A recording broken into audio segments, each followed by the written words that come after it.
Rain pounded the tarp shelter Tanaka Shinichi had built at the edge of the park. He crossed his arms against the cold, grumbling that his plan to collect empty cans for the day was ruined by the downpour. Out on the flooded street, a young woman held a cardboard sheet over her head, cursing the storm and begging the sky for a break. A crack of lightning split the darkness above her. Bystanders shouted for someone to call an ambulance as a man collapsed on the crosswalk. His vision blurred, his thoughts scattering. His last wish, absurdly, was for one more taste of salmon sashimi. He woke with a jolt, landing hard on cold stone, naked and disoriented. He pressed his palms together, checking that his body still worked. Nothing hurt. Nothing made sense. He forced himself to stay calm, trying to trace back what had happened before waking in this unfamiliar brick corridor. The last memory was clear, struck by lightning in Shibuya. He introduced himself silently. Tanaka Shinichi, 56 years old, homeless for the past decade. His hand was steady, his strength unfamiliar. He realized his body no longer matched his age. He shouldn't have survived the lightning strike at all. The realization hit him fully. He had been reborn. Hungry and disoriented, he studied the maze, like stone halls stretching around him, uncertain where exactly he had landed. A strange, translucent mass sat nearby, jiggling with every touch. He poked it, wondering if it was some kind of land jellyfish, and questioned whether this world was truly different from his own. He decided to bite into it, comparing its texture to a giant piece of jelly or gummy candy. The taste won him over instantly. Refreshing, faintly minty, oddly addictive. He devoured it eagerly, calling it perfect for hydration. Full and satisfied, he wondered what exactly he had just eaten. Later, an appraisal skill revealed the truth. It had been a slime. Confused by the concept of appraisal itself, he questioned the creature's identity again, until a strange panel appeared before him with a beep. The status screen displayed his new identity. Shinichi Tanaka, age 25. Race homeless, no magic attribute, skill appraisal at beginner level. He couldn't quite process being 25 again. With nothing else to do, he rose and walked toward a distant light, deciding to search for a way out of the ruins. Time became difficult to track. A wolf-like beast lunged at him through the corridors, and he barely dodged, unsure if weeks or months had passed since his arrival. Turning the tables, he searched the area for anything useful, striking down the beast that had attacked him. Later, he crossed paths with a skeletal figure whose build closely resembled his own. From the skeleton's remains, he pulled a blade. His appraisal skill confirmed it, a mithril sword. He raised it with a grin, marking his first real equipment in this new world. Shinichi returned to his carved-out shelter, mocking himself for having no one to welcome him back in a danger zone crawling with monsters. He explained how a scavenged pickaxe led him hollow rooms straight into the labyrinth walls, giving him a place to sleep. He cooked over a small fire, slicing tough meat from a hunted beast. The texture was hard and chewy, with barely any flavor to speak of. Still, he forced himself to eat, reasoning that survival mattered more than taste. Checking his status screen again, he reviewed his growing list: appraisal, danger detection, and leg strengthening. He noted that magic was impossible for him since he'd never witnessed it firsthand, and his own magic attributes showed as none. He wondered if homeless was simply the name of a race in this world. His appraisal skill let him identify anything he touched, even raw meat. He admitted the skill descriptions were oddly technical, and that repeated use over time seemed to make them stronger. Despite eating, hunger crept back in fast. He pictured sushi, burgers, rice bowls, and grumbled that real food from his old life was never enough to satisfy him now. His mind drifted into a daydream, imagining women feeding him, and calling his name affectionately amid the fantasy. He snapped out of it, questioning what he was doing, before shifting to something more practical, massaging his own tired feet and declaring that feet were a homeless man's lifeline. The massage triggered something new. A report announced the acquisition of Pressure Point. He realized skills were earned through repeated actions, just as danger detection and leg strengthening had come before. Curious about his new ability, he activated Pressure Point on himself to test its power. He barely felt anything at first, just faint dots on his skin. Then agony hit, and he screamed as the Pressure Point struck far harder than expected, exhausted and sore afterward. He admitted the experiment left him more worn out than before. Reflecting on the skill's real use, he judged Pressure Point nearly useless against most enemies, though it could freeze a target's movement for about 60 seconds. He recalled 2 monsters in the area stronger than anything he'd faced. Wandering further, he decided he liked this part of the labyrinth despite the danger, and gave a name to the wandering humanoid threat: Jack. the enemy he needed to fear most. Suddenly, his danger detection skill triggered, warning him just as a massive boar-like creature loomed nearby. He spotted a fresh wound on its left eye, confirming it was Jack. Deciding it hadn't noticed him yet, he began retreating carefully. The beast roared and lunged anyway, fangs bared and claws raised, closing the distance fast. Startled, Shinichi activated legs strengthening and bolted, sprinting through the corridors as the monster gave furious chase. Eventually, he lost his pursuer, collapsing in exhaustion and questioning how much longer he could keep surviving this dangerous, maze-like existence. Catching his breath, he looked toward an unexplored archway ahead, deciding it was time to push into unknown territory in search of something worth finding. A faint glow caught Shinichi's attention on a section of the labyrinth wall, stopping him mid-step as he pressed his hand against the strange light. Beyond it lay what looked like a corpse, a woman with elf-like features sprawled against the stone. He offered a quiet farewell, lamenting the loss of someone so beautiful. The moment he touched her, she stirred awake, mumbling incoherently before bolting upright in shock, realizing a stranger stood over her.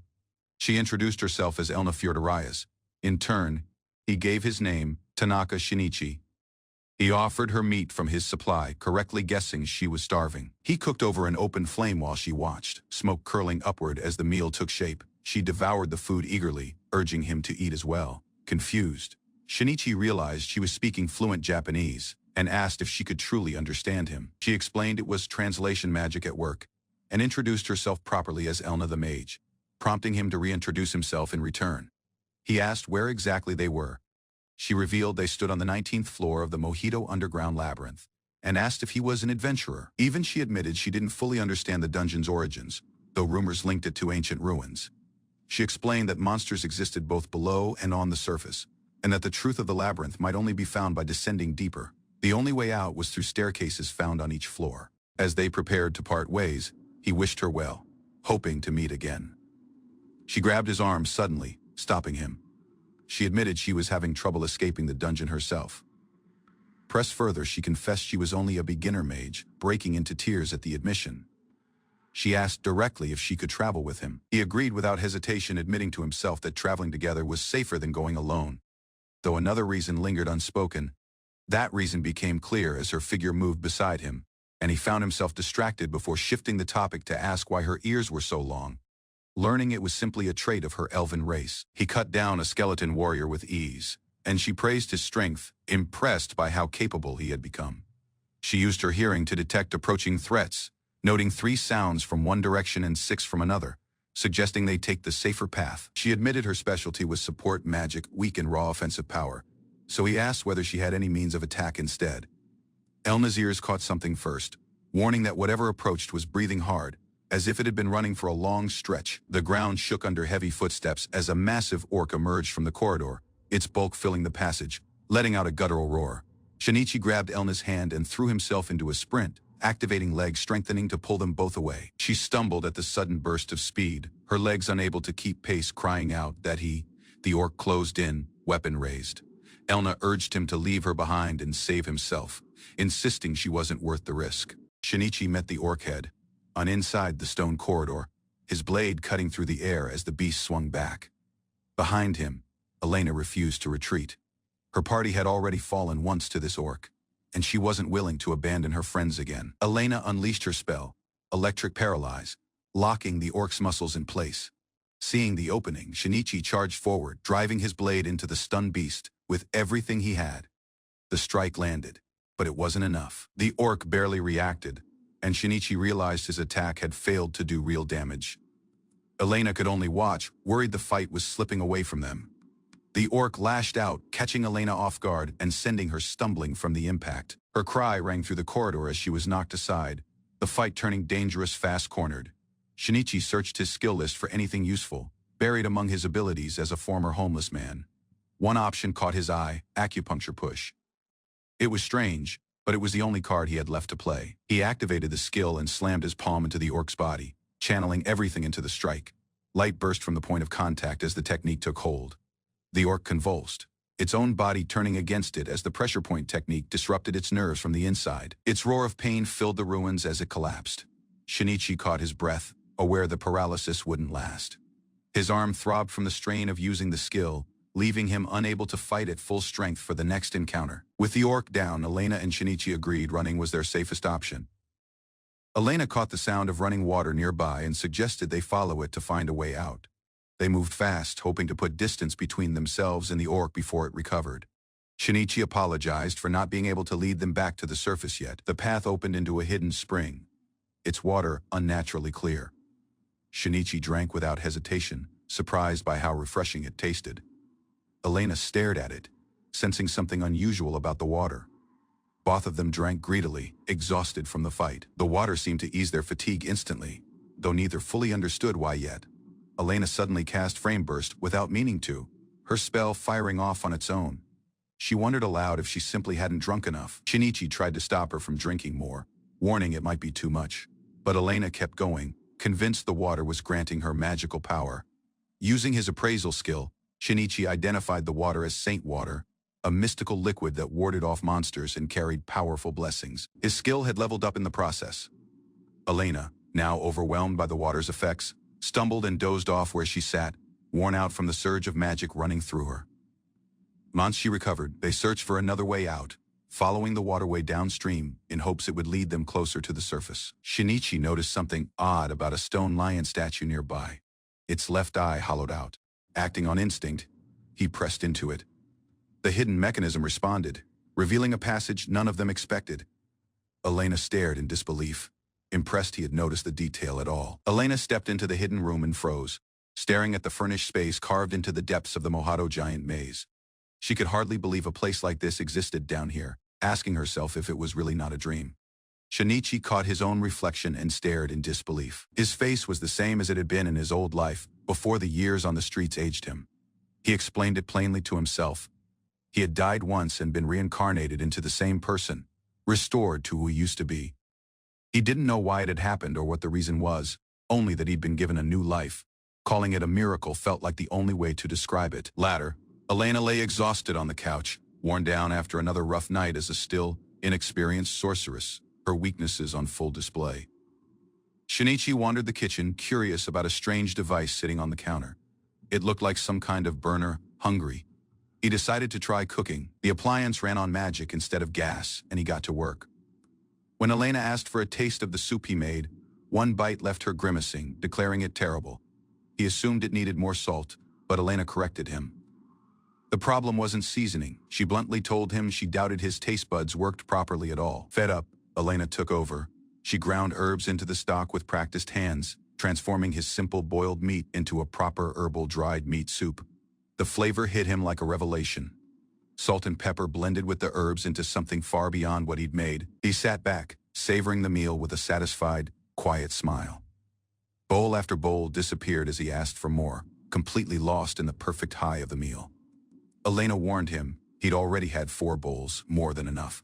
But it wasn't until the pot ran dry that he stopped. She asked if he'd liked it that much, hinting she could always make more. Caught up in gratitude, Shinichi reached for her shoulders, but she shoved him back, unwilling to let him get that close alone with his thoughts. Shinichi considered his situation seriously. Surviving in this parallel world meant planning ahead. But the real goal was escaping this place and finding a stable life beyond it. Getting up to move, he noticed something odd. His body felt lighter than usual, faster than before. Flexing out of curiosity, he found his muscles had grown noticeably stronger, amazed at the sudden change in his own body. He couldn't help showing off flexing loudly enough that Elena complained she couldn't even sleep in peace with the noise. He pointed out how much bigger he'd gotten. Guessing it was from the Saint Water, Elena, distracted, checked her own reflection instead. Noticing changes of her own and realizing she'd forgotten to put clothes on, Shinichi pieced it together.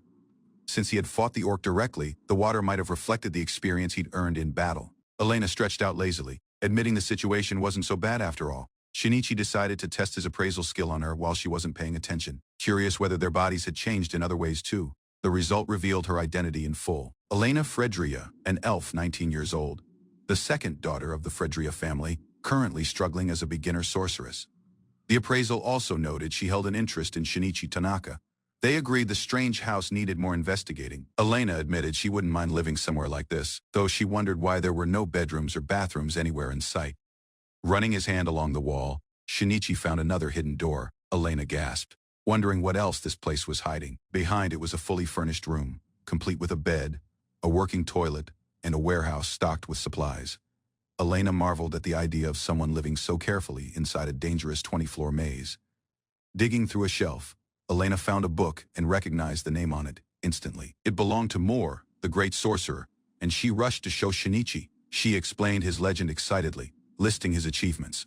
From defeating monsters to single-handedly ending a war that had once thrown the world into panic. He had lived roughly 1,000 years ago. Shinichi found it odd that a book referencing Moore existed, since it had apparently been written 5 years after his disappearance.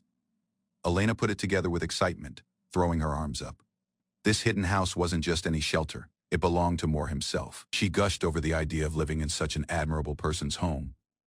While Shinichi flipped through another book he'd found, quietly absorbed in it, he held it up, stunned. It was a map of the maze itself, something he could hardly believe they'd found. Realizing what it meant, he grabbed Elena in excitement, explaining they could finally find a way to the surface. She pushed him off, annoyed, before noticing his face had turned red for reasons he brushed off. They pressed on through the corridors, cutting down monsters that came at them from both sides as they made their way deeper. Reviewing the map, Shinichi noted that Moore must have been just as self-sufficient as they now needed to be, since food was already running low. As they talked, Elena asked where Shinichi came from. Noting his language and knowledge of the world felt unfamiliar. She shared her own background instead, explaining she worked as a freelance adventurer, specializing in carrying luggage, earning rewards through fighting monsters and demons. The idea struck him, becoming an adventurer himself might work, especially if it didn't require any special qualifications or prior knowledge. Elena proposed they form a proper party, with Shinichi handling close-range combat and her covering long-distance attacks. Confident it would work out, she pushed the idea forward until he agreed. Overwhelmed with gratitude, she hugged him tightly, thanking him and cheering that she'd finally made a friend. They reached the stairs at last. Shinichi warned that at this rate, breakfast tomorrow would just be salt soup unless they found more food. Elena asked how he could stay so calm, wondering if he wasn't afraid at all. Shinichi admitted it wasn't that fear didn't touch him, only that his desperation to survive outweighed it. They pressed forward and stepped into an open clearing, trees stretching out under an open sky. Elena hesitated, asking if this was still part of the dungeon. Shinichi and Elena pressed deeper into the forest above the underground maze, an area neither of them had expected to exist within such a hidden world. Elena eyed a cluster of unfamiliar fruits hanging from the branches, unsure if they were safe. Shinichi asked whether they could be eaten. Without waiting for an answer, Shinichi climbed the trunk and reached for the fruit himself. He bit into it immediately. Elena panicked, warning him it could be poisonous. But Shinichi kept chewing, insisting it tasted incredible. The fruit turned out to be sweet and satisfying. His appraisal skill identified it as a peach from what looked like a tree planted by their old ally Moore. Delighted, the pair kept gathering more. While pulling at some grass nearby, Shinichi yanked out something unexpected, a massive root vegetable shaped like a giant radish. He explained he'd only meant to clear weeds when the strange vegetable came loose. His appraisal named it day corn, a mild water, rich crop useful for pickling and cooking, standing before the wide clearing. Shinichi proposed turning the area into a farm, one that could supply food only they had access to. Searching constantly for wild produce was inefficient, and monsters made foraging risky. Cultivating their own field would solve both problems. Elena agreed, suggesting they build a fence to protect the plot. Shinichi acknowledged it was an ambitious goal for just the two of them, but he was determined to work toward the surface, starting with securing their surroundings and clearing out nearby threats. Elena, stung by being called a useless beginner sorceress, insisted she would prove her real strength as a first-class user of magic. While exploring, Elena called Shinichi over to see something she'd found deeper in the woods.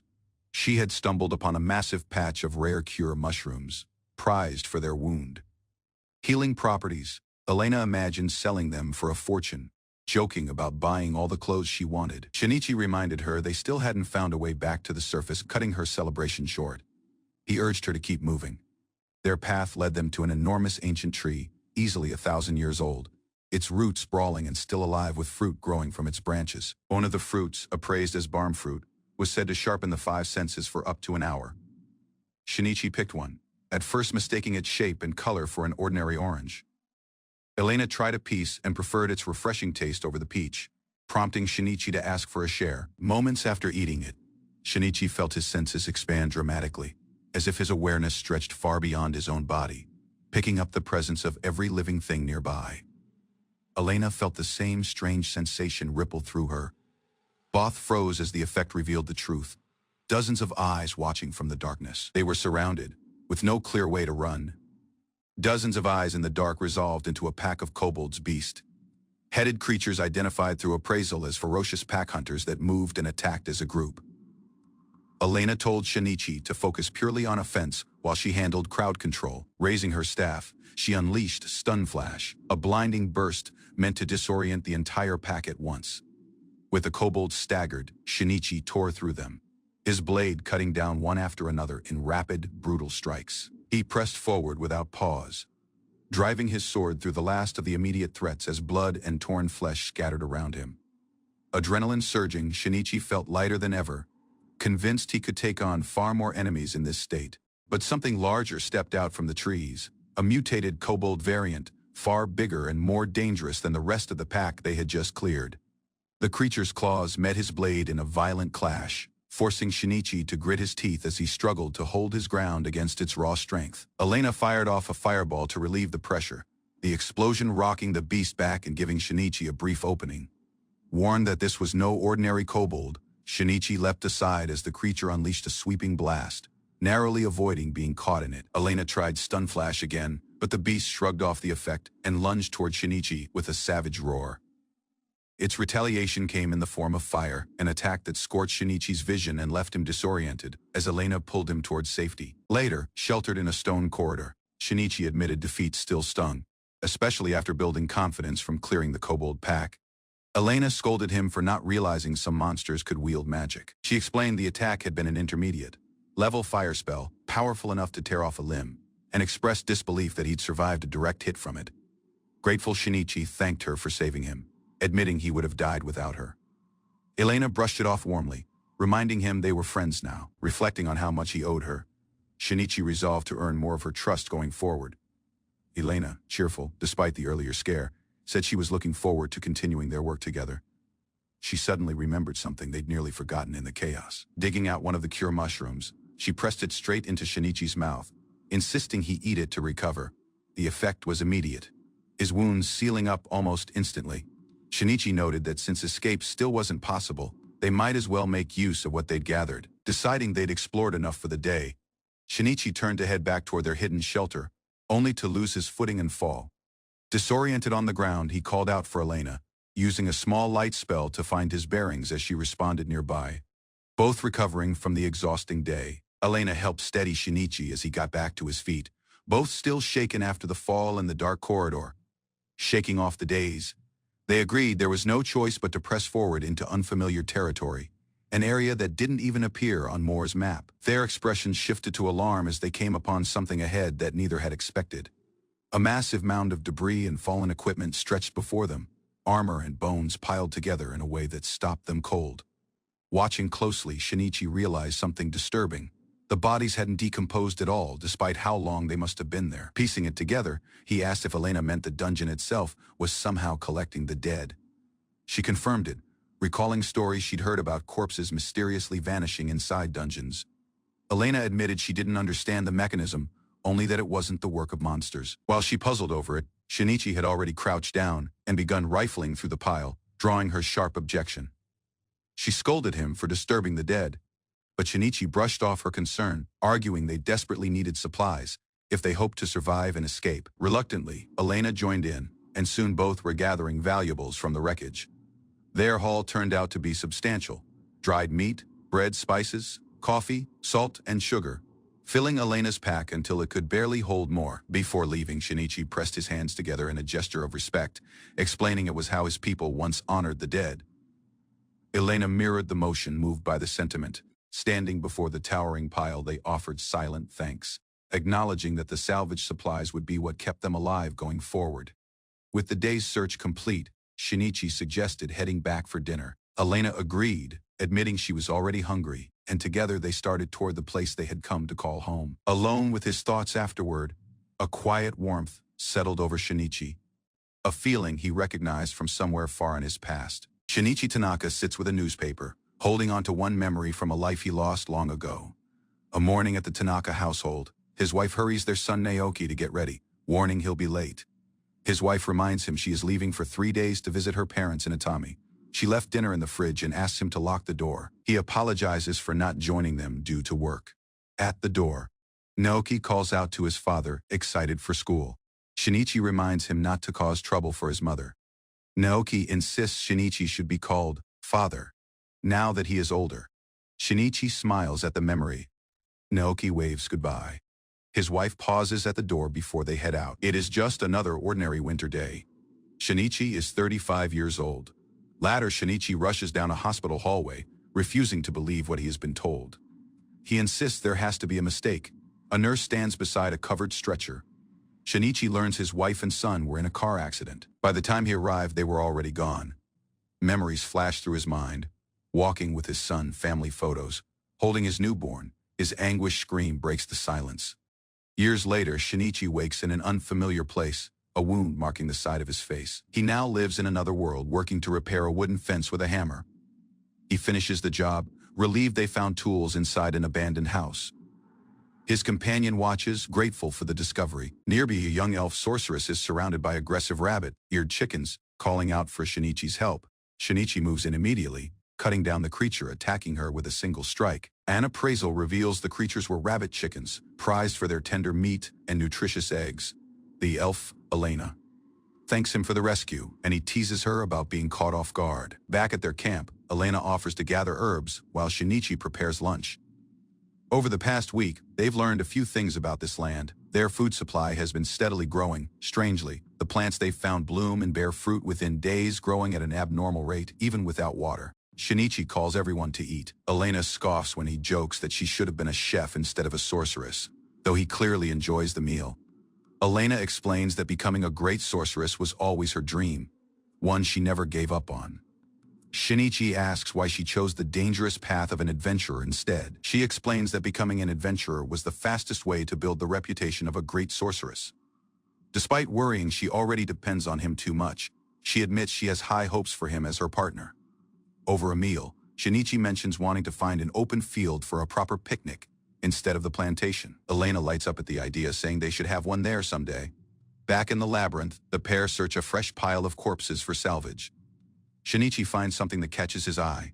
He asks Elena to use her magic to pull a dark cloth free from the pile.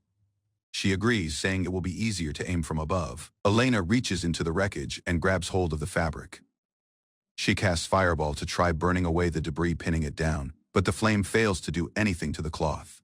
Confused, she tries again. Shinichi asks why it isn't budging, despite being hit directly. Elena explains some equipment merely weakens magic, but this completely nullifies it.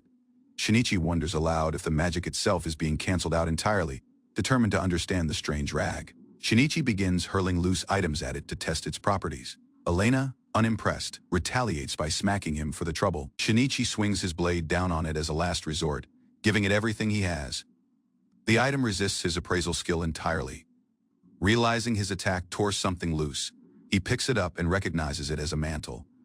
A prompt reveals the previous owner has died and asks if he wants to claim it. Elena identifies it as a magic tool, a rare item crafted by a sorcerer. She teases him for having no fashion sense as he tries it on. Later, Elena practices her magic, accidentally aiming a flame bomb at Shinichi instead of a target. She sighs over still being stuck at beginner level, while he calmly points out her aim is the bigger issue. Elena vows not to lose to the Cobalt variant monster again. Shinichi's growing abilities are shown: appraisal, acupuncture push, swordsmanship, martial arts, danger sense, and leg strengthening, all at intermediate level. Confident in his preparation, Shinichi reveals he has built 2 secret weapons for their next expedition, this time heading toward a temple near the forest. He tests one of his creations, slicing cleanly through the tall grass with a burst of magical force. He explains he spent days perfecting an original technique, a magical sword of his own design. Elena is stunned, unaware he'd built it in secret.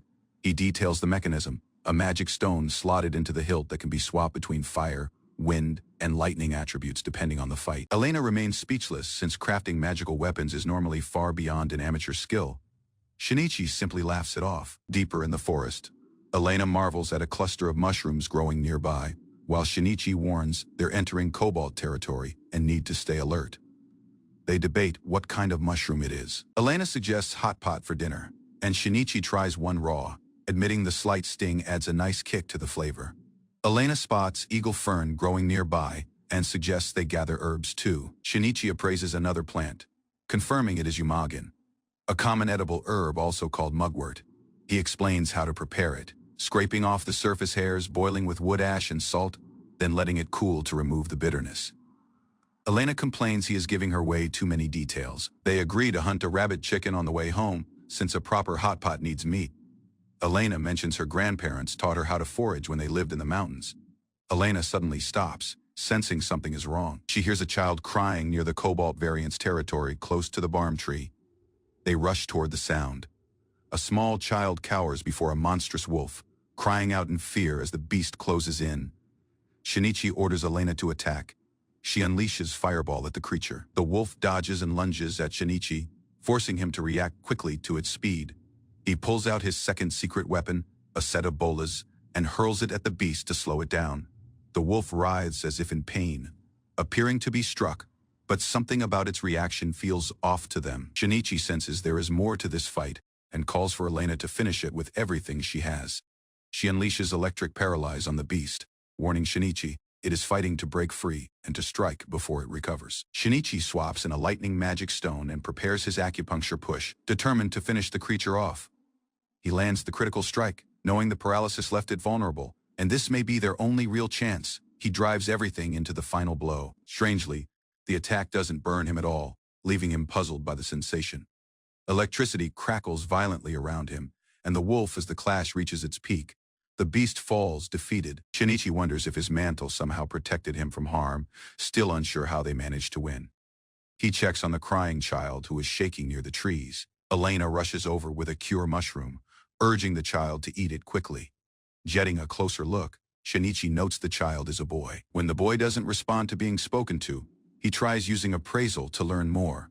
The result reveals the boy is a holy beast, a werewolf child born to a kobold and abandoned to fend for himself, left wandering alone ever since. Shinichi studies the boy's innocent eyes, wondering what exactly he is looking at. Shinichi Tanaka stands with Erna in the forest as a nude elf boy watches them. Curious, Erna is asked if she knows anything about the creature, and a voice calls it a sacred beast. Erna admits she has only heard rumors. The blonde elf woman explains that such beings are revered like gods in some countries and can become allies to humans. The boy's face lights up, mirroring smiles around him, while Shinichi studies him with a guarded, uncertain expression. The boy tilts his head at the strangers. Shinichi clarifies they aren't enemies, only travelers who stop to help. The boy accepts, and Shinichi tells Erna it is time to move on. The group pauses to gather mushrooms scattered through the woods. Erna identifies shiitake and maitake, delighted to spot a rare variety among them. Shinichi warns that one of the mushrooms is poisonous, surprising his companions with his knowledge. Someone asks if he used to live in the mountains. Moments later, he spots another patch and wonders aloud if it might be matsutake. Conversation turns to origins. Shinichi explains he comes from a country blanketed in forests, unfamiliar to this land. Erna presses him, noting he often says things that make no sense and doesn't know basic facts about the Roga's kingdom. Erna announces the temple is close. Suddenly, rustling breaks the silence in the underbrush behind them. A wolf, like beast, lunges from the trees, jaws open, catching the group off guard. Erna is caught mid-strike, the creature's claws bearing down as she stumbles back through the grass. The beast is cut down in a violent slash, blood spraying as the elf boy reacts to the sudden bloodshed beside Erna. Shinichi kneels beside the boy, noting how dangerously thin he is. Likely from malnutrition, he offers a fruit from a barm tree, checking if it is safe for him to eat. The boy eats hungrily, tearing into the food. He is offered dried meat next, accepting eagerly. Watching him eat, Erna remarks that the boy seems to have grown attached to them. Shinichi looks troubled, unsure what to do about the child now traveling with them. Sitting together, Erna worries about stretching their food supply. Shinichi reasons that with proper nutrition, the boy could become valuable, and decides they'll bring him along. Now resting against Erna, the boy sleeps peacefully. She is told that since they're keeping him, he needs a name. Shinichi grins and declares they'll call him Puro. Erna deadpans that he has no taste in names, closing the chapter. The group arrives at last before a grand temple entrance, ancient pillars framing an inscribed stone at its center. Shinichi and Erna wonder what purpose the place serves. Erna studies the structure, feeling she has seen something like it before. Shinichi crouches to read an inscription etched into the stone. A glowing menu appears before Shinichi, a transfer temple, informing him no transfer address currently exists for him. Erna asks, bewildered, if they're meant to fly somewhere, as the strange floating panel flickers to life. Erna realizes this temple matches the structure standing at the entrance of the Great Labyrinth. Recognition dawns on her face as she recalls seeing it before. The floating menu confirms it. Without a transfer address registered, Shinichi cannot use the system. Erna, startled by the strange glowing panel, demands to know what it is. Neither of them knows who built the temple, only that it has stood there for ages. With no transfer points available, the group agrees their only option is to reach the surface on foot. Shinichi guesses the transfer system had been dormant until now and only just reactivated. Erna asks if he actually believes they can make it to the surface themselves. They plan ahead, deciding to build up their food supply first. With a map in hand, Shinichi estimates the journey will take 2 to 3 days, though their current provisions may not be enough. Back in their hideout, Erna and Shinichi prepare a meal together, letting it simmer under a lid nearby. Puro sleeps soundly. Erna wonders why someone who once displayed such power now seems this fragile. Examining a mark near Puro's mouth, Shinichi runs an appraisal. The result reveals a red cure mushroom, a poisonous variety that hides among edible cure mushrooms and causes vomiting and diarrhea. Puro admits he must have gotten poisoned after eating the wrong mushroom and stumbling into a kobold variant while suffering the effects. Shinichi realizes the misunderstanding was probably his fault for not warning him sooner. Erna cheerfully offers to help, boasting that curing poison is simple work for a sorceress. She raises her staff and channels magic, drawing the poison out of Puro's small body until he coughs. Shinichi examines the extracted lump, unsettling proof of how much poison had built up inside the boy. Reflecting on Puro's history living rough, Shinichi resolves to be firmer with him from now on. He mutters about how eating a poisonous mushroom nearly caused a disaster. Puro insists there was no mistake, that he knew it was edible, prompting a question about whether the red mushroom's poison acts slowly. As a pot bubbles on the stove, Puro moves to grab it, only for Shinichi to stop him and insist that they prepare a proper meal instead. Everyone settles around the table. Shinichi calls for them to eat, and Puro digs into his bowl eagerly, letting out a delighted sound at the first bite. Puro blows on his food to cool it before eating, mimicking the motion Shinichi shows him after remarking that it must have been hot. Erna explains she thinks Shinichi is better suited to teach him manners. When he questions why it should be him, she suggests he start teaching Puro some basic words instead. Shinichi shrugs, saying he is fine with that arrangement. Erna proposes a deal. Once they reach the surface, he'll have to buy her a new set of clothes in town. She rallies Puro to start their lessons together. Meanwhile, Shinichi realizes a problem. None of the clothes salvaged from the disposal area were made for a child his size. Erna recalls once working part-time at a tailor shop and offers to sew something herself, having found a needle among their scavenged supplies. She stitches together a small outfit, promising it won't take long since it is only one set. When Puro tries it on, everyone marvels at how well it fits. Shoes remain the one thing she can't make from scratch. Weeks pass. Puro happily reports finishing his chore of pulling weeds, calling out to Shinichi with pride. Shinichi praises his effort, thanking him. Puro manages to speak a full sentence, and Shinichi notes the remarkable progress in his ability to talk. Erna returns triumphant, having caught a wild chicken by using her electric magic to paralyze it. Shinichi and Puro celebrate the sight of meat. Shinichi vows to hunt again soon, aware their food still isn't enough for 3 mouths. They encounter a tiger, bison, a carnivorous beast blending stripes, with a bison's build, stopping the group in their tracks. Shinichi splits a massive rock formation with a single strike. Puro and Erna cheer, amazed he can fell something so large in one blow. Watching Shinichi and Puro train together, Erna teases that the two of them should take a bath together sometime, catching herself off guard by her own suggestion. Back at their hideout, the bath is finally ready. Puro eagerly jumps in as Shinichi places a fire magic stone to keep the water warm. Puro splashes happily in the water with Shinichi. Erna watches from outside, curious about this bath concept and considering trying it herself sometime. Puro eggs Shinichi on playfully, daring him not to give up on something right before Erna storms in, startled and flustered by whatever prank they're pulling. Packed and ready, the group gathers their supplies. Shinichi checks that everyone is prepared for departure. The heavy door leading upward finally opens. Shinichi reflects that 2 months have passed since his reincarnation into this world. Erna describes the surface as bright and vast, filled with countless living things and mountains of good food. They press onward through the tunnels, planning to eat barm fruit once they reach the 19th floor together. The corridor grows unnervingly silent. Shinichi comments on the quiet just as wolves burst from the shadows, snarling and closing in fast. Pero steps forward without hesitation, declaring he'll handle the wolves alone. He tears through the pack with brutal speed, cutting them down one after another as Erna watches, stunned by his ferocity. In the blink of an eye, the wolves lie defeated. Pero flashes a peace sign, remarking on how strong he has become. As if wielding the strength of 100 men, Erna insists Moore's map couldn't possibly be wrong as they continue on. Though something ahead cuts the conversation short, a massive shape looms into view. A hulking boar-like beast stomps toward them from the corridor's far end, its heavy footsteps echoing off the stone walls.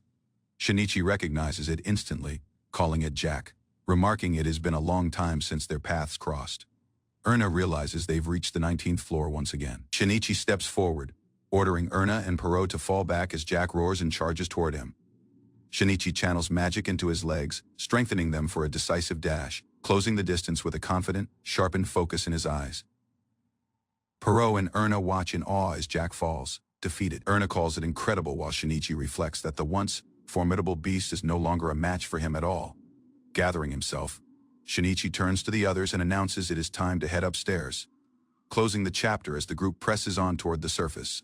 While exploring the dungeon, the party encountered a secret staircase. Shinichi examined the form while joked about its resemblance to pork, prompting puzzled reactions from his companions. Wasting no time, he knelt below while started slicing into the corpse with practiced ease. Horrified, the elf objected, stressing that orcs while other humanoid monsters weren't edible. Unbothered, Shinichi clarified he skipped kobolds, not for ethics, yet because he genuinely liked dogs. A fresh ability named Skill Pickup emerged on Shinichi's menu. The ability did not succeed on the elf, leaving her disappointed but still intrigued. They ventured deeper into the passage and uncovered a big treasure chest tucked in the corner, seeing her chance. The elf greedily arrived at in, keen to claim the loot before anyone spotted. Suddenly, the chest sprouted teeth and bit below firm, startling everyone as Shinichi hurried towards the chaos. Trapped in the mimic's jaws, the elf cried out desperately, struggling to break free from its grip. Shinichi neared quietly, pointing out that her greed possessed triggered the ambush. Guided by her instructions, he drove his blade into the beast's weak spot, delivering a precise finishing blow. Afterward, they treated her wounds as discussing the mimic's traits while possible ability benefits. He accessed the mimic's ability data, revealing 2 beginner-level options now available for selection. Shinichi understood the genuine function of his fresh ability. It allowed him to extract abilities from the dead. The earlier failure form since now living targets weren't valid. Only corpses yielded results amused. He proposed keeping this discovery a secret as the elf accused him of cheating. He started harvesting organs from the mimic, unfazed by the elf's disturbed expression. Despite initial protests, the party sat below to consume the stew, Erna reluctantly joining in. Despite her hesitation, Erna tasted the stew and was startled by how delicious it proved. On the dungeon's 19th level, Shinichi employed his newly acquired scout ability to navigate the complex maze efficiently. Their progress was interrupted by the cries of another party, fleeing from an enormous multi-moved centipede. Shinichi swiftly identified it as an ice element subspecies, an extremely uncommon and perilous creature. Lacking delay, Erna unleashed an electric strike to paralyze the advancing beast. Despite Erna's best efforts, her magic did not succeed to slow the beast, and both boys were struck by the centipede's strike. Realizing the ground was the issue, Shinichi swiftly formulated a fresh plan as Erna demanded support. Drawing a special blade, he summoned a wave of fire, aiming to counter the beast's ice nature. The blazing strike struck head-on, forcing the creature to recoil in pain. Seizing the moment, the youth leapt in, aiming his strike straight at the creature's side. With a daring move, the youth struck the creature, impressing the onlookers while saving one of them in the process. Shinichi pursued up with a wave of fire, exploiting the beast's ice-based weakness to complete effect. Summoning for backup, he rallied Erna while the youth to prepare a coordinated assault. Erna launched multiple fireballs at Shinichi while the youth hurried in from both sides.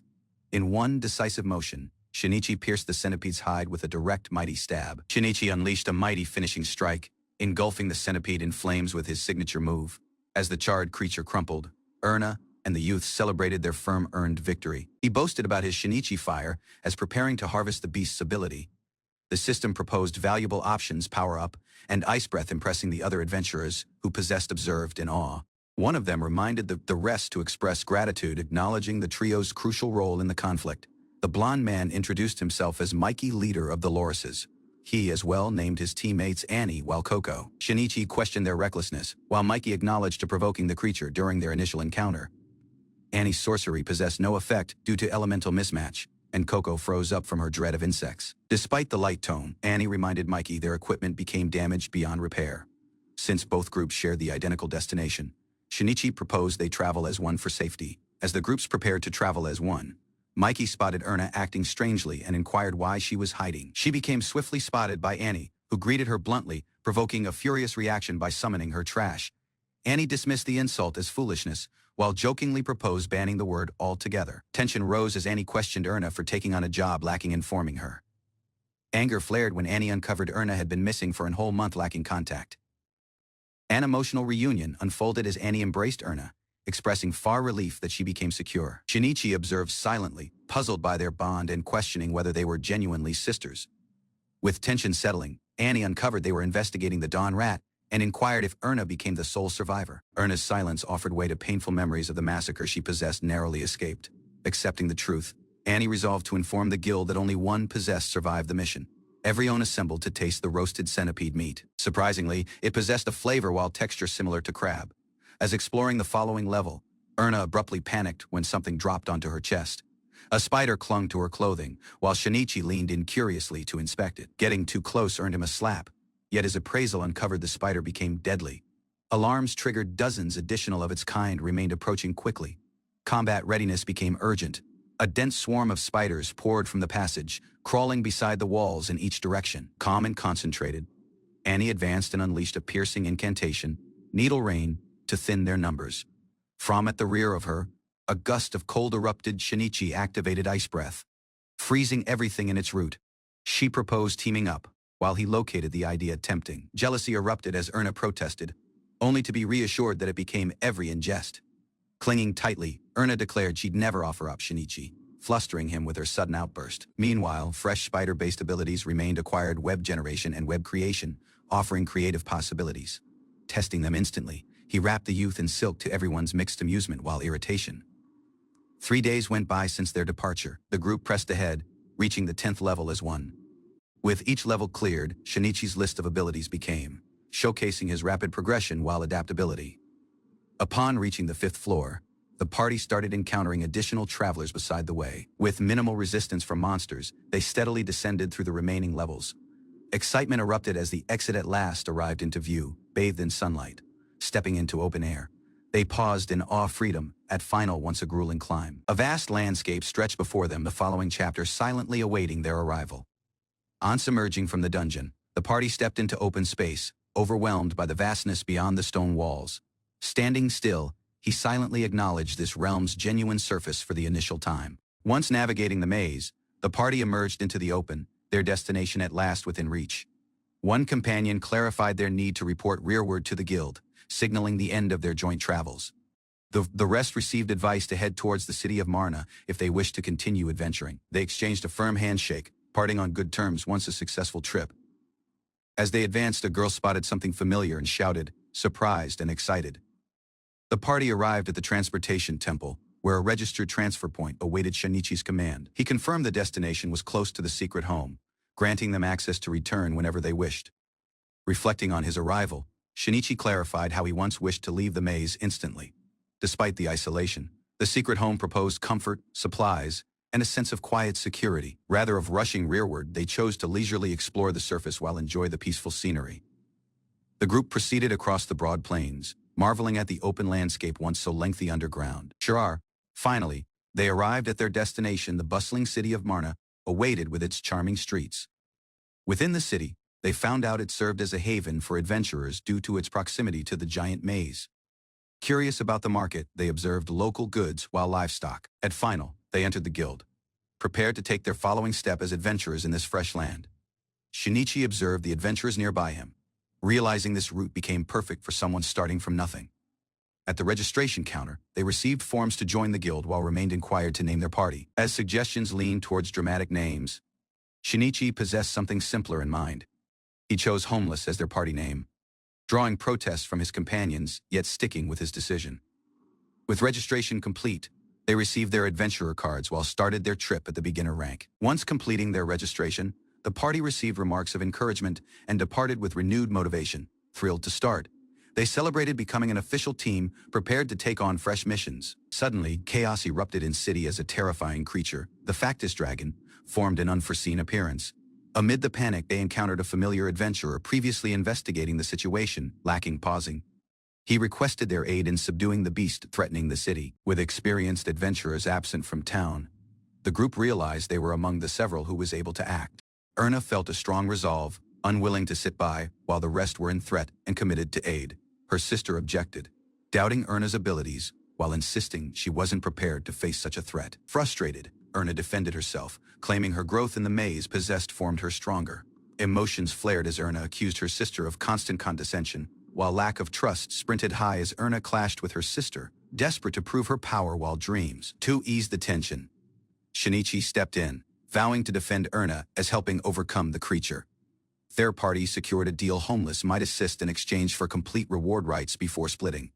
Lacking wasting time, the team dashed through the streets towards the city's front gate. At the gate, they located the Factus Dragon wreaking havoc as desperate fighters struggled to contain it. The Factus Dragon unleashed a mighty roar while stream of flame, shaking the battlefield with terror. Rearward at the guild, an urgent announcement declared the beast as the official elimination target. Adventurers rallied at the promise of generous rewards, keen to join the battle while prove themselves. Shinichi cautioned his team to act wisely while avoid unnecessary risks during the conflict. With strategy in mind, he handed out energy-boosting fruit as they ready to engage the creature head-on, activated every his combat abilities, preparing for a swift while decisive strike against the dragon. As the beast charged ahead, he braced himself, shifting focus entirely to the conflict forward. Launching high into the air, he shut in on the enormous beast with force and precision. His sword struck, but the monster obstructed it, forcing him rearward midair with unforeseen power. Realizing their disadvantage, Shinichi, while his teammates swiftly retreated, acknowledging the overwhelming power of their foe. Huro launched himself onto the dragon's head, delivering a solid blow that stunned the beast momentarily. From the ground, Shinichi and Erna shouted up to him, committed to assist and carry him below safely. Erna unleashed a fireball, yet it barely scratched the dragon's tough hide, proving ineffective. Undeterred, she declared her resolve and readied her greatest mighty incantation. Channeling immense energy, Erna fired the devastating convergence ball, engulfing the dragon in explosive magical force. Erna was knocked to the ground as Shinichi urged her to switch tactics and employ a disabling incantation. Refusing, she clung to her ideals, declaring her goal to become the strongest sorceress. Shinichi spotted unusual glowing spots on her rearward and started a magical appraisal. The result uncovered a healing acupoint, unlocking her potential for higher-level sorcery. As examining Erna's form, the man discovers a secret acupuncture point. He realizes that Erna's latent sorcery is obstructed due to a mysterious affliction, visible as a mark on her rearward. Trusting the results, he prepares to treat her condition employing acupuncture. Erna questions his method, unsure if it will heal her. Before they is able to proceed, a mighty beast charges at them. With urgency in her tone, she tells Shinichi that now is their only opportunity to overcome the beast. He activates the healing point on Erna's form as shielding her from onlookers. The stimulation causes an intense reaction. Erna struggles to endure the sudden surge of energy as the sorcery within her awakens. As they focus on her treatment, the beast attacks. With urgency growing, he urges her to move, knowing they must act before it is too late. Laughter bubbles from Erna while Perot, their bodies trembling as power surges through them unnaturally. Shinichi, sensing the shift, watches Erna closely, uncertain of her condition. With newfound power radiating from her core, Erna steps ahead and declares readiness to cast a mighty incantation. Raising her staff with purpose, she begins channeling advanced sorcery, lacking pausing. An enormous pillar of flame erupts. Her unleashed power crashes below upon the charging beast. Memories of failure echo in Erna's mind, her father's rejection while her desperate apologies still haunt her.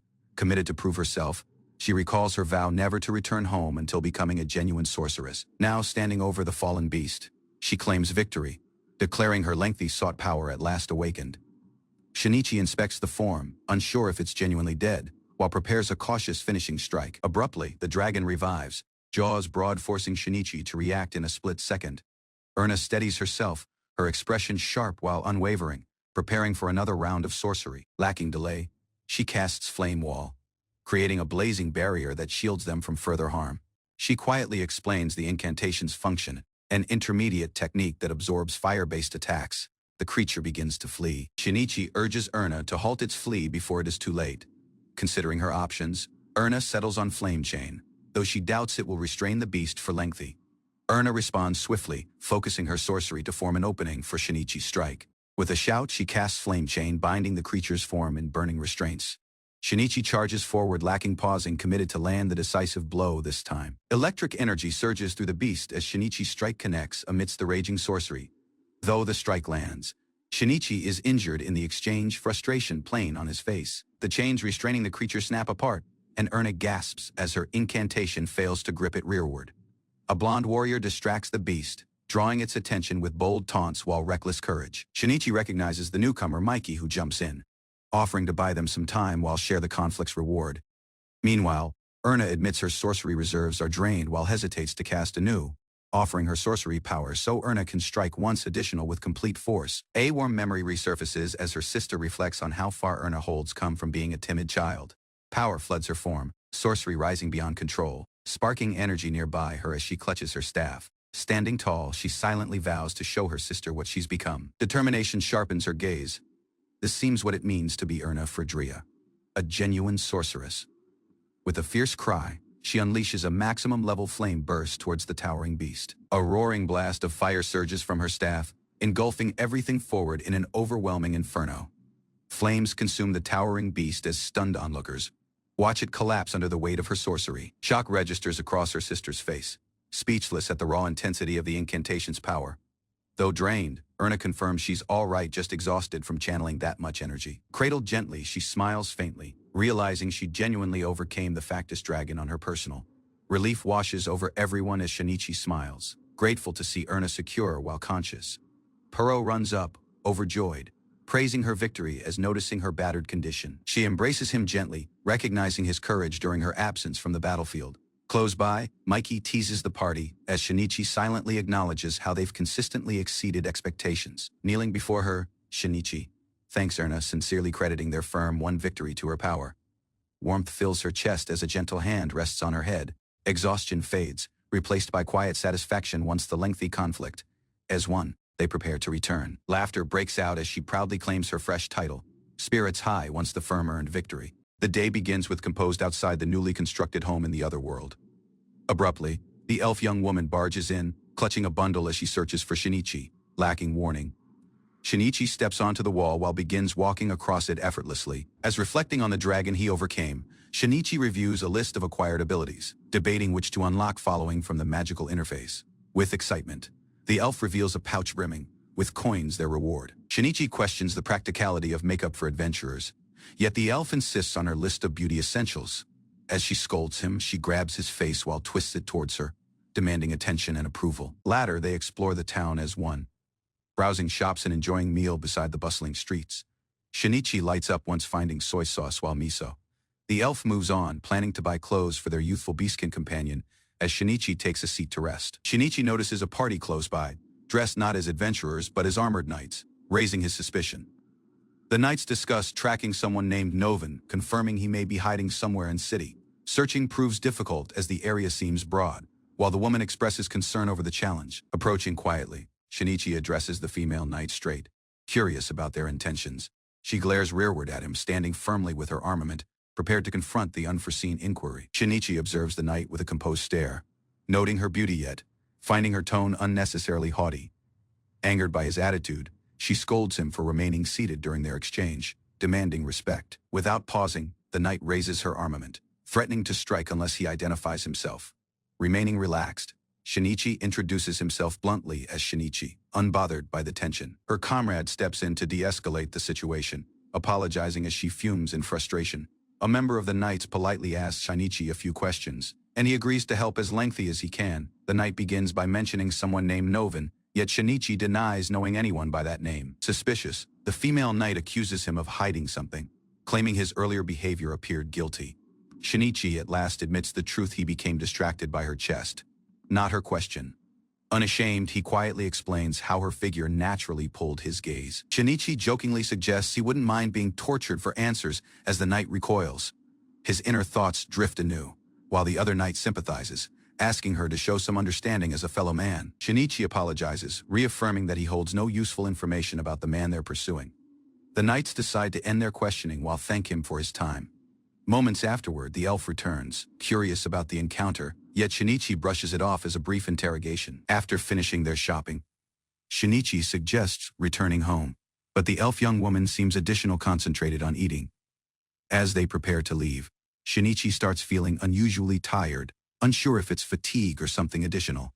A mysterious system prompt appears before him, offering the opportunity to evolve into a fresh form. Puzzled, he shares the prompt with the elf, who reacts with surprise while concern. News of the evolution spreads swiftly, drawing thrilled onlookers keen to witness the transformation. The crowd gathers nearby Shinichi, cheering him on once hearing he's about to evolve. Surrounded by smiling faces, he feels overwhelmed while asks for someone to explain the situation plainly. The elf young woman explains that evolution seems a transformation to a higher biological class. Shinichi realizes he was able to change his race from homeless to something additional mighty or uncommons. Smiling warmly, the elf promises to stay by his side no matter what form he takes. Shinichi makes his decision with assurance, accepting the evolution process without pausing. A system message warns him that the evolution will start in 5 minutes, while urges him to rest in a secure place. He returns to the inn while falls asleep, marking the start of a significant transformation. Waking up afterward, he feels drained, his throat parched while form sluggish. Despite sleeping for hours, an intense thirst overwhelms him, leaving him puzzled as he gulps below liquid. Shinichi wonders if his unusual thirst seems a side effect of the evolution process. As he peers into the liquid, he's stunned to see a reflection with a third eye on his forehead. He recoils, questioning whether the monstrous image became genuinely him. For upon closer inspection, he confirms the red eye seems real, a plain result of his transformation. Though startled, he notices enhanced vision while power, embracing the changes his evolution carried. Shinichi checks his status while discovers his fresh race homeless variant, leaving him both puzzled and curious. Though unsure of the meaning, he bursts into laughter, feeling an undeniable surge of power. Energized by his transformation, he jumps while kicks in excitement. Surprised by his enhanced physical abilities, he races across rooftops, moving with unnatural speed while agility, fully embracing his newfound power. Abruptly, he spots a woman being threatened by armed men while prepares to intervene. Shinichi leaps below from the rooftop, landing before the attackers with controlled force. The sight of his third eye stuns everyone. He casually announces they'll be his test subjects. One thug lunges ahead with a blade, yet Shinichi effortlessly catches it while bends it with his fingers, smirking. He invites them to try harder. Panic spreads as they realize he's too sturdy. In a blur, Shinichi overwhelms the party with precise strikes, ending the battle in seconds. Shinichi stands over the overcame thugs, unimpressed, summoning the scuffle too easy to count as training. He turns to the rescued young woman, noting her unconscious state while warning about the dangers of wandering at night. With nothing departed to do, he casually walks up a wall while launches into the sky, laughing in exhilaration. The following day, his companions find him exhausted at a cafe. Though claiming to have slept once sunrise, Shinichi seems plainly worn out. Shinichi proudly reveals his red eye, impressing the youthful youth, who instantly wishes to evolve too. Smiling, Shinichi encourages him but insists that only good kids who aid the rest can earn such growth. As plans shift, Shinichi suggests returning to their secret home. Though the elf young woman enjoys staying in Marna, abruptly 2 knights confront him, one accusing Shinichi of causing trouble in city. They slam below a wished poster depicting a pervert claiming it's plainly him. Shinichi realizes the city views him as a threat due to a misunderstanding. Living here might become difficult. He swiftly decides to retreat, telling his party they'll hide at the secret home for safety. As they hurry to leave, Erna apologizes, and the group rushes out as the rest call wants them. After returning to their hidden house, the party enjoyed a brief moment of peace, assembled nearby a table planning their following steps. A discussion arose about meal supplies, prompting a disagreement. The idea of starting a farm became firmly rejected, especially with livestock involved. Despite objections, a layout for pigs, cows, while chickens became proposed, resources while land planning remained mapped out in detail, showing serious intent to proceed. To secure livestock, Shinichi negotiated with a professional while planned to raise rabbit chickens in a compact garden. Though plainly annoyed, the elf young woman was inquired to design the garden's interior rather than assist with construction. Surveying the open field, she questioned the idea of farming in such a vacant place. Yet Shinichi stayed confident. With a decisive move, he unleashed sorcery to plane the overgrown grassland. Horrors went by, and the team crumpled, worn out but satisfied with their effort fatigue. While hunger slowed their progress, Shinichi understood they required additional hands if the project was to continue. Before they was able to regroup, a pack of tiger bisons emerged, provoked by territory intrusion. The situation escalated. Lacking pausing, Shinichi obstructed the leader's charge, bracing himself for a fierce confrontation. A mighty strike pursued, overwhelming the beast with sheer force while determination. Victory triggered a prompt. Shinichi became now proposed the fallen boss's unique abilities. Shinichi uncovered a fresh ability named guardianship, surprising even his companions. The ability allowed him to command beasts while people in exceptional power several ever obtained. Though impressed, the elf young woman downplayed his power as Shinichi redirected focus to their farm. With fencing in place, the party ready to visit city to acquire livestock and supplies. Plans expanded to include shopping, as the rest eagerly added personal errands to the trip. Several weeks later, the group came back to city, and Shinichi was reminded of his wished status. At a weapons shop, he laid out salvaged gear, asking how much it was able to fetch. The merchant examined the swords as Shinichi clarified they remained clearing out dungeon loot. Disappointed by the low offer, the elf young woman demanded a better deal. The merchant clarified he'd pay additional if they carried in higher quality weapons following time. Perot reflected on their past battles, wishing for armament to better support the party. Shinichi spotted Perot's concern and silently inquired about the price of the blade he possessed shown interest in. With little hesitation, he purchased it, surprising Perot with a gesture of trust. Grateful while uplifted, Perot thanked him sincerely before they advanced on to find a cow. A ranch. A farmer demonstrated the cow's quality, encouraging them to choose while taste. Everyone grabbed a sip of the milk, instantly struck by its rich flavor while quality. The farmer uncovered the cow's price 10 coins, prompting surprise, yet the taste won them over. Despite the steep cost, Shinichi consented to the purchase, understanding its value for the farm. He became advised to retain the cow on a pasture, as it reacted poorly to stress. Before leaving, the farmer casually inquired if things remained fine at the Adventurers Guild. The merchant clarified the guild leaders possessed been absent for days, distracted by foolish behavior. Even the feudal lord possessed grown negligent, allowing monsters to swarm the road to the following city. Rumors pointed to a young woman named Karen, an influential figure possibly manipulating local leadership. The warning departed Shinichi cautious, as the elf young woman confirmed Karen was a threat. When inquired, she brushed off her unease while proposed they continue shopping as planned. As they came back from shopping, the party struggled with supplies. The elf young woman proposed employing the cow to aid. Perot objected, concerned for the cow's health, urging them not to overwork it. Just forward, an unusual parade marched through city citizens cheering wildly for Karen. Shinichi understood this bizarre event must be the gathering they remained cautioned about. The elf young woman confirmed their suspicion and became the influence of a succubus at work. Shinichi spotted the elf girl's hesitation while inquired if she knew something about the situation. She recounted her past with the Night Rats, a party she once supported during a dungeon expedition. Part of that party stirred jealousy among the men, driving them into a deadly frenzy. Only by hiding did she manage to endure the bloodshed. Karen's genuine nature was uncovered. She was a succubus manipulating the rest for unknown motives. Under the complete moon, Karen grabbed flight, her goal plain to seize control of Marna and wipe out adventurers. Advancing through the streets, concern became as suspicion shifted to certainty about her tactics. A hostile crowd soon obstructed the way, shouting threats while demanding punishment under Karen's influence. Blind loyalty drove them to call for blood, gaze void of reason, blades drawn. The party remained surrounded, unsure how to break through the madness. A party of civilians, weapons in hand, advanced with blank stares, while tense bodies. Lacking pausing, Shinichi hurried in and swung his blade. Steel collided with steel as the cloaked man obstructed the blow, gritting his teeth against the force. Swiftly assessing the situation, the black-cloaked warrior stepped rearward and signaled to his allies close by. Lightning surged across the square as the female mage cast a paralyzing incantation. Radiant arcs danced through the air, crackling as they struck. Taking advantage of the opening, the swordsman advanced in. He struck Shinichi cleanly in the chest, then pursued with a mighty kick to the ribs. The manipulated civilians remained thrown rearward by a sudden force, landing firm on the stone pavement. Shinichi pushed himself up gradually, his form shaking. His vision blurred as he attempted to remember what possessed just happened. Sitting among the rest, a man with lengthy hair gripped his head. He introduced himself as Novan, plainly puzzled. Grimacing, Novan clutched his skull as memories flickered rearward. The mention of attacking the rest departed him stunned and speechless. Panic set in as Novan arrived at out. He pleaded for aid, revealing the terrifying truth: something or someone possessed taken control of their minds. Novan abruptly tightened his grip, gaze broad and trembling. His form tensed as a fresh wave of control surged through him. catching Shinichi off guard. Before Shinichi was able to react, the other civilians started to rise anew. Their gaze remained lifeless, movements stiff, and one word escaped their mouths: slay. Realizing the threat, Shinichi seized Novin and sprinted. The guards spotted them fleeing yet remained too late to stop their flee through the narrow alleyways. Left at the rear of, Shinichi's ally clarified the situation to the guards.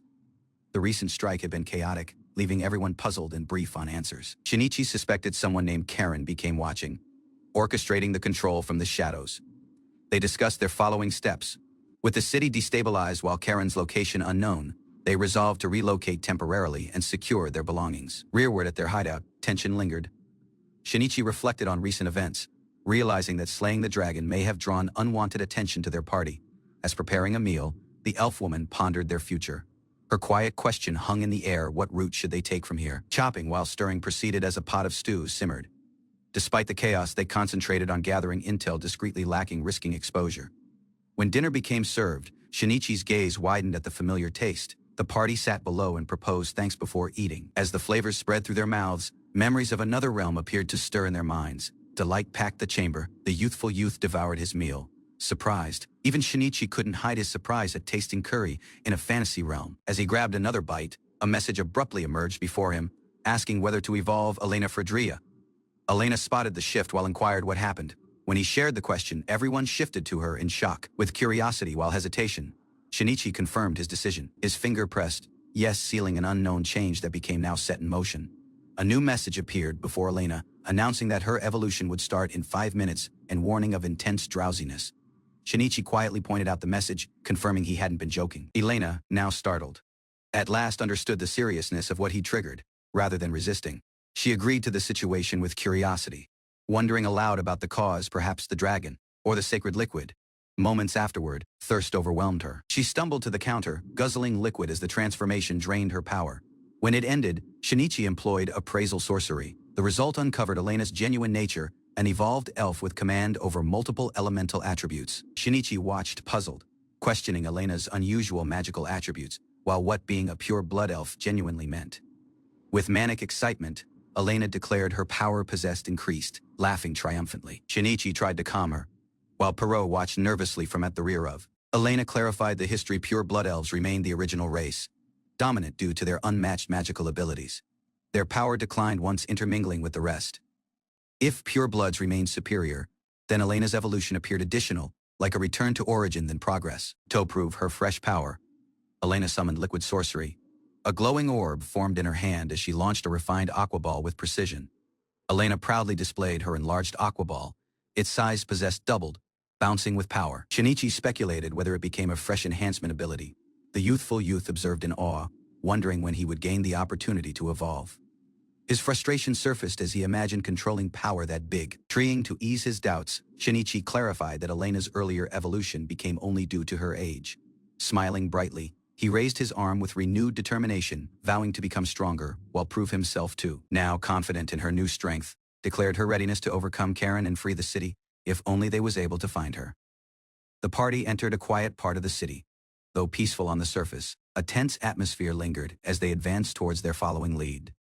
Elena pondered if the rest were staying alert. Shinichi observed that everything appeared composed, but he stayed cautious.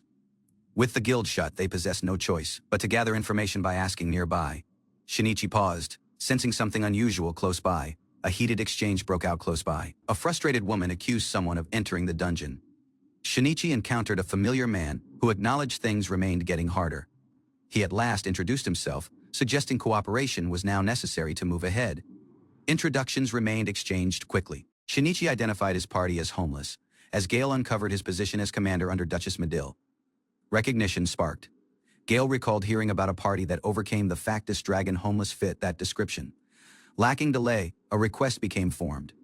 Gale required support with a task he wasn't supposed to speak of openly. The mission involved tracking below someone significant: Novin, the missing son of Duke Medill. Cooperation became crucial. Rather than rejecting it outright, Shinichi listened, considered the situation. While consented to assist in the search, orders from the Lord demanded Novin's return. Gale admitted the youthful noble had slipped aside by himself, driven by his craving for adventure.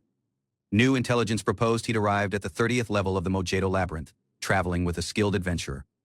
Immediate action became required. Both guards acknowledged homeless as frequent visitors to the labyrinth, while the ones who slew the factus dragon, details about Novan surfaced. 17, slim, with parted dim hair. Gale hoped for aid in tracking him below. Recognition flashed. Shinichi understood they possessed previously encountered someone matching that description just the day before. Reactions became tense. Shinichi uncovered Novan possessed fallen under a succubus's influence, and basic protection wouldn't be enough to break the incantation. The name Karen surfaced, an enchantress capable of charming minds. Defeating her became the only way to free Novan. Expectation stayed. Reaching the 30th level of the labyrinth wasn't out of reach. Confidence rose as the party consented to move ahead. Since objectives aligned, Shinichi agreed to the mission. Lending support formed sense as heading the identical direction. Not everyone consented. The female knight voiced sharp distrust, unwilling to rely on strangers, lacking reason. Mockery stirred tension. The female knight accused Shinichi of being unworthy, suggesting he'd be better employed as a porter than a fighter. Not backing below, he proposed a duel. If he won, she'd follow his lead in the labyrinth. If she prevailed, he'd withdraw entirely. A confident grin spread across her face, doubtful of his skills. She boldly agreed to the challenge, lacking pausing. Preparations started. Rules were plain: no abilities, no sorcery, only wooden weapons. Victory required a clean submission or incapacitation. Both remained firm. Agreement became mutual. The duel became officially set to start. She advanced with assurance, dismissing any chance of defeat. Her stance revealed no hesitation as she readied to strike with the wooden blade. Charging forward, she shut the distance, arms tensed. She swung with speed while force, aiming to overpower Shinichi from the start. As Freya charged ahead with firm resolve, Shinichi remained firm, blade poised to meet her. The clash of metal echoed as their swords collided in a swift exchange of power. Confusion flickered across Freya's face. No matter how aggressively she assaulted, Shinichi evaded or obstructed with ease. His composed gaze never wavered. Momentum shifted with each strike. Freya unleashed another swing, only for Shinichi to counter it, lacking stepping rearward. Gasps rose from the onlookers. Holding his blade with one hand, Shinichi absorbed each blow, causing them to question his complete power. Acknowledging her refined technique, Shinichi said plainly. Freya lowered her stance anew, unwilling to yield so soon. Freya lunged with assurance, declaring her superior training. Her stance radiated pride, believing Shinichi remained no opportunity as a commoner. Yet disbelief crept in. No matter how firm she pressed, he stayed composed. Shinichi's composed expression stirred doubt in her heart. Driven by frustration, she launched another strike, urging him to respond. Her strikes demanded acknowledgement, not avoidance. At last, Shinichi shifted. With narrowed eyes and renewed focus, he readied to strike, not anymore holding rearward. His sudden movement carved through the air. Steel met steel as his counterattack started in earnest, swift while precise. Freya gazed at her blade in disbelief. The clean break beside its edge departed her stunned. Her confidence possessed been shattered beside with it. The match became declared over. Shinichi remained victorious. Though bitter, Freya acknowledged overcome, vowing to retain her word as a knight. A fellow guard expressed surprise at the outcome. Freya, still irritated, questioned Shinichi's role among them despite his plain display of power. Even so, Shinichi became welcomed with respect. A firm handshake marked the beginning of cooperation, tension gradually giving way to trust. With plans set, the party consented to rendezvous at the labyrinth, each preparing for the trip forward. As the party moved through the silent streets, an eerie stillness surrounded them. Shops stayed shuttered, while the absence of people weighed heavily on the atmosphere. Concern shadowed their faces. The elf woman questioned their chances of success. Yet Shinichi proposed quiet reassurance, confident despite the unease. A spark of energy lifted the mood. With newfound enthusiasm, they vowed to give their best, rallying at the rear of Shinichi's bold, if slightly exaggerated, declaration. Outside the labyrinth, the team assembled. Shinichi took command, ready to organize roles for the perilous route forward. Assignments remained given quickly per row while Freya were chosen to lead the front lines. Shinichi assigned final positions. Gale might secure the rear. Elena would handle sorcery in the center, and roles would shift if required to counter ambushes. He reminded the team of the unknown dangers forward. From the 22nd level onward, the labyrinth stayed unexplored, its threats uncertain. A guide led them aside from the main route. Confusion became as Shinichi questioned the unfamiliar route. The guide uncovered their destination, the Temple of Transfiguration. They might skip straight to the 21st level. A bold while risky maneuver. Without further delay, the party neared the temple's gate, prepared to start the descent. The party remained before the ancient temple's entrance, unsure of what to expect. Freya looked at Gale, her expression tense with uncertainty. Moments afterward, they emerged into an unusual field. Despite being 21 floors underground, the area resembled a peaceful surface meadow. Laughter broke the tension. Gale marveled at the sight, as Shinichi casually referred to it as home, leaving the rest bewildered by the idea. Shinichi clarified with a smirk. Though unusual, it suited him. The others was able to only shake their heads at the odd reality he named normal. With the transfer complete, the team started their mission tracking below Lord Novan in the labyrinth's lower depths. Puro crouched close to the ashes, analyzing the remains of a campfire. He detected 6 distinct scents: 4 men, 2 women indicating recent passage. Gale confirmed their suspicion. Adding Novan to the count matched the reports. Puro's keen senses impressed everyone. Shinichi nodded. With confirmation of the trail, they pushed ahead. The route forward appeared additional certain now. The party arrived on the 22nd level, stepping into a bamboo woods unlike anything they'd expected in a dungeon. It seemed oddly familiar to Shinichi. As Pero enthusiastically foraged for meal, Freya watched on skeptically close by. A rabbit peeked from the brush, unnoticed by every. Freya's gaze sparkled as she spotted a rabbit with a single horn. Overwhelmed by its charm, she couldn't aid yet admire it aloud. Ignoring the mission, she cuddled the beast joyfully. Gale reminded her of their purpose. Yet her focus became previously lost to fluff.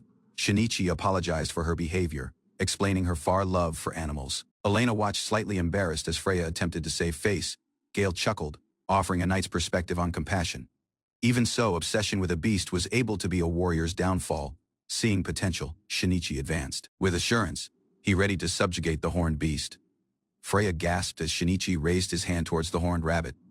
The beast responded with curious sounds while cautious steps. A notification emerged: Shinichi possessed successfully formed the horned rabbit his familiar. The party watched on in disbelief. Effortlessly, he trained it to follow commands. The rabbit obeyed, hopping while placing its paw gently in his hand. Freya became stunned, despite its obedience. Shinichi noted its limited usefulness. Freya, however, became stunned by his ability to tame it so effortlessly. As awe shifted to confusion, Gale questioned Shinichi's genuine nature. Freya, unwilling to part with the beast, protested in dismay, gripped up a skull and innocently inquired if it became edible. Shinichi, while Elena swiftly shouted in alarm those remained human remains. The bones started to stir. A swarm of skeletons rose from the ground, weapons in hand while vacant gaze glowing with menace. Elena readied a mighty incantation, disgusted by the undead. Before she was able to act, Shinichi intervened, catching her off guard with an unforeseen grab. As she reeled rearward and kicked him in frustration, Shinichi quietly mentioned he had a distinct idea he wished to test. Laughing to himself, he ignored Elena's glare. She sighed, realizing she wasn't actually dying, just stuck with someone unpredictable. Shinichi extended his hand towards the undead, commanding them to become his familiars. Elena observed in disbelief, realizing his intention. The process proved additional difficult than with the rabbit. Beads of sweat formed as he proceeded the subjugation ritual, urging patience. A moment afterward, the skeletons bowed in submission, newly bound by Shinichi's sorcery. They transformed into a unique class: homeless skeletons, far stronger than before. Gale, startled, inquired for an explanation. Shinichi acknowledged he possessed the ability to turn monsters into allies, something he hadn't uncovered earlier. Freya, while Gale struggled to accept it. A beast as a companion became unusual enough. Undead servants remained beyond their expectations. Frustration bubbled in Freya, despite her praise. Incapable to hide how much she envied the uncommon ability she possessed, just witnessed. Lacking warning, an unusual sensation stirred within Shinichi. The eye on his forehead activated, reacting to the skeletons close by. A surge of energy went by through him. Before lengthy, a fresh form emerged: golden skeletons, imbued with light and dim, unlike anything seen before. As realization dawned, he linked their transformation to the power of his third eye, which appeared to trigger during familiar bonding. His fresh undead companions remained prepared, voices united in loyalty. Whatever orders awaited, they remained ready to serve. Wone's skeleton remained out with its golden shine. Recognizing its presence, Shinichi named it leader of the party. On some playful debate, he settled on the name Skeletor. As Gale approved, Elena stayed unconvinced and uneasy nearby the undead companion. Deeper in the bamboo woods, a monstrous brute assaulted Freya, while Gale instantly engaged, weapons striking in sync. From the shadows, wolves lunged, only to be intercepted by a storm of bones. Skeletons launched into action, clubs swinging, lacking mercy. Though effective, their loud rattling annoyed Elena. Gale acknowledged their power, yet couldn't deny the chaos they carried with them. The group arrived at the 23rd level. Once navigating the dense bamboo terrain, Pero shouted, having uncovered a descending staircase secret in the overgrowth.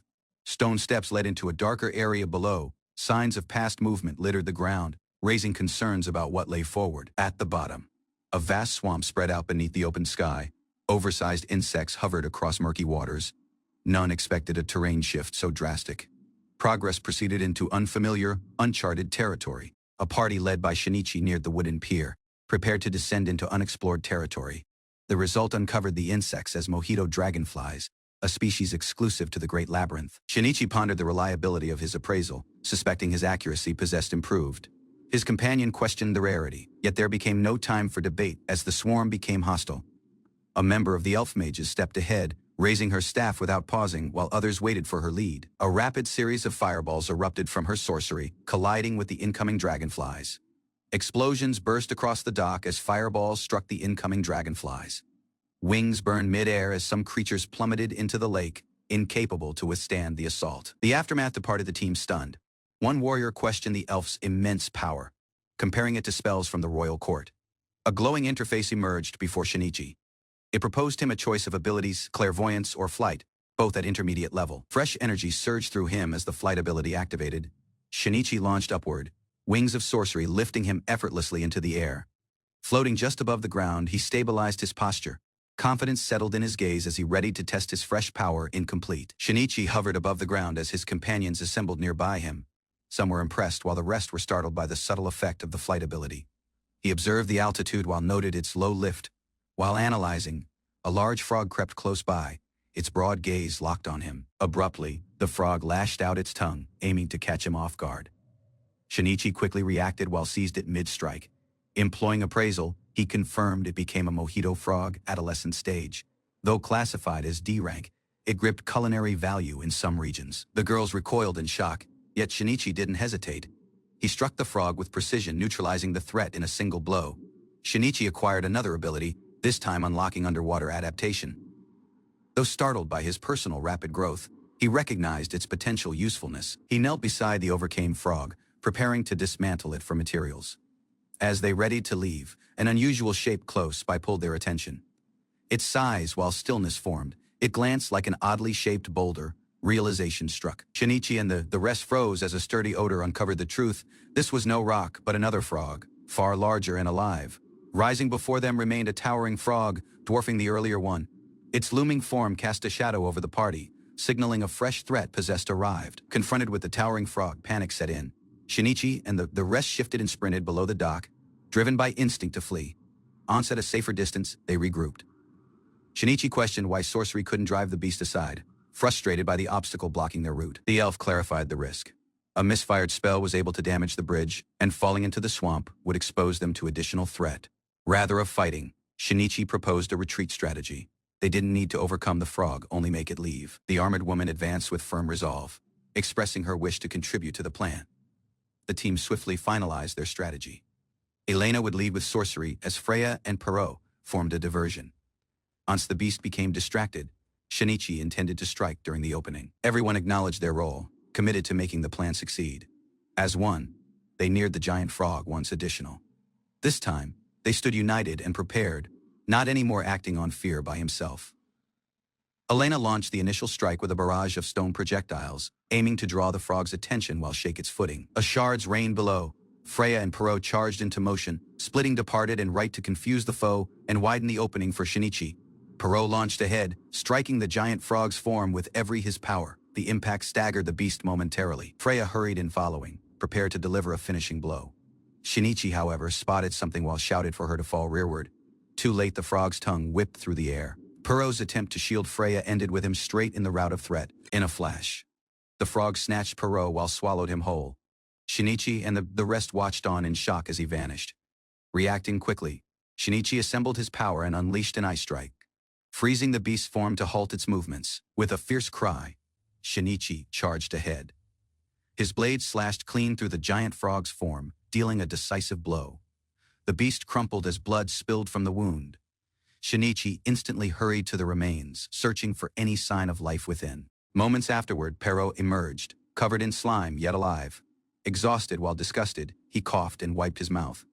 As relief set in, Shinichi shifted to Freya with visible frustration. He demanded an explanation for her reckless strike outside the plan. Anger flared. He accused her of acting on pride, risking Perrault's life to prove herself lacking, considering the consequences. Freya attempted to explain herself, yet Shinichi stayed firm. One of their companions stepped in to defuse the situation. He offered to handle the apology later, urging Shinichi to focus on the current situation and leave the argument at the rear for now. Shinichi exhaled, then shouted to Skeletor, ordering him to remove the fallen frog's corpse from the bridge. As the party discussed retreat, Shinichi consented. He warned that another similar beast was able to appear at any moment. Abruptly, a system message emerged before him. His physical abilities had evolved, merging into a fresh, additional mighty state enhanced body. A fresh system message emerged, listing a series of ability evolutions. Shinichi's abilities advanced rapidly. Swordsmanship became Sword King technique, while other traits pursued suit. He gazed at the alerts, stunned by the transformation. Elena, equally surprised, realized her personal abilities had as well progressed. Shinichi clarified that evolution depended on talent while proficiency. He noted how uncommon it became. With numerous never advancing in decades, Elena silently reflected on his remarks. Soon, once, Skeletor reported rearward. A staircase possessed been uncovered further forward. Shinichi acknowledged the news with brief praise. The party advanced on, reaching the vast terrain of the 24th level. As the party explored the fresh area, Elena admired the beauty of the landscape. She commented on the fresh air while clean environment, imagining it as a perfect place for a retreat, smiling. She looked ahead to at last washing off the grime from their trip. A sense of relief spread among the party. Shinichi employed his detection ability to scan the surroundings. No enemies emerged close by, making the location feel secure for rest. With no objections from the team, he declared the spot suitable for camp. Preparations started shortly once. Meanwhile, Perrault returned excitedly, proudly holding a massive crayfish he had seized from the liquid close by. Thrilled by the abundance of fish, Perrault proposed catching additional for dinner. Shinichi consented while proposed crafting a net to improve their haul. Once removing his gear, Shinichi sat below and activated his yarn-making ability. With focus while precision, he formed a big, durable net. The rest grabbed on tasks gathering firewood and preparing ingredients. Shinichi offered instructions, trusting the team to handle their parts. With tools prepared, while Perrault moved to the riverbank. Spirits remained high as they readied to dive in. Underwater, the pair advanced skillfully. Thanks to Shinichi's adaptation ability, he swam effortlessly towards the fish lacking discomfort. Beneath the surface, Shinichi while Perrault successfully speared multiple big fish. Their efforts paid off swiftly. Returning to camp, they proudly displayed a complete net of fish. Elena welcomed them rearward, impressed by the volume of their catch. Shinichi became directed to cut the fish while placed them into a floating magical container. He examined the unusual sphere with curiosity. Elena employed a combination of fire and liquid sorcery to heat the swirling pot, explaining how it allowed them to cook lacking a physical pan. Pleased with the results, she named it part of her evolution.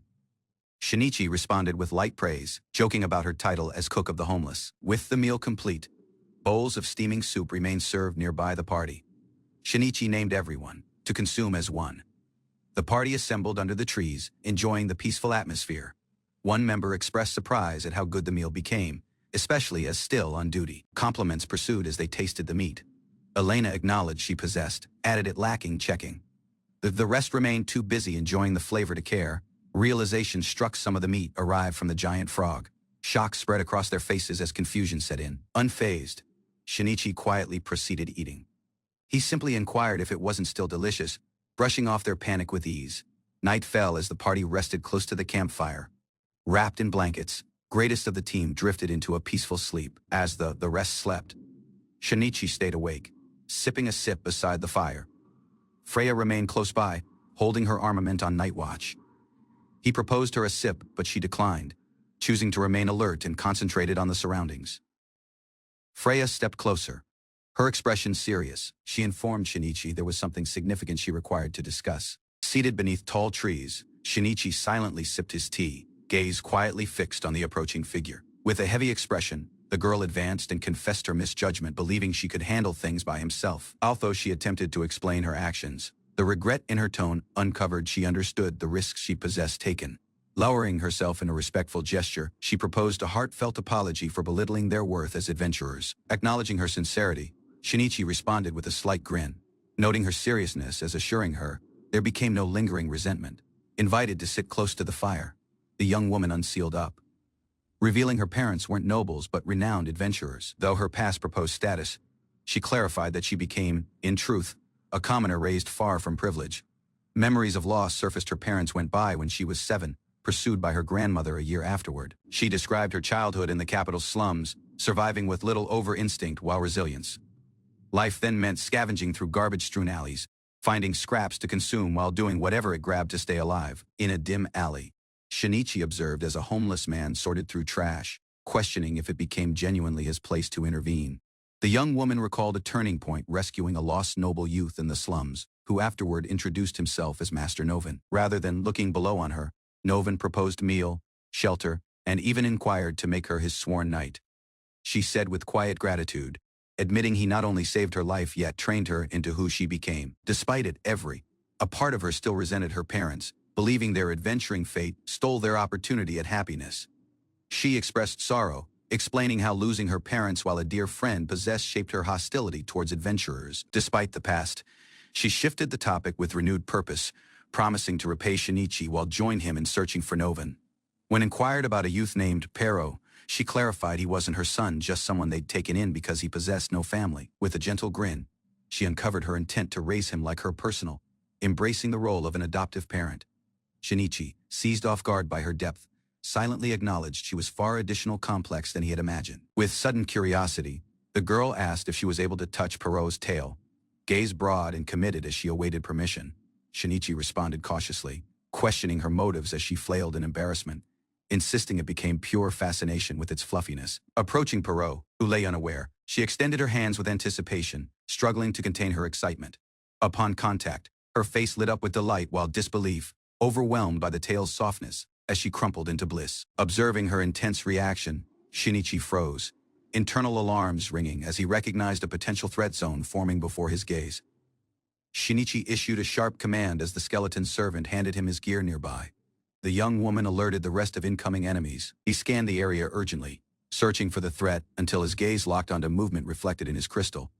Above the treetops, enormous wings cut through the sky, a party of feathered beasts, descending rapidly from above. A fierce griffin landed before them, its talons striking the ground, as Shinichi stared it below with concentrated resolve.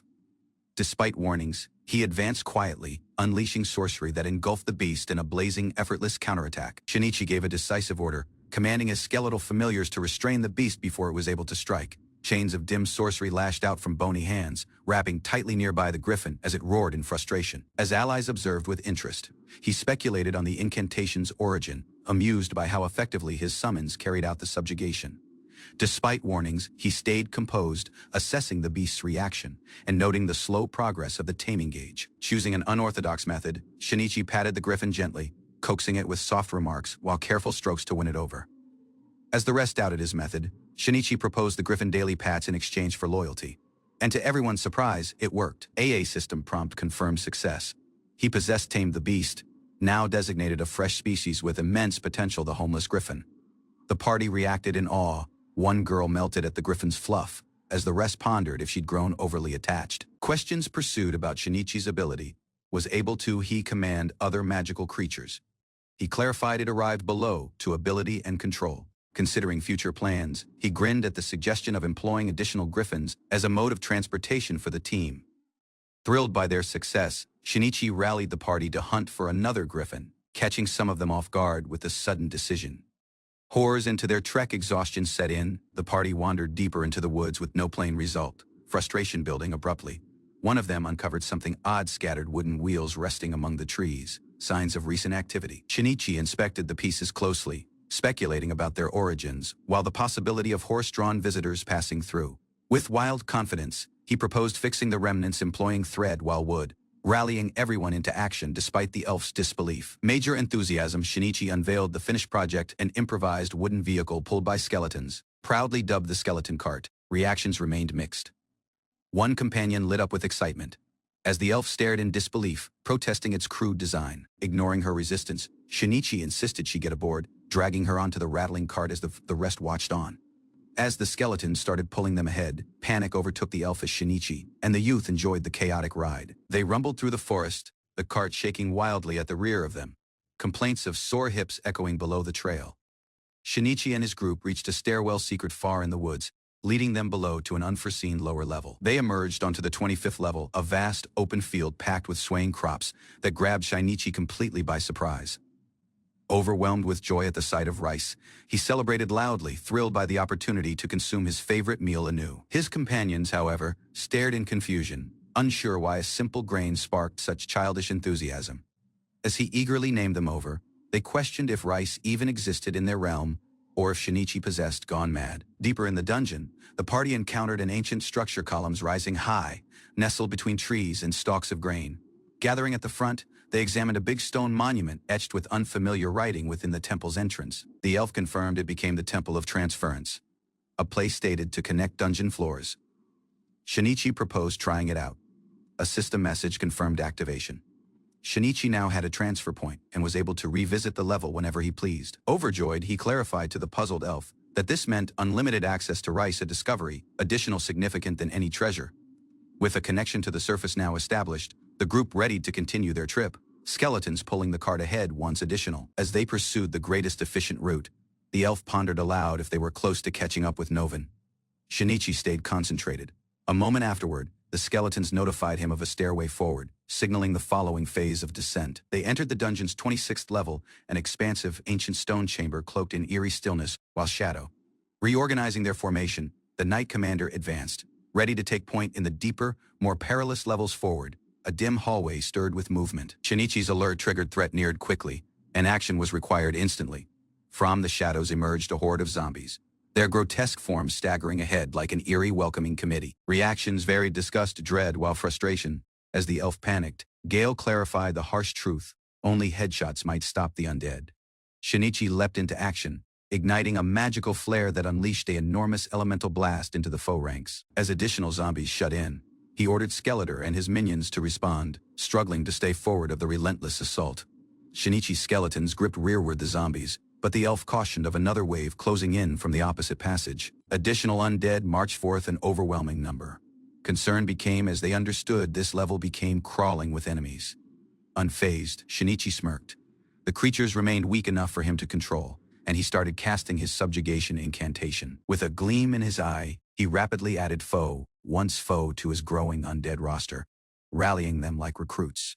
Seated triumphantly in a wooden cart, Shinichi cackled wildly, now the proud commander of a 200-sturdy skeleton army. As some questioned Shinichi's enthusiasm and the eerie presence of skeletons, the rest admired his energy and leadership. Shinichi stayed concentrated, proposing a fresh formation that placed the undead in the lead for safety and strategy. With assurance, he commanded the skeletal army ahead, committed to continue their expedition with overwhelming numbers on their side. Shinichi remained proudly before an army of skeletons, having amassed an undead force far within the dungeon. With a commanding gesture, Shinichi ordered the skeletons ahead. His companions pursued closely, committed to sweep the level of hostile corpses standing in their route. Reaching the 27th level, the dim surroundings forced the party to pause. Shinichi crouched to assess the area as one ally conjured light to pierce the shadows. As one, they advanced cautiously. One elf sensed something beside the wall, halting abruptly as unease settled in. The fox-eared youth sniffed the air, alerting them. The passage forward loomed vast while ominous. A piercing scream echoed through the passage, freezing Shinichi mid-step. His companions sniffed the air while reported multiple human scents forward, mixed with something else. They shifted a corner and spotted a grim scene: unconscious bodies lay scattered across the level as a winged woman gripped a man upright by his collar. Grinning confidently, the winged woman uncovered herself to be no normal foe. Shinichi's team reacted with alarm. One of them identified her as the cause of recent chaos in Marna, her infamy now confirmed. With a smug expression, the woman confessed she'd grown impatient while descended from the 30th level to greet them early, her tone laced with menace. Freya and her comrades reeled in shock as the truth became plain: Novin had been employed as bait, his fallen form lying motionless on the cold stone level. Lacking pausing, Shinichi issued orders. The group was to prioritize rescuing the wounded as he and the rest gripped the enemy's attention. Standing firm, Shinichi, Elna, while Perot readied to confront the winged woman. Ignoring her mockery, the trio charged ahead in unison. Their focus sharpened as they readied to strike as one. Elna unleashed a barrage of flame spells, her sorcery lighting the passage with explosive force, aiming to overwhelm the foe in a single coordinated strike. She flame spell engulfed the foe, but just as impact appeared certain, the succubus disappeared, lacking a trace, leaving the party momentarily stunned. Suddenly, She reappeared at the rear of Elna with a grin. In a swift motion, she arrived at for her target as Shinichi reacted with a shout and hurried in. Shinichi dove ahead while pushed Elna aside, narrowly saving her from the incoming strike. The succubus grinned, amused by his timely intervention. Realization set in, she began employing teleportation, a racial trait unique to succubi. With resolve regained, the team surged ahead, the fox-eared youth named for Shinichi's support. As they launched into their following coordinated assault, Puro launched a rapid assault, his gale strike pounding the succubus with a flurry of blows. She weathered the strike, but swiftly broke aside to counter. Shinichi slid into position, blade drawn, intercepting her movement before she was able to reposition. Their blades clashed with force, neither side relenting. Sparks flew as Shinichi met her power head-on, refusing to yield ground. As she tried to retreat, Shinichi closed the gap and landed a solid kick to her midsection, knocking her rearward before she was able to react. From at the rear of, Elna started casting advanced sorcery. The ground rumbled as stone rose nearby her, preparing to unleash a decisive incantation against their elusive foe. With power gathered at her command, Elna cast Ground Hammer, sending an enormous slab of stone crashing below towards the foe with explosive force. The impact shook the level as debris settled. A wall of rubble now remained where the succubus possessed once been, sealing off the area. Shinichi observed cautiously. Elna, confident in her sorcery, declared the conflict over, certain her incantation had finished the job. Elsewhere, Shinichi checked on the injured. Gale reported that 5 of the rescued party remained unconscious, but Novin became still breathing. As relief spread, a teammate went by over a cure mushroom. Instructions remained given to employ it when Novin awoke. With the conflict seemingly over, Shinichi relaxed. Elna mentioned taking a bath rearward home as the party started wrapping up their affairs in the dungeon. When inquired about the skeletons, Shinichi casually stated they'd be put to work tending fields. As they debated the skeleton count, a tone echoed from within the rubble. The source, still secret, cautioned them of an unwanted transformation. Stone shattered outward as the enormous figure emerged, revealing a familiar yet terrifying form. Shinichi, while Elna stared in disbelief. Amid the falling debris, the succubus reappeared, smiling darkly.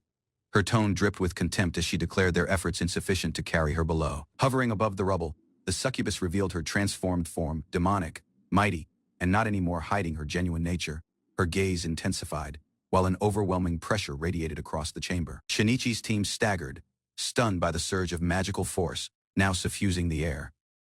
Recognizing the threat, Shinichi ordered Freya to retreat with the injured. His mind raced, unable to comprehend how she was able to still stand once everything they threw at her. Appraisal activated, revealing a terrifying truth. She became a vampire succubus hybrid capable of wielding multiple elements, while ranked among calamity-class monsters. With a composed, nearly smug expression, the woman confirmed the assessment. She declared herself a fusion of vampire while succubus. Hovering high above, the vampire succubus raised her hand while channeled dim energy.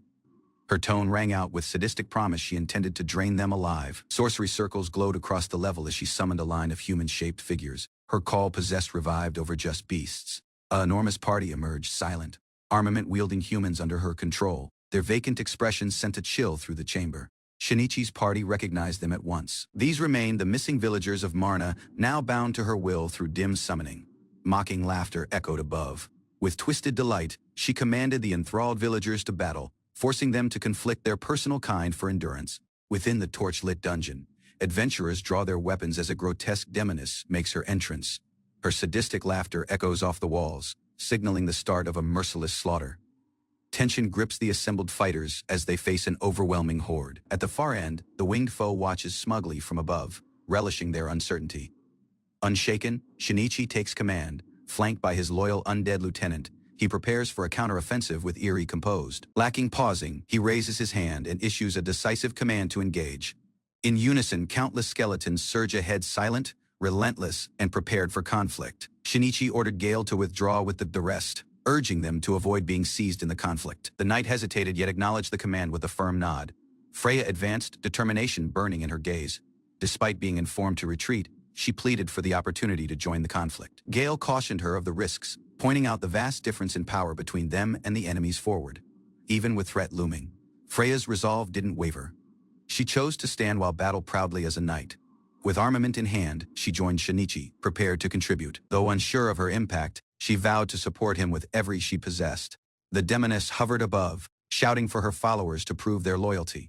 With weapons raised, her possessed soldiers charged ahead in a frenzy. Across the hall, Shinichi offered his undead troops a crucial order not to slay, yet to stall and buy time.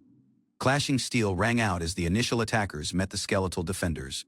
A swordsman recoiled, startled by the unforeseen resistance. Despite the chaos, the undead gripped their ground. Their relentless strikes overwhelmed the foe, leaving numerous injured and retreating in dread.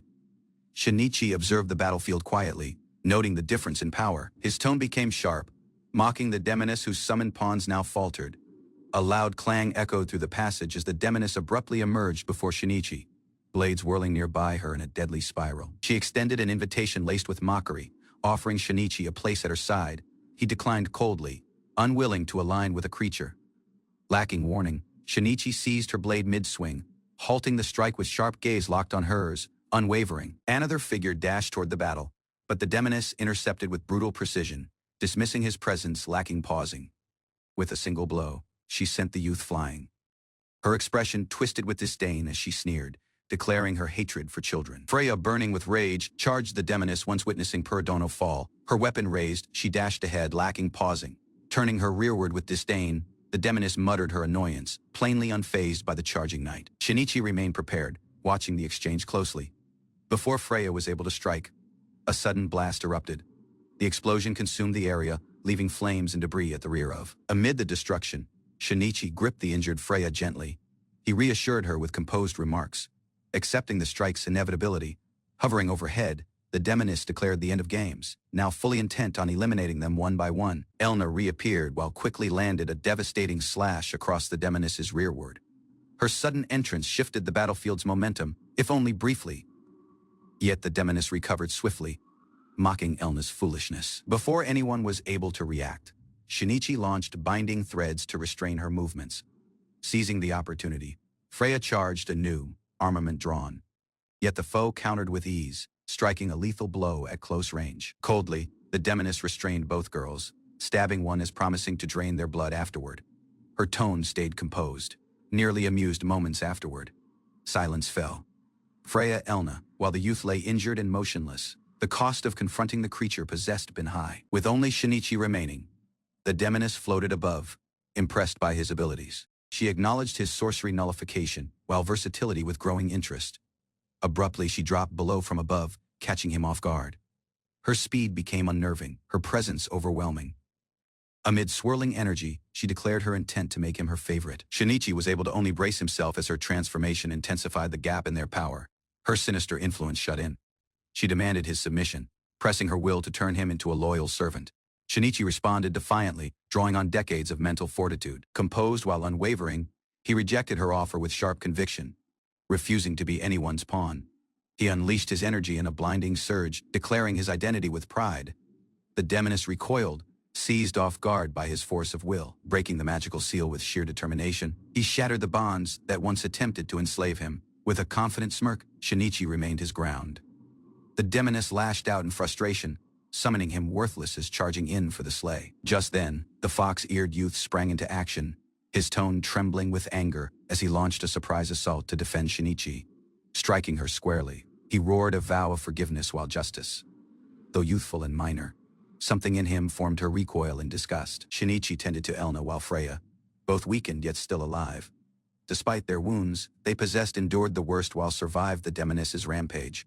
As the women regained consciousness, Shinichi confirmed their recovery. The healing effects of the mushrooms remained working, though the conflict became far from over. Frustration weighed on Freya as she lamented her lack of power. Elna, determined to contribute, asked Shinichi what additional she was able to do. In the distance, Perot gripped off the foe, declared their following strategy: they would regroup, strengthen themselves, and overcome the foe employing pressure point techniques. However, as he searched through the system interface, he struggled to locate the ability. A discovery flashed across the screen: his race-possessed evolved. Vital pressure emerged as a fresh ability, igniting a surge of confidence. Lacking delay, he urged the girls to turn nearby, ignoring their reluctance. Hands glowing with energy, he activated the technique, fingers pressed gently against their backs. Unforeseen warmth replaced the anticipated pain, leaving both women broad-eyed while steady. A newfound power coursed through their bodies, doubts vanished as hope came back, and the team seemed the opportunity at victory. Instructions arrived: quickly move as one, avoid isolation, while guard each other's blind spots. With foe teleportation in play, coordination might be critical. Wind cut through the hall as a mighty slash carved an arc through the air. Iruna came back, surprising the demoness mid-strike. Confident, the elf advanced, warning that their target, a soon-to-be archmage, might not fall effortlessly. Footsteps echoed rapidly across the stone level. Freya lunged, spear poised. Her strike met the demoness's defense with sharp clashing metal. Reflexes, while precision shaped the encounter, movement quickened, leaving the foe struggling to match their speed. Confusion flickered across her face as she reassessed the situation. A wall of fire erupted nearby the attackers. Flames formed a protective barrier, shielding them from the oncoming assault as maintaining formation for coordinated strikes. Pained grunt escaped from the demoness as her magic did not succeed to take grip. Confidence faltered despite her outward composure. The fox-eared youth leapt ahead, shouting warnings to the elf. His body moved with precision, striking before the foe was able to react. A split-second clash pursued, blades meeting with sparks flying. Both combatants maneuvered swiftly, measuring power while timing in rapid succession. Disoriented, the demoness stumbled, glancing nearby in confusion. The sudden shift departed her, questioning her surroundings. A new presence revealed itself, appearing at the rear of her.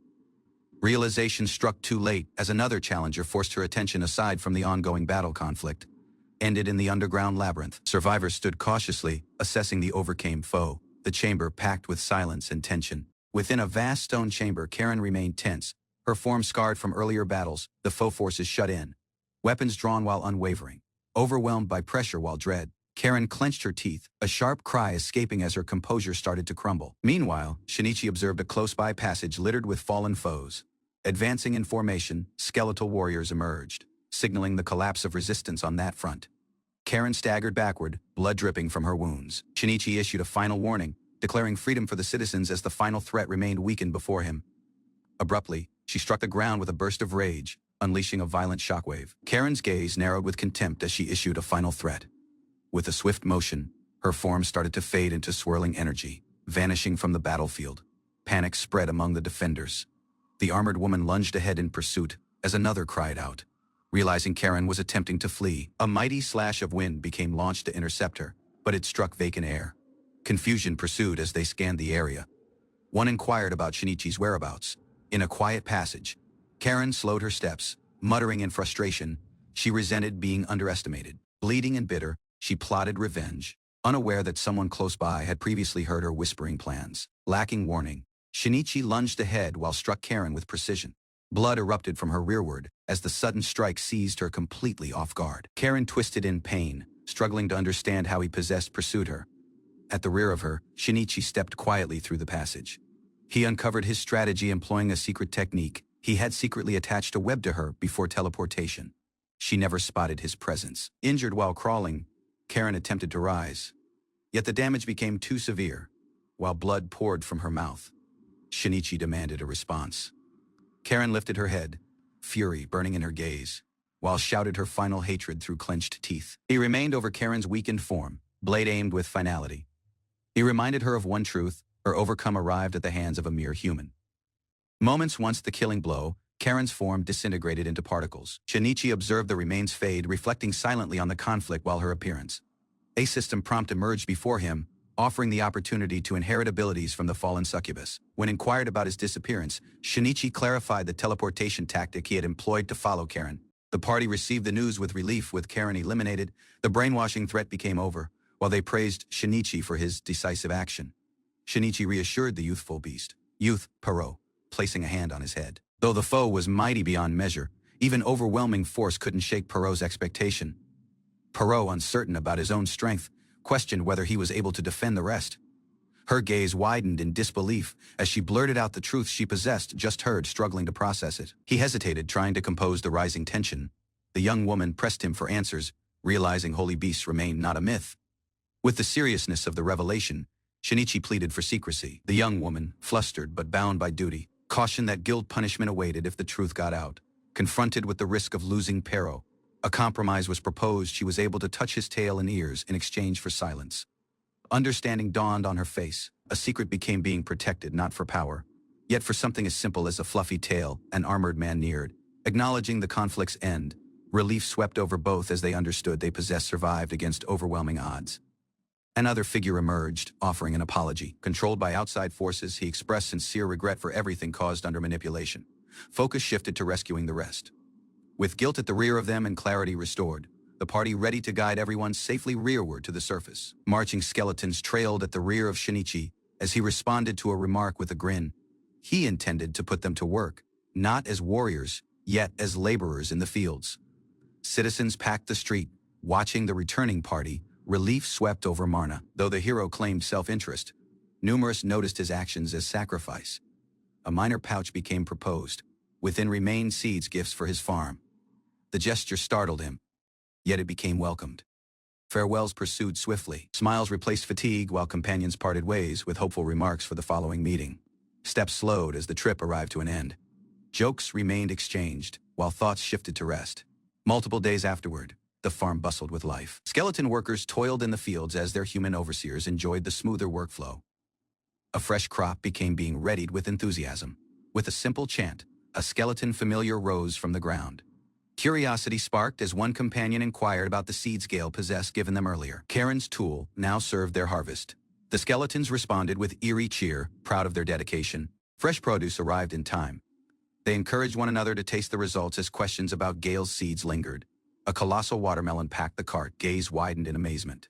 No one expected the seeds to grow something this enormous.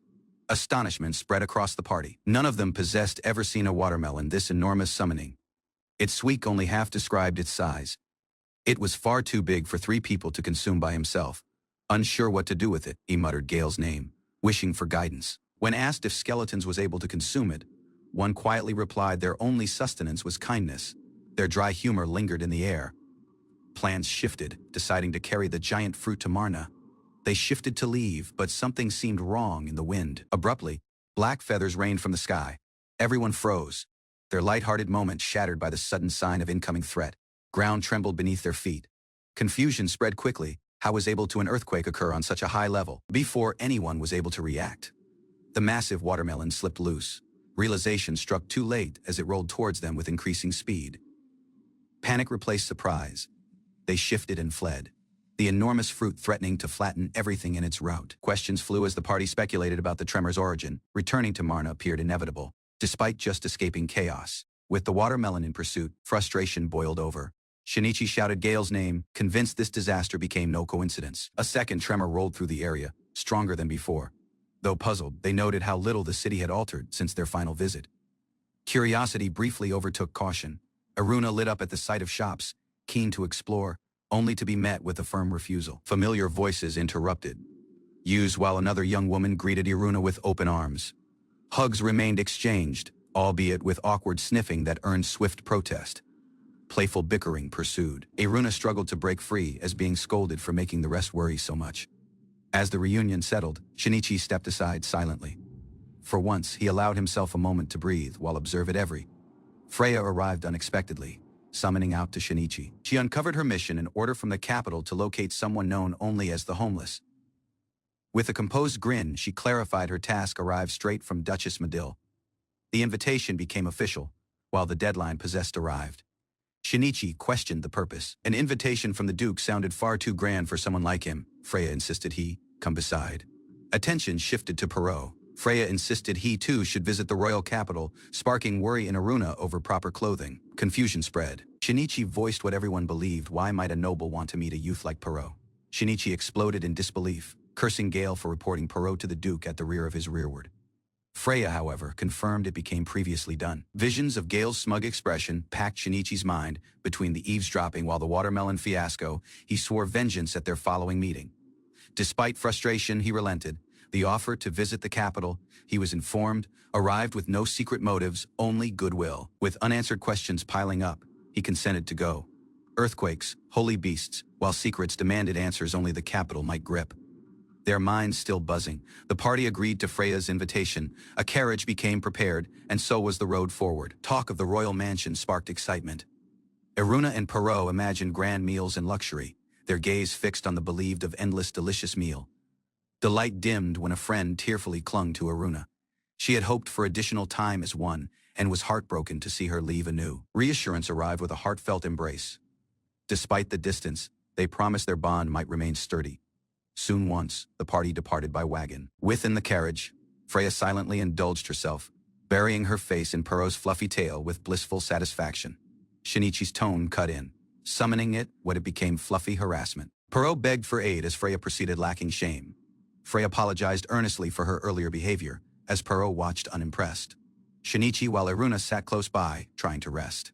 As the wagon rolled ahead, Freya mentioned they remained nearing the royal capital. Shinichi consented it had been a lengthy trip from Marna. The capital walls arrived into view.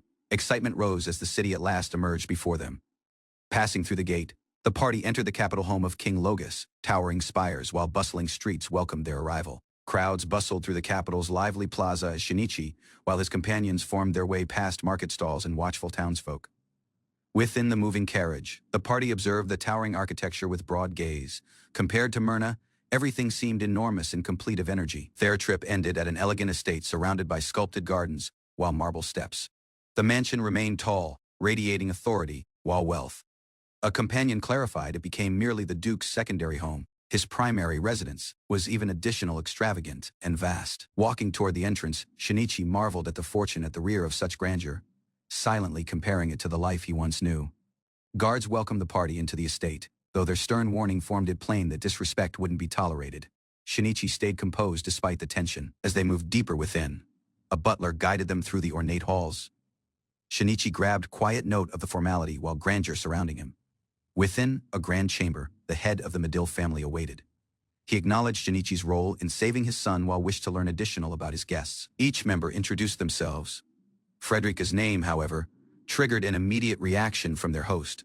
Recognition flickered in his gaze. Frederica remained silent, her expression clouded with emotion. Frederica at last uncovered her genuine identity, a noblewoman from Santa Luzia. Her remarks departed the head of the household stunned while speechless. Visibly shaken, the man expressed his sincere apologies. He hadn't understood he been addressing a duchess from a prestigious nation. Shinichi and the rest remained floored by the revelation. Confusion shifted into disbelief as they struggled to process the unforeseen truth. Tea became soon served, easing the atmosphere. Courtesies remained exchanged as the Medill family expressed gratitude for Frederica's presence. She gently clarified her decision to leave home while pursue her route as a grand mage. To everyone's surprise, the Medill patriarch uncovered that Lord Frederia stayed at the mansion just the night before. The news departed the party stunned. Frederica became shaken. Learning her father became close by stirred a rush of nervous anticipation. Concerned, one companion inquired if she became feeling unwell. She forced a faint grin, plainly unsettled by the news. Seiju, the youth, boldly declared his intent to defend both Shinichi and Erna, brushing aside talk of nobility and politics. Laughter lightened the mood, the chamber brightened with warmth, as the party became invited to enjoy a special dinner. Anxious while overwhelmed, she sank into frustration. Facing her father here never crossed her mind. Panic spilled out. Regrets surfaced, wishing she'd never come at every. Her trip became meant to be about growth, not reunions. Below the hall, a cloaked figure advanced with purpose. His silent steps carried the weight of recognition. A door creaked open. On the other side, a familiar presence shouted, stirring lengthy buried emotions. Her tone cracked. Words fumbled between surprise and disbelief after every this time. They at last remained face to face. Gaze narrowed in quiet disbelief. After every these years, the daughter was genuinely under the identical roof anew. Lacking another word, he shifted and proposed they move to the dining hall, postponing the real conversation for afterward. Tension hung over her like a shadow, smiles faltered, and uncertainty brewed at the rear of forced composure. Dinner arrived, ornate while refined. Plates remained packed, yet no one touched them with ease. Across the table, a question pierced the silence, 9 years of absence compressed into one moment. Her father's gaze remained for an answer. Praise echoed across the table. Her achievements in sorcery remained formally acknowledged. Sparking respectful nods from those present, memories of her homeland's prestige resurfaced. Expectations tied to the Frederia lineage loomed silently nearby. Her conflicting reports stirred confusion. Doubt flickered across her father's face. His daughter, once limited in ability, now remained credited with defeating a mighty foe. Pride crept through his guarded expression. Despite the surprise, he acknowledged her growth and proposed several quiet remarks of approval. Silence came back. Talk of returning home pursued, implying her freedom had sprint lengthy enough, breaking the heavy silence. A tone quietly inquired to speak. Every gaze shifted towards him. Support became proposed. Confidence in her ability wasn't just personal, it became deeply seamed. He wished her to stay by their side. Tension rose. Pleas clashed with rigid tradition.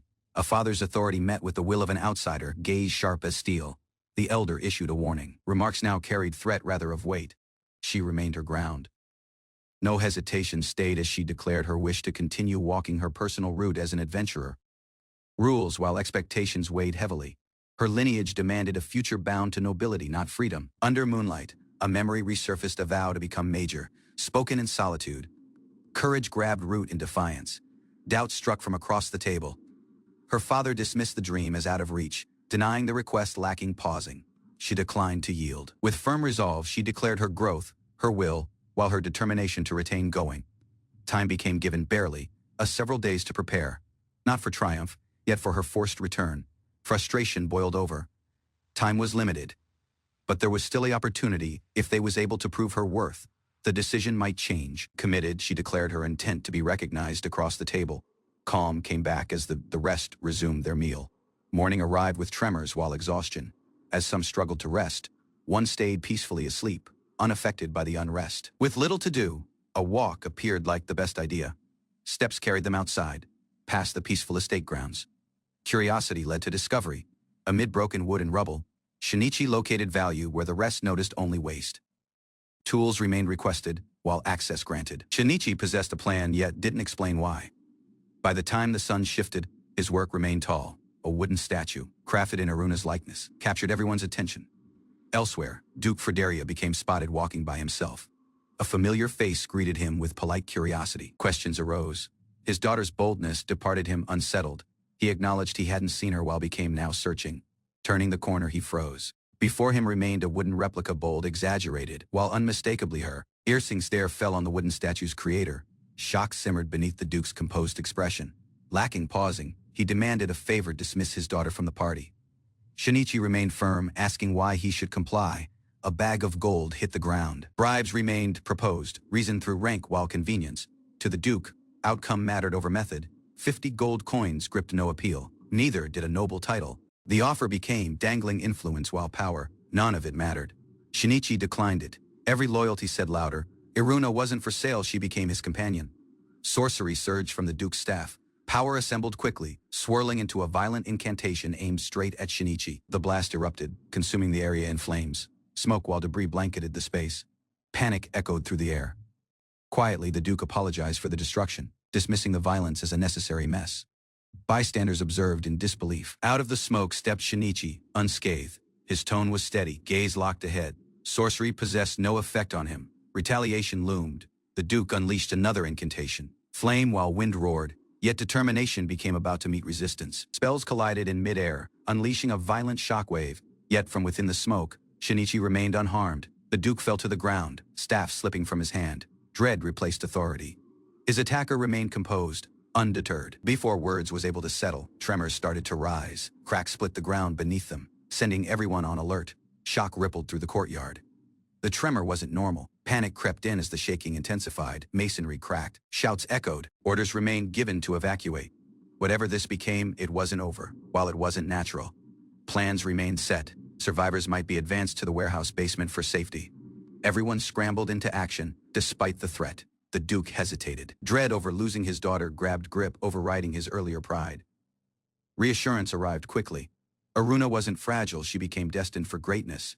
His worry, though real, became misplaced. Desperation drove him to plead. Offers of gold spilled from his lips. He arrived at out, grasping for assurance. Shinichi remained firm. Emotion flared in his tone as he reminded the Duke what mattered greatest, being her father, not her buyer. Remarks cut far. Shinichi's tone carried conviction, urging the Duke to rise, not with power, yet with purpose as a parent. A lengthy pause pursued. The weight of those remarks shattered pride, leaving only reflection in their place. Conflicted, he questioned himself. Was able to he genuinely become a stepping stone for someone else, his personal daughter? Elsewhere, signs of threat became stronger. The party advanced swiftly, tracing the foul scent to its source. To gain height while visibility, Shinichi and Seiju scaled the buildings with ease, leaping into action as the threat neared. Shinichi, while Seiju remained frozen, gaze fixed on the horizon. Something enormous neared, its presence undeniable. A towering beast emerged from the distance. Its roar shook the air, revealing a monstrous form at the rear of the tremors. Wind blasted past them as the ground trembled. Both braced themselves, realizing the source of the earlier destruction. The two stared forward. The foe became mighty and uncertainty loomed, but retreat wasn't an option. From the city walls, Shinichi observed the vast crater beyond the gates, evidence of a colossal force recently awakened. A quick appraisal uncovered the truth: a giant minotaur, a relic from 50 million years past, possessed, emerged from far beneath the kingdom of Logas, now roaming in search of sustenance. Realizing the city's imminent threat, Shinichi assessed their odds. Perot, refusing to abandon him, remained firm despite the looming threat. As some hoped Aluna might defend the capital, the urgency demanded immediate decisions. Choosing action, Shinichi proposed taking on the beast as one before rejoining their allies. Within the capital, Shinichi regrouped with Aluna while Flare. Urgent voices confirmed the threat. Giant minotaurs possessed emerged, towering and unstoppable. Flare reported that the guild possessed issued an emergency quest. Soldiers remained being assembled at the west gate, though coordination might take precious time. At the guild counter, a bounty for exterminating the minotaur became posted. Despite doubts and the looming risk of death, a local fighter advanced, insisting it was too perilous to leave the matter solely to outsiders. Committed, she vowed to defend her hometown with her life, prepared to battle for the place that raised her even in the face of a legendary beast. Aluna joked about earning the title of Archmage if they succeeded, as Shinichi acknowledged her past heroics in saving the capital. Their party, now united in purpose, marched out with firm resolve. Aluna noted that her father might at last acknowledge her if the capital became saved. Beyond the city, the giant minotaur stirred. Still groggy from its awakening, it advanced sluggishly yet steadily towards the walls. Flare handed Shinichi an unusual treat. Though skeptical, he agreed to it, realizing time was brief before the beast arrived. On consuming it, Flare's senses heightened drastically. The team remained prepared, empowered, and alert, ready to confront the colossal threat. Shinichi devised a quick strategy to weaken the beast. They might target its legs, starting with coordinated strikes from Flare while Perot at the rear. With the plan in motion, each member confirmed their role. Shinichi would flank right as the rest launched a joint assault from the front and side. He instructed Aluna to wait for the signal her sorcery required to hit with perfect timing to be effective. The towering minotaur at last spotted their presence. Its gaze narrowed, locking onto the minor party preparing to strike. Without pausing, Shinichi and Perot charged forward, aiming for the beast's legs to begin the initial strike. Flare, while Perot launched their coordinated assault, quickly darting in with precision. Their weapons struck low, aiming to cripple the minotaur's rear leg. As the beast reeled from the initial blows, Shinichi maneuvered into position. His grip tightened on his armament as he readied to strike. In a blur of motion, he lunged ahead while landed a mighty hit on the beast's right leg, causing it to stagger. Enraged, the minotaur roared while shifted its attention towards the attackers. Shinichi shouted to Aluna as she readied her incantation. Aluna advanced without pausing, declaring it was her turn to unleash the final blow. Cast her spell with complete force, unleashing an enormous vortex of fire. Her signature flame burst towards the towering foe. The swirling inferno surged across the battlefield, slamming into the minotaur before erupting in a thunderous explosion. Flames engulfed the beast's upper form. It roared furiously as its flesh scorched, yet the damage, though severe, didn't carry it below. Shinichi observed the aftermath, grimacing. The strike hadn't finished the beast. It stayed standing, angrier than ever. Abruptly, the minotaur raised its enormous fist. Shinichi's gaze widened as the giant blow arrived crashing below towards him. The minotaur's massive fist slammed below, but Shinichi succeeded to catch the blow with his blade, holding it rearward with sheer force. Straining under the impact, he cried out, barely keeping the crushing weight from overwhelming him. Perot hurried in, deflecting the fist just in time. Shinichi crumpled rearward, relieved to find his arms still intact. The team regrouped, frustrated by their ineffective strikes. They questioned whether the beast possessed any vulnerabilities at every, noticing a glowing black gem embedded in its forehead. Shinichi deduced it became the beast's weak point. Its color changing based on hostility confirmed it. Confronted with the challenge of reaching the minotaur's weak point, the party debated their options. Shinichi regretted not having a flight ability. Unexpectedly, a prompt emerged offering him the opportunity to activate a flying vampire ability. Without pausing, he agreed to and rallied the party for one final blast. Despite concerns from Aluna about the risks, Shinichi knew there became no other way to strike the fatal blow. Summoning on the ability, he triggered the transformation. Dim energy engulfed him as his form started to shift. The vampire transformation completed. With fresh wings and power surging through him, Shinichi remained prepared, uncertain if this power would be enough. Shinichi's fresh wings pulled gasps from his companions, stunned yet impressed. They observed as he adjusted to his transformed form. With a surge of energy, he launched into the sky, flying freely for the initial time. The group below was able to only glance up in awe. Soaring high, Shinichi circled the battlefield. Confidence surged as he now possessed a direct route to the minotaur's weak spot. Mid-air, he raised his hand, casting a summoning incantation. Sorcery circles spread beneath him, pulsing with energy. From the glowing sigils, a skeletal army emerged, rising in perfect formation to join the battle. The summoned skeletons marched into formation, responding instantly to Shinichi's mental command to flank the foe from both sides. Hovering in the sky, Shinichi eyed the battlefield below. With renewed resolve, he announced the start of a fresh offensive as the Minotaur stared up at him. Towering while unyielding, the beast remained prepared. Its breath steamed in the cold air, muscles tense for another clash. Shinichi raised his hand while issued a direct order to his familiars: bind the giant Minotaur lacking delay. Chains conjured by the skeleton army wrapped nearby the creature's limbs, momentarily restraining its power and halting its advance. He encouraged his summoned army to retain pulling.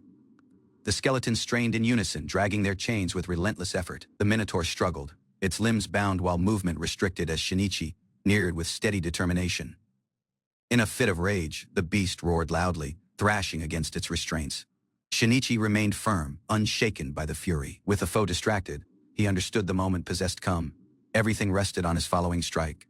Drawing his blade tightly, Shinichi soared high into the air while dove headfirst, aiming straight for the creature's exposed weak point. Shinichi dove at complete speed, his blade aimed straight at the glowing gem. The Minotaur's gaze widened just before impact. With a deafening crack, the blade shattered the crystal. The beast roared in agony as energy burst from its forehead. Momentarily stunned, the Minotaur staggered. The rest observed with expectation.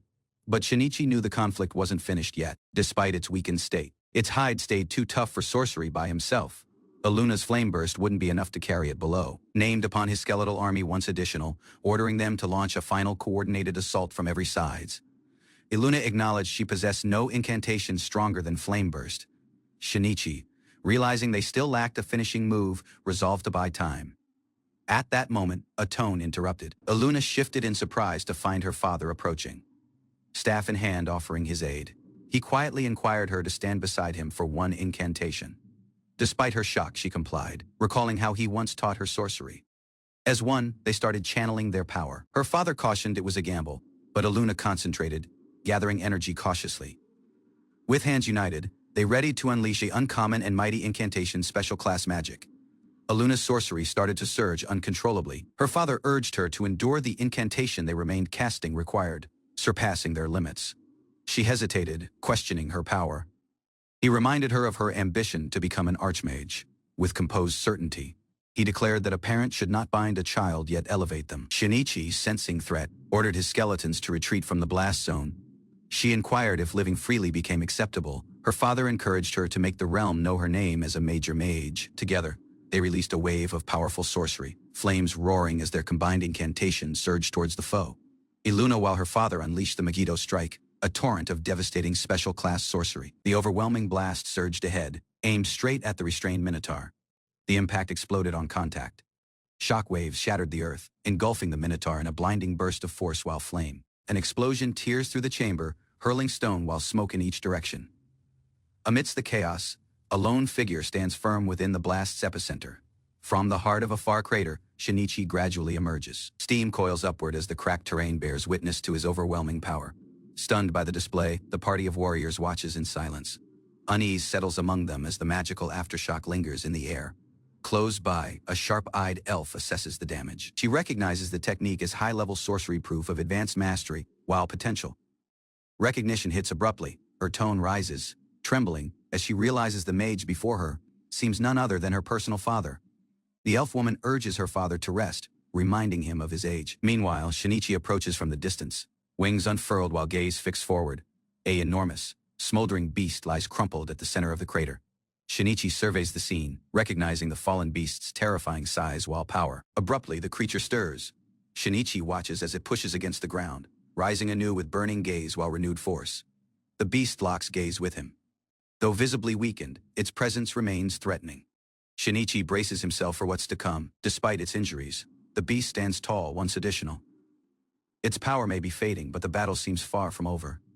Shinichi calls out to Flare, requesting her spear, knowing his blade won't be enough. Without pausing, she agrees, offering her armament with a composed nod. With the spear in hand, Shinichi launches ahead. Determination burns in his gaze as he vows to end the threat once, while for every he ascends rapidly, wings spreading broad as his form aligns with the strike. Below, the injured beast struggles to regain footing. Sensing threat, the creature roars and hurls an enormous boulder upward in desperation. The sky becomes a battlefield of force while instinct. Undeterred, Shinichi narrows his route. Spear drawn while heart steady, he aims to pierce through the falling stone and the foe waiting below. With a mighty roar, Shinichi charges headfirst into the final assault.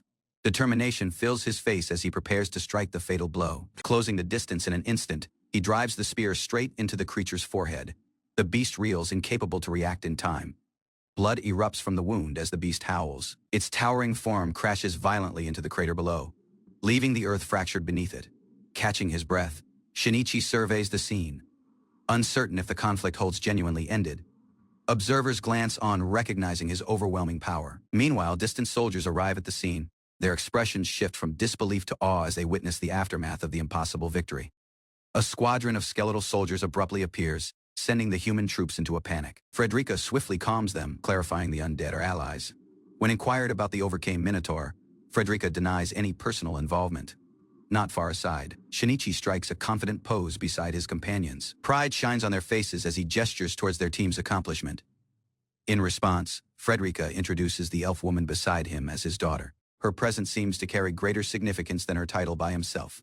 With soft gaze, she reaches out as summoning her father. Simultaneously, a message appears: Shinichi has acquired a new skill through the ordeal.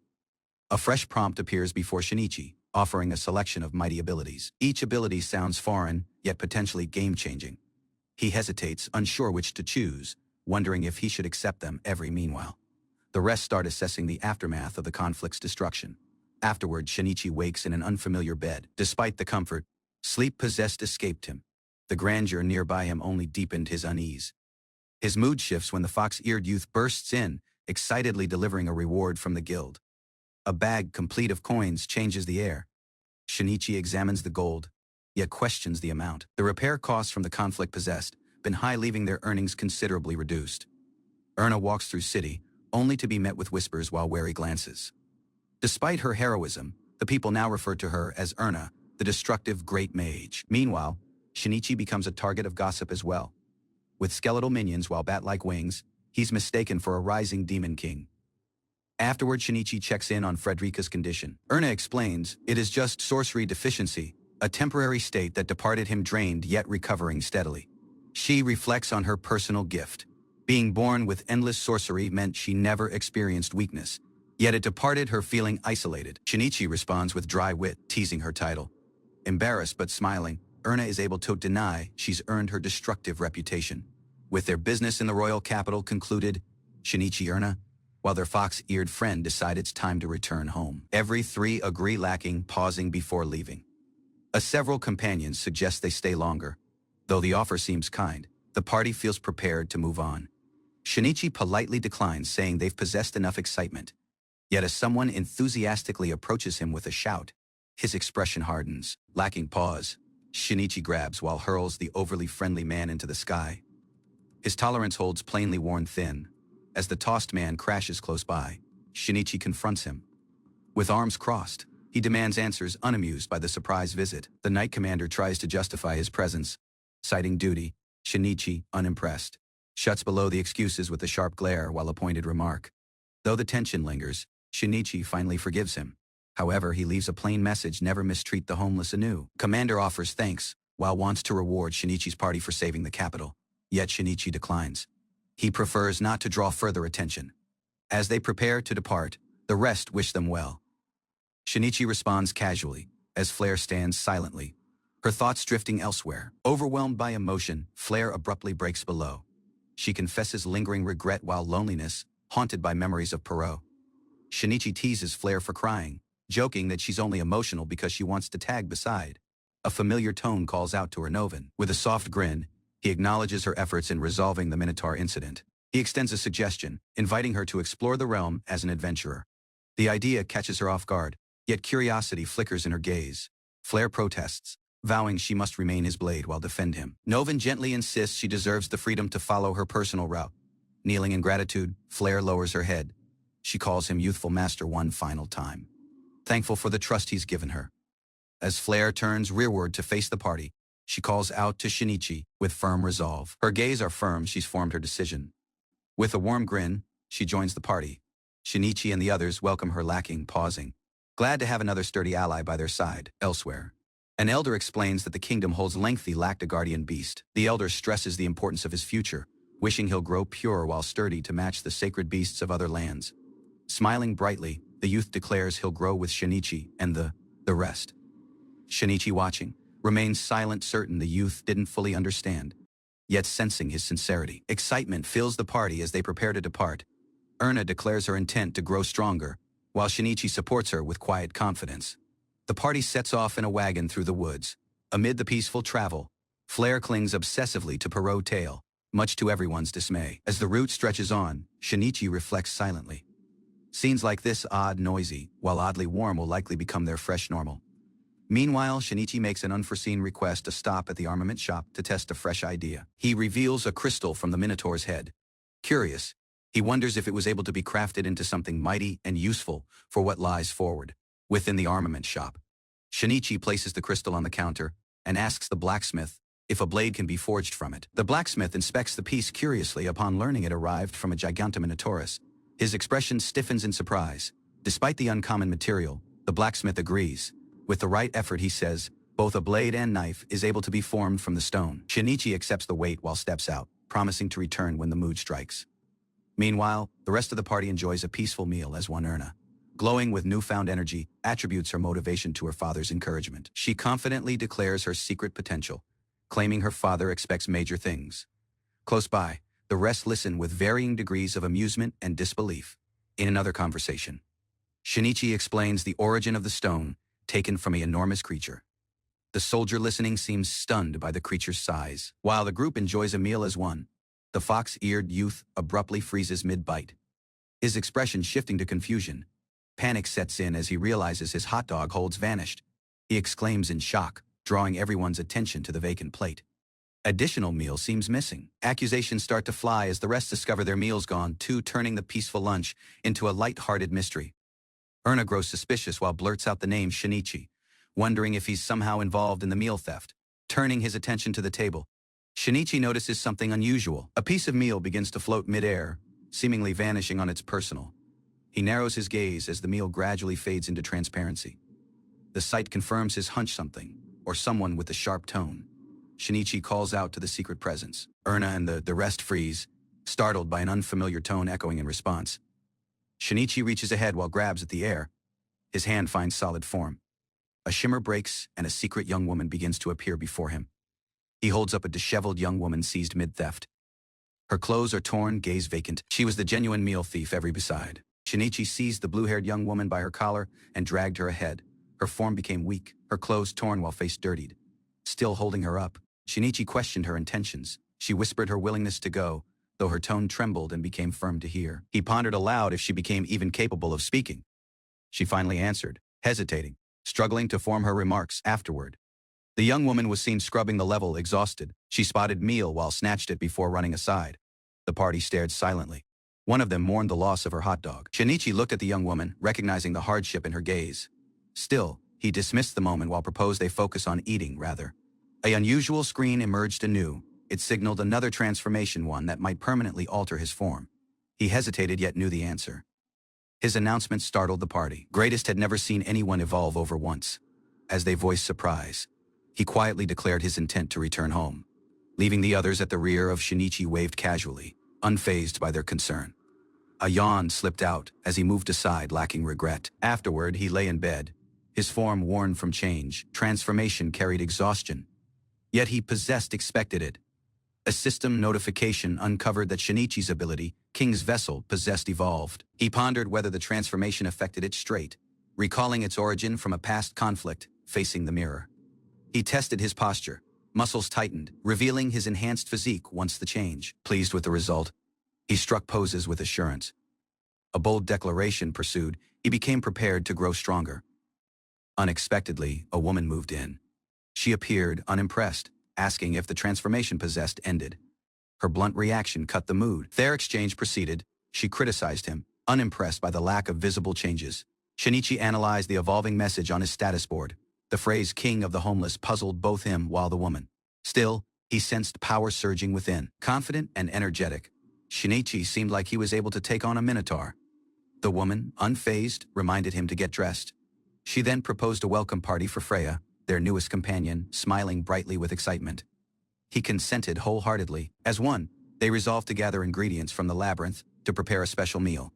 By the lake on the 29th level, Shinichi sat in silence, waiting alongside his comrade as their task started. As they remained on the dock, Shinichi confidently informed his companion to watch. A sudden splash erupted in the liquid, drawing their attention. From the depths, an enormous beast emerged. Shinichi swiftly identified it as a mote-hid tile, an insectivore native to the labyrinth, with edible flesh while low rarity. Lacking pausing, he confronted the beast, fists clenched. His form shifted into combat stance, prepared to strike. With a swift punch, Shinichi launched the creature off the pier, landing a decisive blow. Victorious, he claimed the crocodile meat, then shifted to assist his ally close by. A bizarre beast surfaced the Dougal, its form unknown to scholars, its existence debated. Shinichi, while his companion remained stunned by the discovery, lacking warning. The Dougal sprayed a black liquid, coating them in a dim, foul mess as it thrashed violently before retreating. Though they succeeded to catch it, the creature escaped. Shinichi chuckled, admitting he hadn't expected that outcome. The realm still gripped numerous mysteries to uncover. Elsewhere on the 21st level, a warrior mounted a beast and charged towards her target, a plant-like beast in her route. With precise force, she launched her spear, striking with assurance while ending the encounter in a single blow. The young woman proudly gripped up a daikon mandora, smiling brightly. She inquired what target should come following, keen to retain going. Her companion proposed the following catch, a magical beast named the Violent Tomato. She acknowledged the challenge with assurance. With everyone's efforts combined, a broad variety of ingredients possessed and assembled. Shinichi, satisfied, readied for the following step. A big iron plate became set up, surrounded by stones, while firewood. The feast became about to start. The party assembled nearby. As one, they grilled their bounty, prepared to celebrate their success. Shinichi readied the meal with care, presenting a savory sauce formed from miso, soy sauce, sugar, while garlic. He demonstrated how to dip the meat before eating. Initial bite lit up his face with satisfaction. He savored the taste, following it up with a generous helping of white rice that the rest joined in. They complimented the flavor, curious about the delicious meat's origin. He casually uncovered it arrived from a giant minotaur, shocking the party. They hadn't expected something so uncommon. Despite the surprise, they couldn't stop eating. The legendary meat became simply too good. As still eating, the fox-eared youth attempted to speak with his mouth complete. Shinichi reminded him to swallow initial, plainly unamused by the messy enthusiasm. Once the feast, the party sat rearward, completely stuffed. Plates lay vacant, the enormous grill barren. Groans of fullness echoed in the quiet field. Despite the discomfort, the young woman with brief dim hair grinned softly. For the initial time, she genuinely enjoyed a meal. She expressed her gratitude, admitting her lack of ability while inquired to rely on them. Shinichi welcomed her to the team. As leftover ingredients remained, concern grew over excess, though the sentiment at the rear of gathering them endured.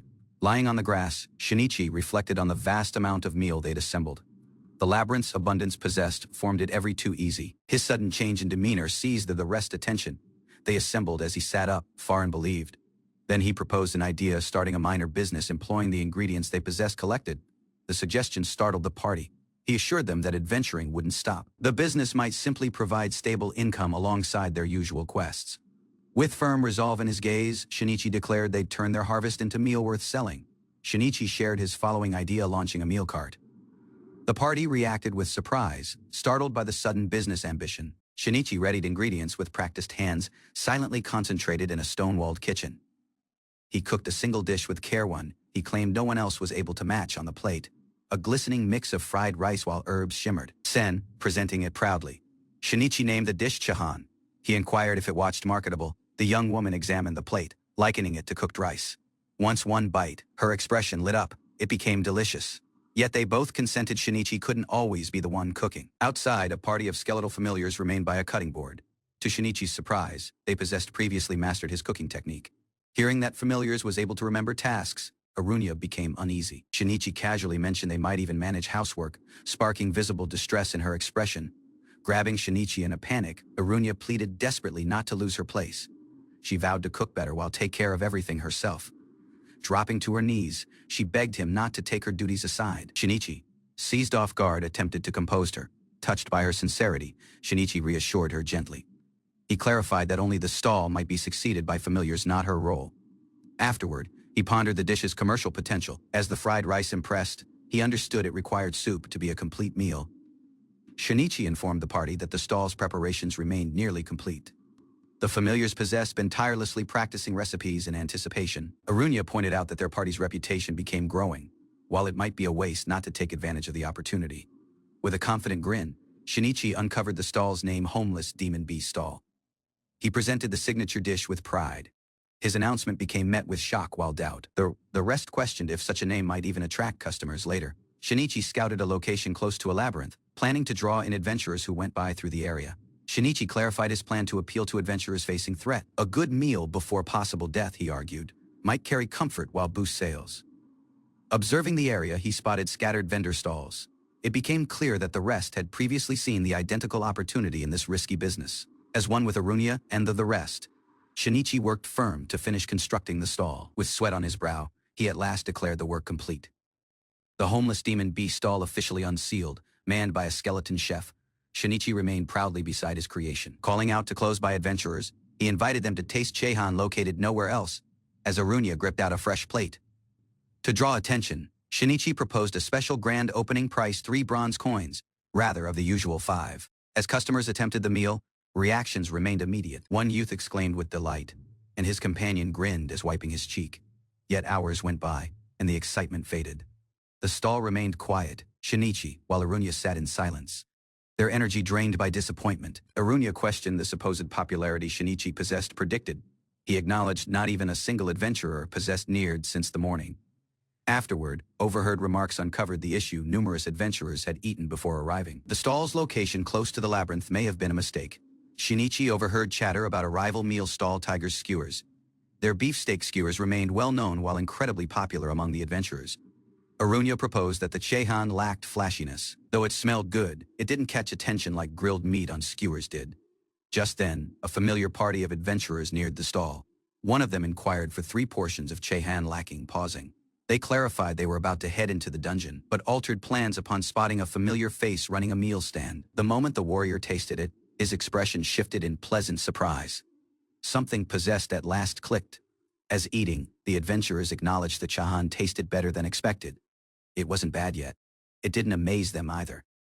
They clarified that good taste by himself wasn't enough. Adventurers preferred hearty, satisfying meals that watched impressive at initial glance, especially before facing threat. Shinichi agreed to their feedback with a heavy heart. He thanked them sincerely while acknowledged he required to start over. One adventurer encouraged him, requesting something additional mouth-watering following time, perhaps with juicier meat to leave a lasting impression. Reflecting silently, Shinichi understood the challenge to form meal both filling and memorable. Arunya reassured him not to lose expectation. Arunya proposed a warm grin, holding out a plate of Chehan. She encouraged Shinichi to consume, reminding him he must be hungry too. Close by, the rest revealed their support. A skeleton gripped a sign asking him to cheer up. Abruptly, a dish floated aside mysteriously. Shinichi reacted with shock while anger, yelling at the unseen force for trying to steal his meal. He clenched his fist, warning the thief not to employ any unusual abilities, threatening to report them if necessary. But as the figure became plain, Shinichi recognized the young woman, dirty while weak. She uttered his name faintly, revealing a past connection. Though Shinichi sympathized with the young woman's inability to speak, he reminded her that stealing wasn't acceptable, and she required to repay what she consumed. He lifted her up gently while stated that if she possessed no money, she should work to earn her meal like anyone else. Sighing, he offered her a deal she was able to consume until complete. But in exchange, she had to work off the cost. She weakly consented. Shinichi inquired Sukataru to prepare Chehan employing leftover rice. The skeleton chef silently acknowledged the request. As the Chehan sizzled, Shinichi reminded Sukataru he didn't need to write everything below to serve customers. The young woman's gaze sparkled as a steaming plate of Chehan was placed before her. Her hunger became unmistakable. As she devoured the food, the rest close by grabbed notice. Perot covered his nose, complaining about the overwhelming odor. Shinichi observed silently while consented. He proposed she take a bath before working, noting her tattered clothes weren't helping either. Moments afterward, a loud tone insulted the stall, summoning the place disgusting. Even the skeleton chef reacted in shock. Rivals from Tiger's Skewers mocked the meal, claiming it became worse than trash while unworthy compared to their grilled meats. Shinichi demanded to know who they remained. The tall man introduced himself as Radarai, owner of Tiger's Skewers, while his brother Nunui as the vice owner, feigning hospitality. They claimed to be greeting the newcomers while sarcastically informed Shinichi to be thankful for their visit. Their genuine intentions became plain. They demanded payment from anyone doing business in the area, summoning themselves the Dustin Brothers. Additional of their gang emerged, intimidatingly warning Shinichi to pay up or face the consequences. Quietly, he shouted their protection racket for what it was, a Yakuza-style extortion scheme. Irunia, visibly annoyed, muttered about how the critics wouldn't stop summoning the meal tasteless. She abruptly burst out in defense of Shinichi's cooking, declaring his chahan the best in the realm. Her tone became packed with conviction. The mockers scoffed, refusing to taste it while comparing it to insect eggs. Irunia's fury rose as she gripped her staff. Without pausing, she cast a barrage of fireballs straight at the hecklers, sending flames hurtling towards them in a fiery blast. Explosions erupted, scattering the tiger crew. Irunia shouted her warning no one might insult Shinichi's meal and get aside with it. Shinichi hurried in to stop Irunia. He reminded her to compose below and take in the damage she possessed caused. They remained before the aftermath burned ground, scattered debris, while unconscious men. Irunia's rage possessed departed the market street in chaos. Realizing what she'd done, Irunia froze. Shinichi attempted to ease the tension with a joke, summoning it a big red rearward at home. Irunia sat in guilt. She attempted to explain herself through tears, blaming the mockers. Shinichi simply informed her not to worry. Fortunately, no one became seriously hurt. They possessed covered damages while remained even allowed to continue running the stall afterward. Shinichi gently reminded Irunia not to employ sorcery so recklessly. As the provocation became real, her response possessed gone too far. Understanding his concern, Irunia stepped aside to cool her head, leaving Shinichi to reflect on the situation. Later, the rest came back from a bath, visibly refreshed. Shinichi sighed, noting how incredible the bath appeared for everyone's mood. The boy proposed the newly washed young woman a cup of milk, insisting it tasted best once a bath. She hesitantly agreed to. Once they remained settled, Shinichi shifted serious. Now that she became clean, he stated, it was time for a real conversation. In the warmth of the kitchen, Shinichi sat with the young woman, observing her cautious demeanor. Though she possessed eaten, Shinichi reminded her that nothing arrived lacking effort. He allowed her to stay for the night but formed it plain that work might be expected in return. Lacking speaking, Rizu picked up a sketchpad and wrote a plain message. I'll work firm. I want to live here. Her written remark seized him off guard. He clarified if she meant a permanent role. As she nodded silently, Shinichi looked at the stall's modest setup. It became just the beginning, yet her determination stirred something in him. At the table, Rizu clarified her intentions by writing that she didn't want to become an adventurer, she previously aimed to be one. With steady hands, she uncovered her genuine motive, joining the adventurer party known as Homeless. Hunger possessed, pushed her to act before explaining, committed. She declared she wouldn't accept a role limited to stall work. Her goal became plain, she wished to be in the field.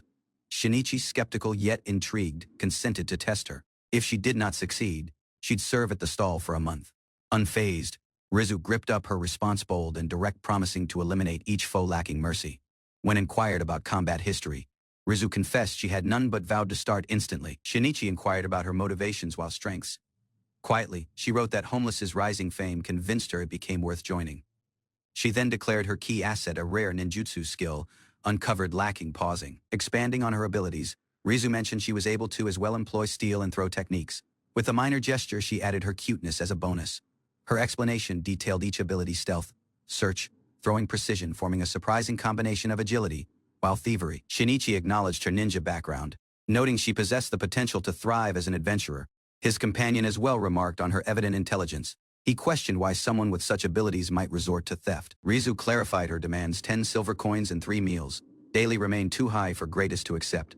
He paused, then asked if that was the only reason at the rear of her actions. Rizu's expression shifted solemn as she uncovered a deeper motive: she sought revenge for her parents' deaths. At last, she offered her complete name: Rizu Smith, a young woman driven by loss and purpose. The woman's expression shifted upon hearing Rizu's surname. She inquired if the young woman was the daughter of Baron Smith. As the woman confirmed, the Smith family's noble status landowners of a fief close to Marna territory. Shinichi, taken aback, listened as she clarified the grim rumor. The whole family possessed been murdered during a break-in. As Rizu wrote, she uncovered the truth. She by himself possessed survived. Their land became now under Earl de Star's control. Her quiet statement departed the rest stunned. The air tense as the weight of her past became painfully plain. Rizu uncovered the harsh truth: Earl de Star wasn't just an opportunist. He became the very man who murdered her whole household. At the table, the young woman presented a blunt accusation: her whole household had been slaughtered, and the man in question was the culprit. Suspicion spread across the woman's face as she hesitated, trying to grasp the weight of such a claim. According to the young woman, the killers confessed they acted on the orders of Earl de Star, a noble praised for his kind demeanor. Blood-stained memories surfaced. Her family lay lifeless beneath the boots of their murderers. Shinichi started to understand her genuine intent. Lacking pausing, she declared her goal to eliminate de Star, and those responsible seeking not assassins, but comrades in vengeance. Rather than hiring assassins, she explained they wouldn't act lacking payment. And importantly, she didn't want the rest to carry out her revenge. Eyes filled with resolve, she uncovered her genuine intent. She wished to end their lives by her personal hand. Becoming an adventurer might offer her both income while experience, a route to grow stronger by hunting monsters. When inquired about family, she confessed that her relatives remained loyal to de Star. If located, she might likely be sold for coin. Realizing her grim situation, Shinichi silently acknowledged that her life had previously arrived at its lowest point. Shinichi silently recalled the agony of his personal past, grieving over the lifeless bodies of loved ones, overwhelmed by sorrow while rage. He recognized that Rizu's heart was consumed by revenge, yet thought someone required to guide her towards a future shaped by expectation, not hatred. The rain fell heavily as Shinichi sat by his tent. He saw his own broken self in her left at the rear of once losing everything. Though he knew her route became misguided, the weight of her pain stirred something within him. Standing firm, he agreed to her plea. The consequences might be his by himself to bear. Concern packed the chamber as the woman raised her tone, reminding them that targeting an earl wasn't just perilous, it was a grave crime despite the warning.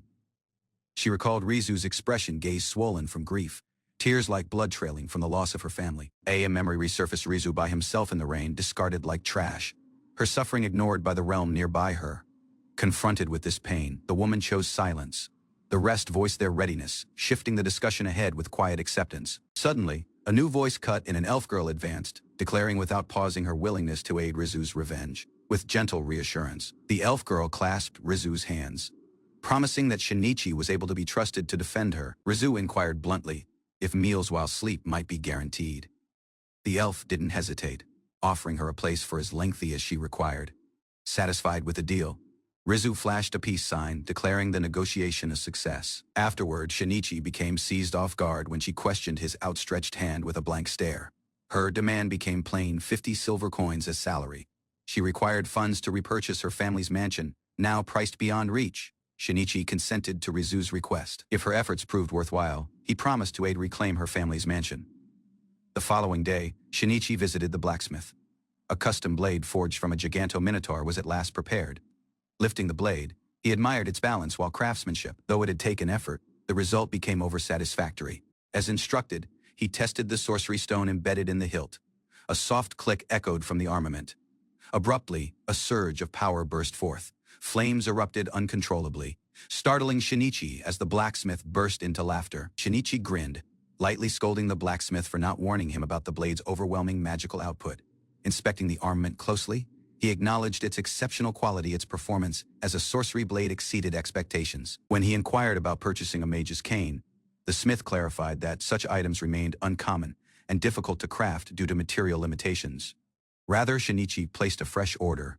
He pointed to a dagger-like shape while inquired for a custom construct. Challenging the smith, he requested it be forged from mithril while honed to cut paper in midair.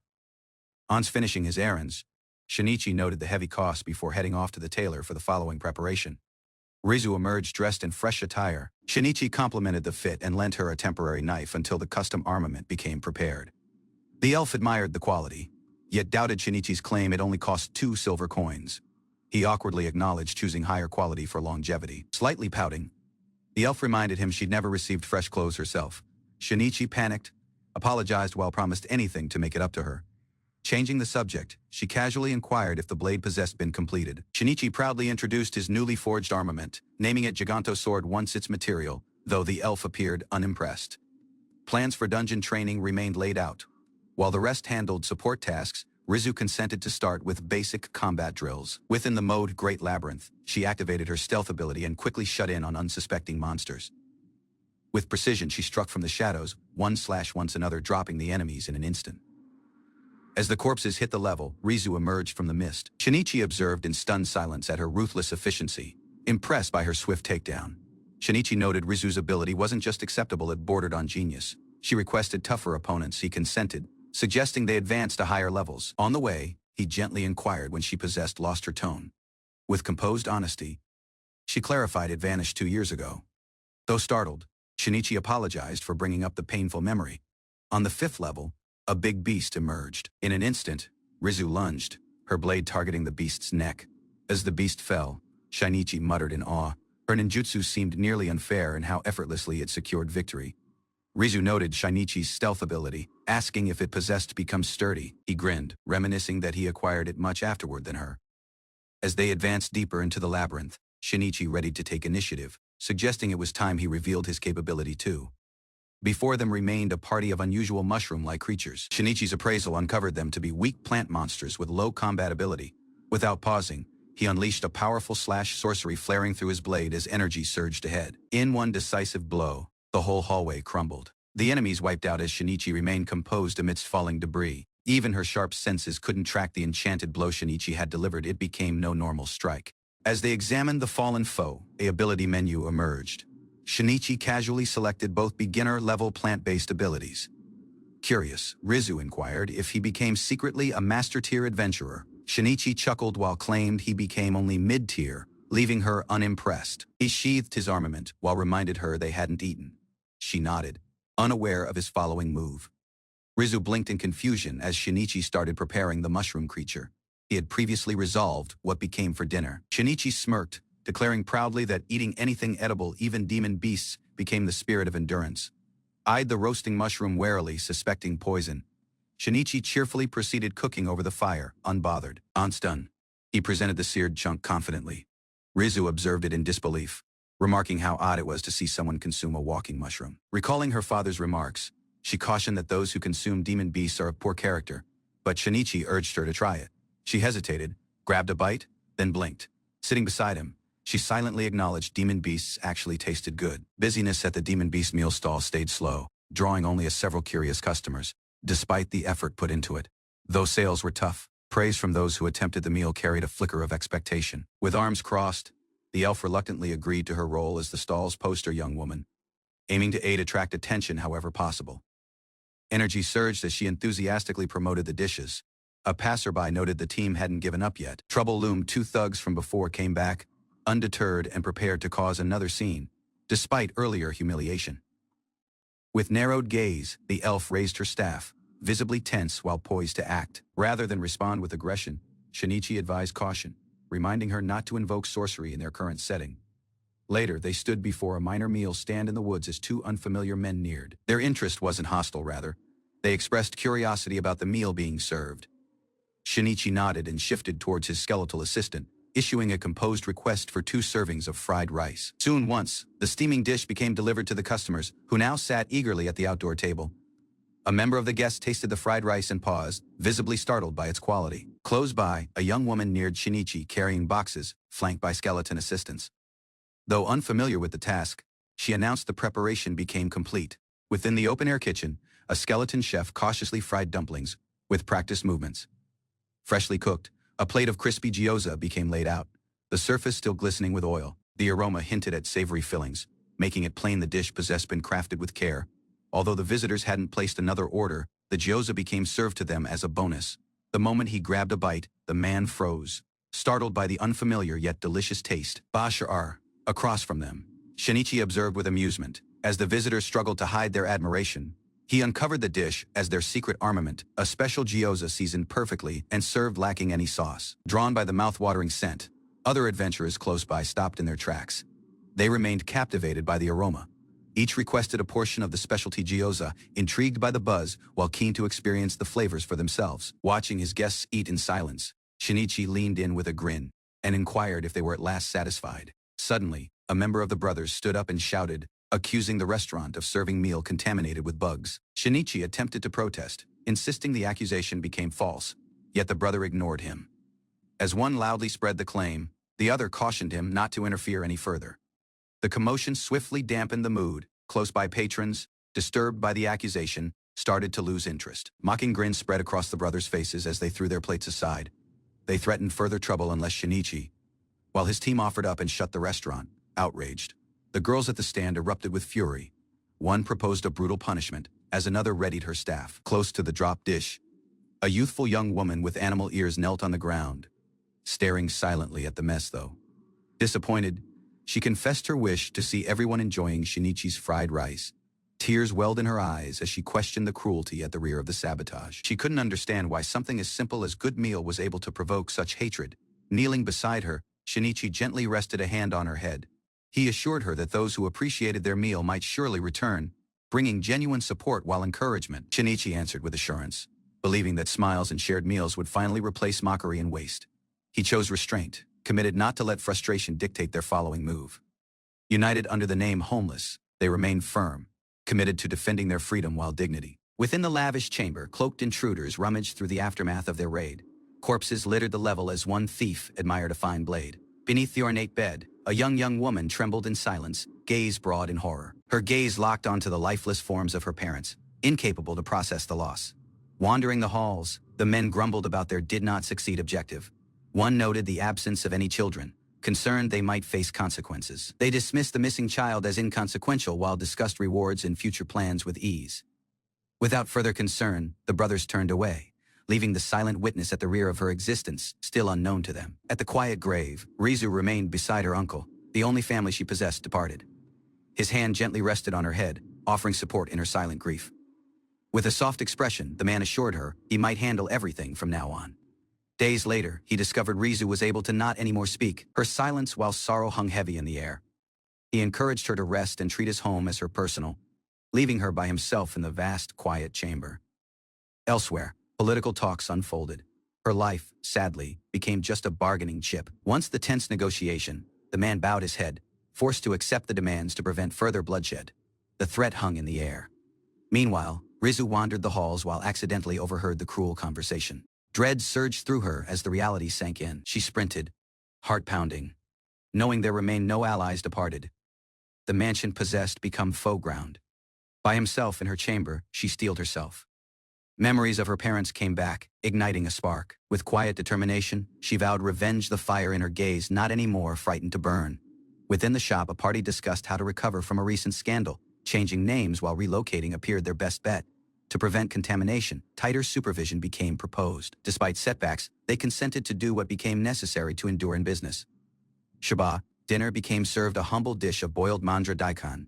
The warm meal became a minor comfort in turbulent times. Abruptly, inspiration struck. One man's excitement startled the elf young woman, who flinched in surprise at his outburst. Meanwhile, on the Arshasen RD level, skeletal workers quietly readied meal. Inspections remained, routine life went on underground. With reopening in mind, he handed a recipe to the skeleton cook, keen to craft a dish worthy of the fresh start. Confidence while trust remained exchanged. The following day, the meal stall remained prepared. Curious adventurers assembled close by, their expressions mixed with interest and uncertainty. Now renamed the Homeless Demon Beast Stall, the team remained proud.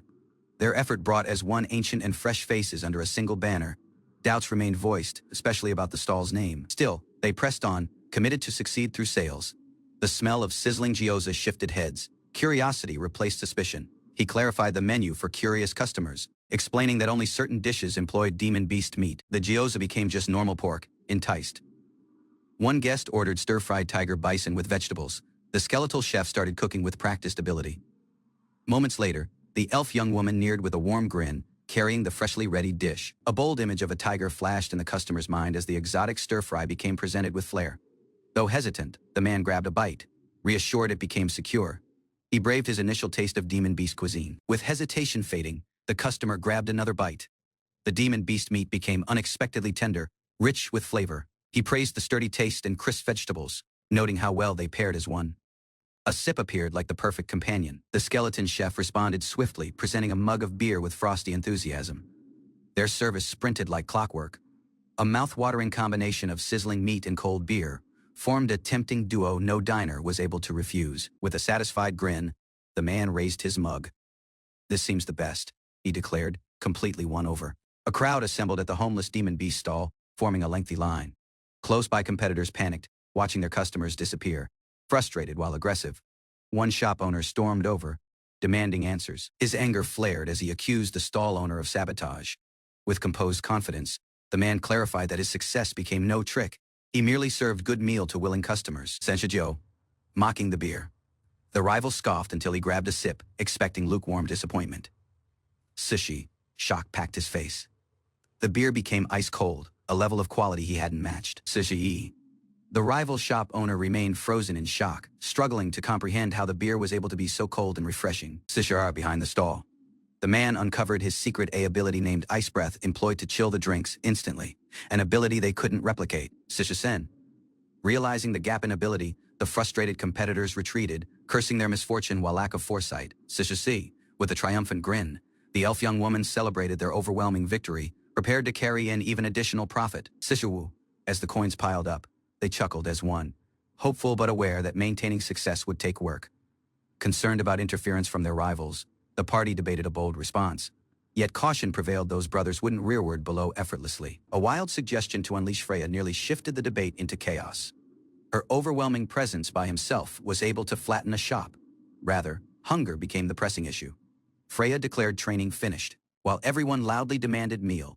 Even Rizu gripped up a sign in protest. The skeleton chefs remained named into action once additional. Business became wrapping up, yet a final meal was in order. Surrounded by friends while complete plates, laughter packed the air. Nothing beat cold beer once a lengthy, successful day. With the reopening a success, he seemed an uncommon moment of peace. Confident, he entrusted tomorrow's appeal to their cheerful poster young woman. But just as things calmed, his ability detected hostile presences close by. Tension instantly came back. Enemies were closing in. Identifying them as humans, he resolved to face them with Rizu by himself. The rest proposed aid, but he declined. The rival gang emerged armed while furious, prepared to escalate. Their threats formed plain they sought revenge. Quietly, he reminded them of his real profession adventurer. Violence wouldn't catch him off guard. The thug smirked, boasting that he'd hired multiple mid-tier adventurers to secure victory. Shinichi stayed unimpressed, summoning it foolish. Fueled by pride and desperation, the man lunged with complete force, committed to overwhelm Shinichi with brute power. Yet, no matter how numerous strikes remained thrown, none connected. Shinichi's composure while speed departed the attackers in disbelief. Frustrated, they charged anew, cursing his agility. Their coordinated strike lacked discipline. Shinichi effortlessly disarmed one while knocked him rearward. Quietly, he picked up a blade. Here, he stated, the real battle hadn't even started. With a firm grip on his blade, the man parried the strike effortlessly. His expression revealed neither dread nor concern as he assessed the weak strike. Close by, one foe dropped to his knees, groaning in pain. Another stared broad-eyed, trying to muster courage by mentioning the power of their remaining forces. Standing alone amidst a field of unconscious foes, the young woman quietly gripped her blade. Her work became complete, each threat possessed been neutralized. Shock washed over the foe's face upon realizing only two possessed caused such devastation. A groan escaped the final man as a blade hovered close to his throat. The girl's gaze widened as she gazed at the ornate blade. A far recognition stirred within her, as if something lengthy buried possessed resurfaced. Noticing her reaction, the man questioned the blade's origin. Though unaware, he sensed there was additional to the armament than its appearance proposed. Lacking warning, the young woman launched ahead, overtaken by a sudden surge of emotion and resolve. Her target remained unprepared. Blood sprayed as her dagger struck with force. She landed silently, gripping the ground, breath heavy. The urge she'd gripped rearward had at last erupted. With a mighty strike, Shinichi carried below two enemies in an instant. Blood splattered across the clearing as he advanced with deadly accuracy, leaping onto the final opponent. He forced him to the ground while raised his dagger, lacking pause. Before the final blow could land, a voice from at the rear of halted the action. The order became plain: interrogate the man initial before deciding his fate. Lowering his armament, Shinichi stepped aside. A hand arrived out towards the injured man, signaling someone to stabilize him. Soon once, the attackers sat tightly bound under watchful gaze. Surrounded by Shinichi, while his party, they now confronted questioning with no way out. Shinichi confronted the captive, demanding the truth. Cornered, the man begged for mercy, claiming regret for the earlier assault. His plea didn't grip. One of Shinichi's companions uncovered knowledge of a did-not-succeed massacre targeting a noble household 2 years ago. Stunned, the prisoner stammered, realizing his secret possessed been uncovered. The party confirmed his involvement in the Smith family's strike, grinning with defiance. The man admitted guilt but hinted at powerful allies at the rear of them. Shinichi pressed for a name. At last, the truth emerged. Earl Destar, possessed, issued the orders. The captives cautioned that killing them might provoke the noble's retaliation. Smirking confidently, the prisoner issued a threat: killing him would ensure Shinichi's party confronted consequences of their personal. His confidence faltered when Shinichi uncovered the young woman beside him was Rizu, the sole survivor of the Smith family. Her presence by himself shook the captives. Lacking a word, Rizu advanced and pressed her blade to one man's throat. The choice became formed: plain live and serve, or die defiant. Confronted with death, The man consented to testify against Earl Destar. Shinichi proposed mercy in exchange for his cooperation. Even then, the captives trembled. Rizzo's intense glare continued them paralyzed, haunted by the memory of their personal cruelty. Rizzo raised a sign, revealing her intent she might take revenge for her parents by ending them. Every Shinichi, composed while concentrated, urged her to reconsider. Killing them now might bury the truth of Destar's crimes forever.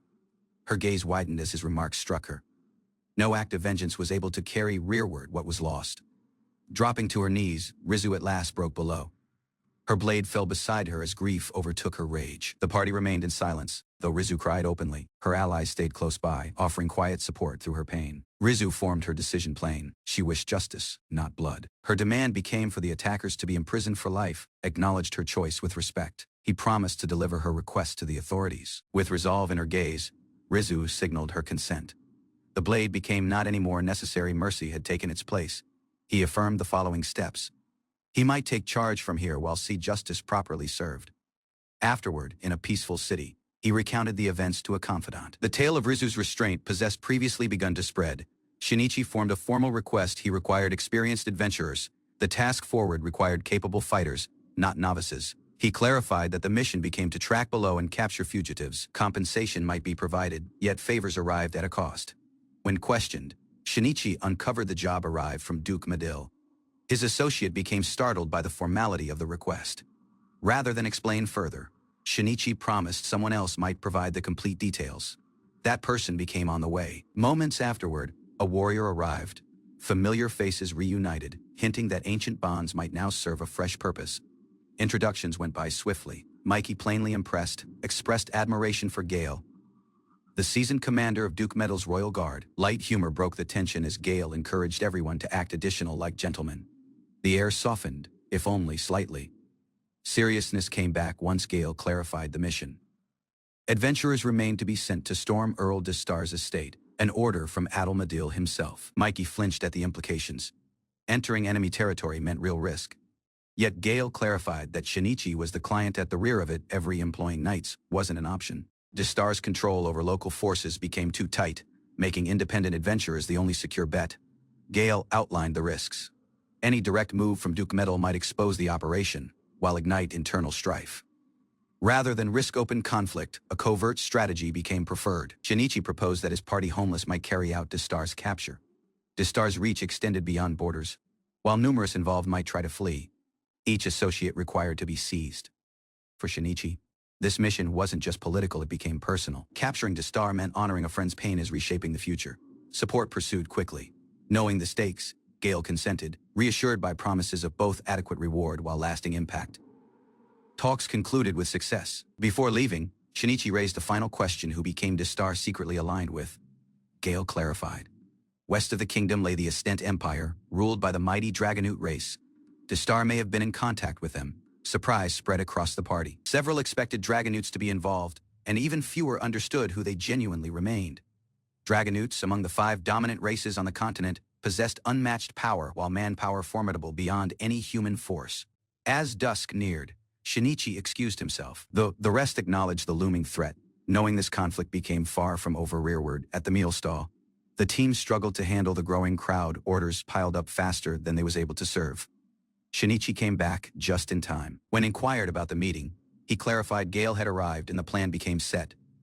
As grilling meal, he reassured her. Revenge for Rizzo might be pursued with everything he possessed. A sudden shift in mood, her tone softened as she named his name, catching him off guard. Teasing pursued. Jokes about Rizzo's charm spread swiftly, leaving Shinichi flustered while the atmosphere unexpectedly lighthearted. Lacking pausing, Shinichi stated his preference: he favored adult women. The remark sent a jolt through the elf beside him. A flustered reaction pursued. She grilled in silence before asking if he noticed her as one. He deflected, yet the meat started to burn. Then arrived the blow. He teased her, summoning her a half-child. The insult didn't go unnoticed. Fury flashed in her gaze. Moments afterward, she stormed off, leaving Shinichi genuinely puzzled by the fallout. Afterward, the party rode in tense silence. No remarks remained exchanged, but the air in the wagon became undeniably awkward. Before the trip proceeded, Shinichi shifted to Rizzo with a serious request. Destar must not be slain. Her reply became firm. She possessed let the brothers live for one reason by himself, to claim Destar's life herself. Warning pursued. Taking the life of a noble was able to mark her for execution. regardless of her motives. With composed conviction, he rested a hand on her head. He didn't want vengeance to lead her to the gallows. Silence shifted to normalcy. Shinichi proposed breakfast, trying to lighten the mood. No one protested. Shinichi reminded the party they wouldn't have time to consume once arriving. Simple, quick meals remained the way ahead. With that, someone proposed a hamburger, a fresh idea that sparked curiosity while hungry excitement across the wagon. Finally, the party entered Banan, a well-developed city far within Distar's territory. Its streets remained clean while bustling. Locals praised Distar. He carried prosperity, raising Banan's wealth beyond what his predecessor had achieved. Praise, however, masked a deeper concern. Despite his treason, Distar stayed respected by nobles while beloved by citizens. Close to the Earl's mansion, Shinichi spotted a familiar guard waving him over with urgency. Curious about any developments, he inquired for a report. The guard mentioned no threats, just the usual comings while goings at the estate. Still, a hooded figure close by seized their attention, standing too close to another man before parting. The guard handed over a meal package Shinichi possessed arranged. Grateful for the aid, the guard recalled firm times and silently mentioned Annie's stinginess with money. Promising not to overdo it, Shinichi assured him he'd continue working, while take another job once this one ended. Shinichi observed the heavily guarded estate from a distance, careful not to draw attention. Rather of resorting to violence, he assured his companions there was a distinct route ahead. With steady hands, he started digging at a secret spot close to the fence. His plan was to infiltrate unnoticed. Despite the rough soil, he pressed on, dismissing any discomfort as manageable. A companion observed with curiosity as he carved the entrance. Moments afterward, the elf young woman crawled through the tunnel, emerging below ground. Claustrophobia set in swiftly. It became dim, cramped, and unbearably stifling. Crawling through the tunnel, Shinichi finally spotted light ahead. While at the rear of him, chaos broke out among the rest in the cramped space. He emerged close to the mansion wall, silently assessing the area. The spot appeared ideal for infiltration. Once regrouping, Shinichi directed his team to a window. Although it became locked, he assured them he possessed a solution readied. A summoned skeletal follower responded to his command, while started unlocking the window from within. Once within, Shinichi reviewed the situation. Based on Mikey's intel, their target hadn't departed. He started searching for Distar instantly. Shinichi studied the level plan, suspecting their target became in a chamber occupied by two people, one likely being the hooded figure. He and his group advanced cautiously through the mansion's corridors, maintaining silence as guards lingered close by. Before they were noticed, a member of the companions quickly disabled the guards with precise silent strikes, neared a decorated door, and confirmed it as the correct location, signaling the rest to prepare. Within, two figures sat in tense conversation as suspicion rose. One of them demanded to know the identity of the newcomer. Shinichi stepped into the chamber with his team, offering an apology for the sudden arrival, while stating his reason for coming in person. The nobleman, visibly irritated, dismissed them as rude, while formed no effort to hide his disdain. One of Shinichi's allies reacted strongly at the mention of Distar. Tension escalated as the man named their presence a waste of time. Shinichi quietly reassured him they might be brief. He then accused the noble of plotting to assassinate the Smith family 2 years earlier, employing hired criminals. Feigning ignorance, the nobleman denied everything. Acting startled by the accusation, Shinichi dismissed the nobleman's denial, revealing that captured brothers possessed previously confessed. The accusation of assassination was able to not anymore be ignored. To strengthen the case, he introduced Rizu Smith, the only surviving member of the Smith family, ready to offer her first-hand account. He stated that Rizu not only witnessed the strike but as well knew of the nobleman's cooperation with the victim's relatives. Laughter erupted as the nobleman, incapable to feign ignorance any longer, started to crack under the pressure. Lacking shame, he at last acknowledged the truth.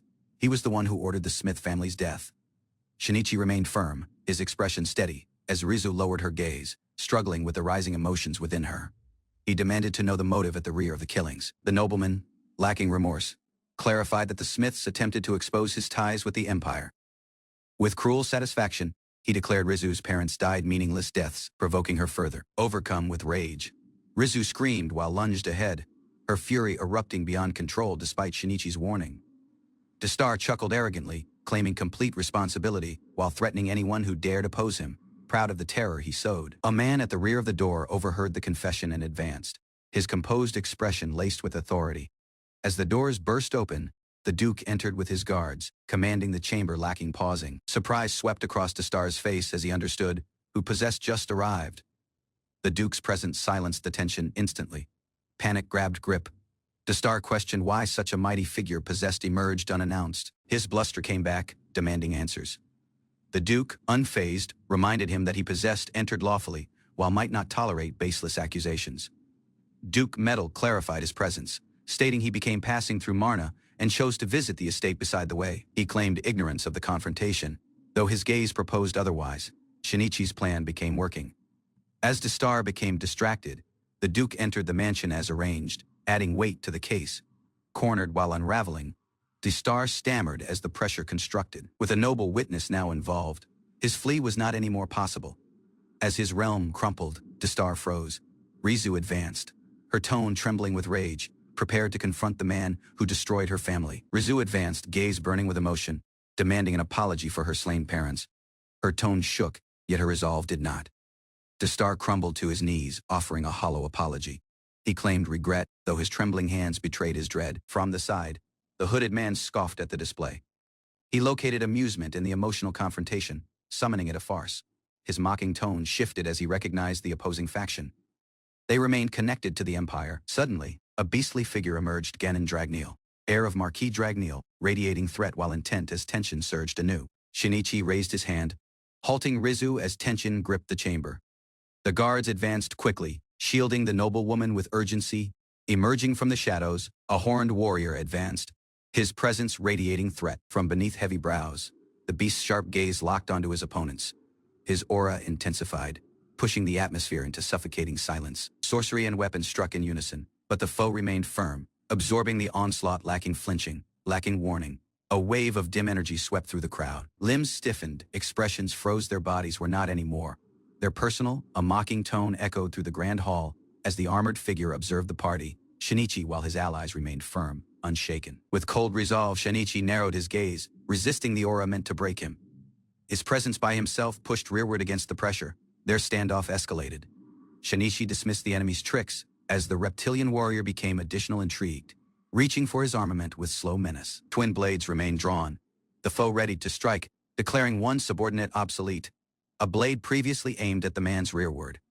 Lacking pausing, the traitor raised his blade overhead. The discarded follower cried out, yet mercy possessed no place in his master's judgment. A single, ruthless swing ended the man's life, his form collapsing as blood splattered across the polished level.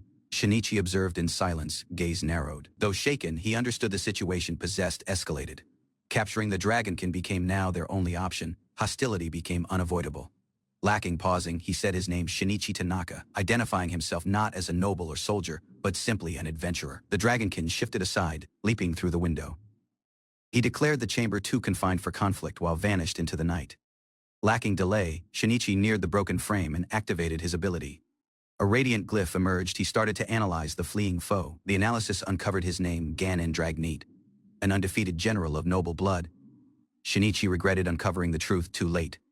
Positioned outside the building, the two warriors confronted off. Blades remained drawn, while silence weighed heavily before the inevitable clash. With explosive speed, Ganon lunged ahead. Shinichi reacted just in time, their swords locking in a mighty collision. Forced rearward, Shinichi crouched low, his mind racing. He studied Ganon's stance, watching for any opening as tension rebuilt. Channeling his ability, Shinichi unleashed frozen breath. A wave of icy shards burst ahead, aiming to break the deadlock.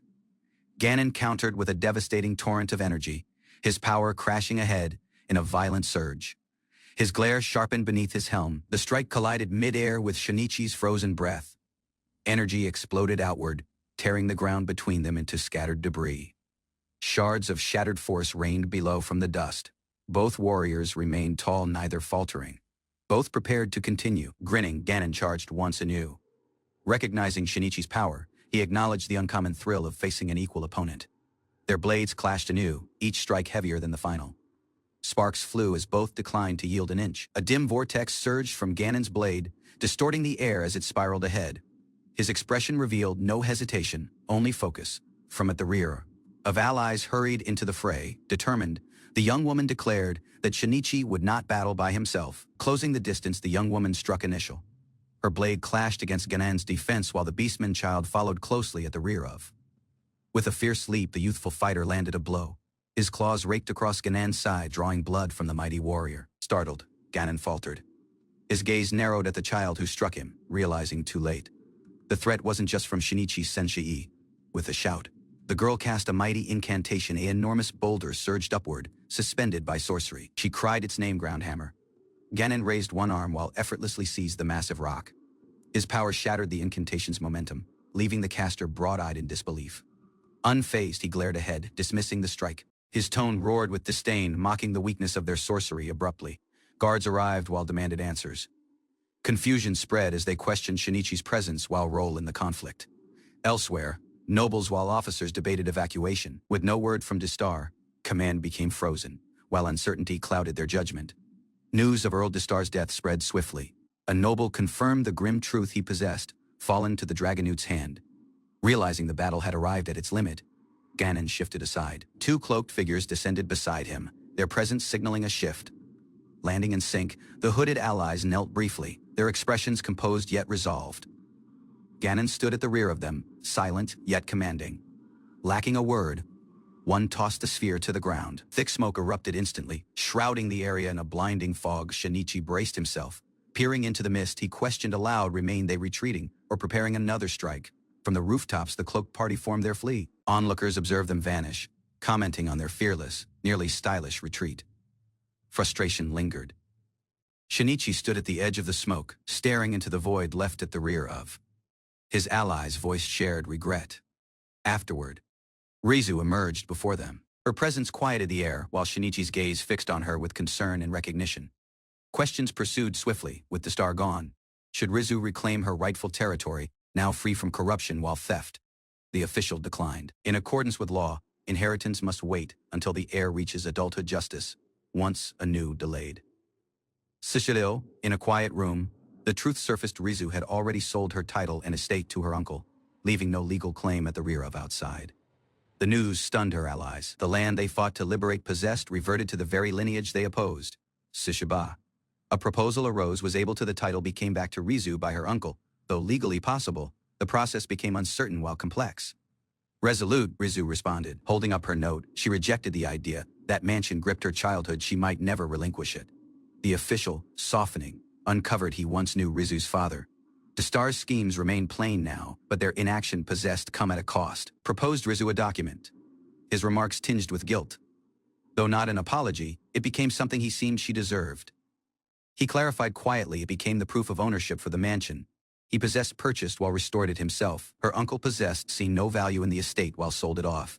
Yet everything within, each memory possessed been preserved. Tears welled in Rizu's gaze as she clutched the document, promising to repay him someday. Her tone trembled with emotion. With renewed resolve, she declared her route. She would work firm, starting from nothing once anew in her personal way. The mansion remained quiet under the morning sky. Its future now in Rizu's hands, somewhere within. Expectation possessed been rekindled. Days afterward, peace came back. The party resumed their routines as the children played while the morning started with sleepy greetings. Curious about an unusual object, they uncovered Shinichi had formed a slime mat, bouncy, cool, and fun to sit on. Shinichi clarified his odd creation process with ease. His inventiveness always remained apart from the rest, sparking admiration and confusion alike.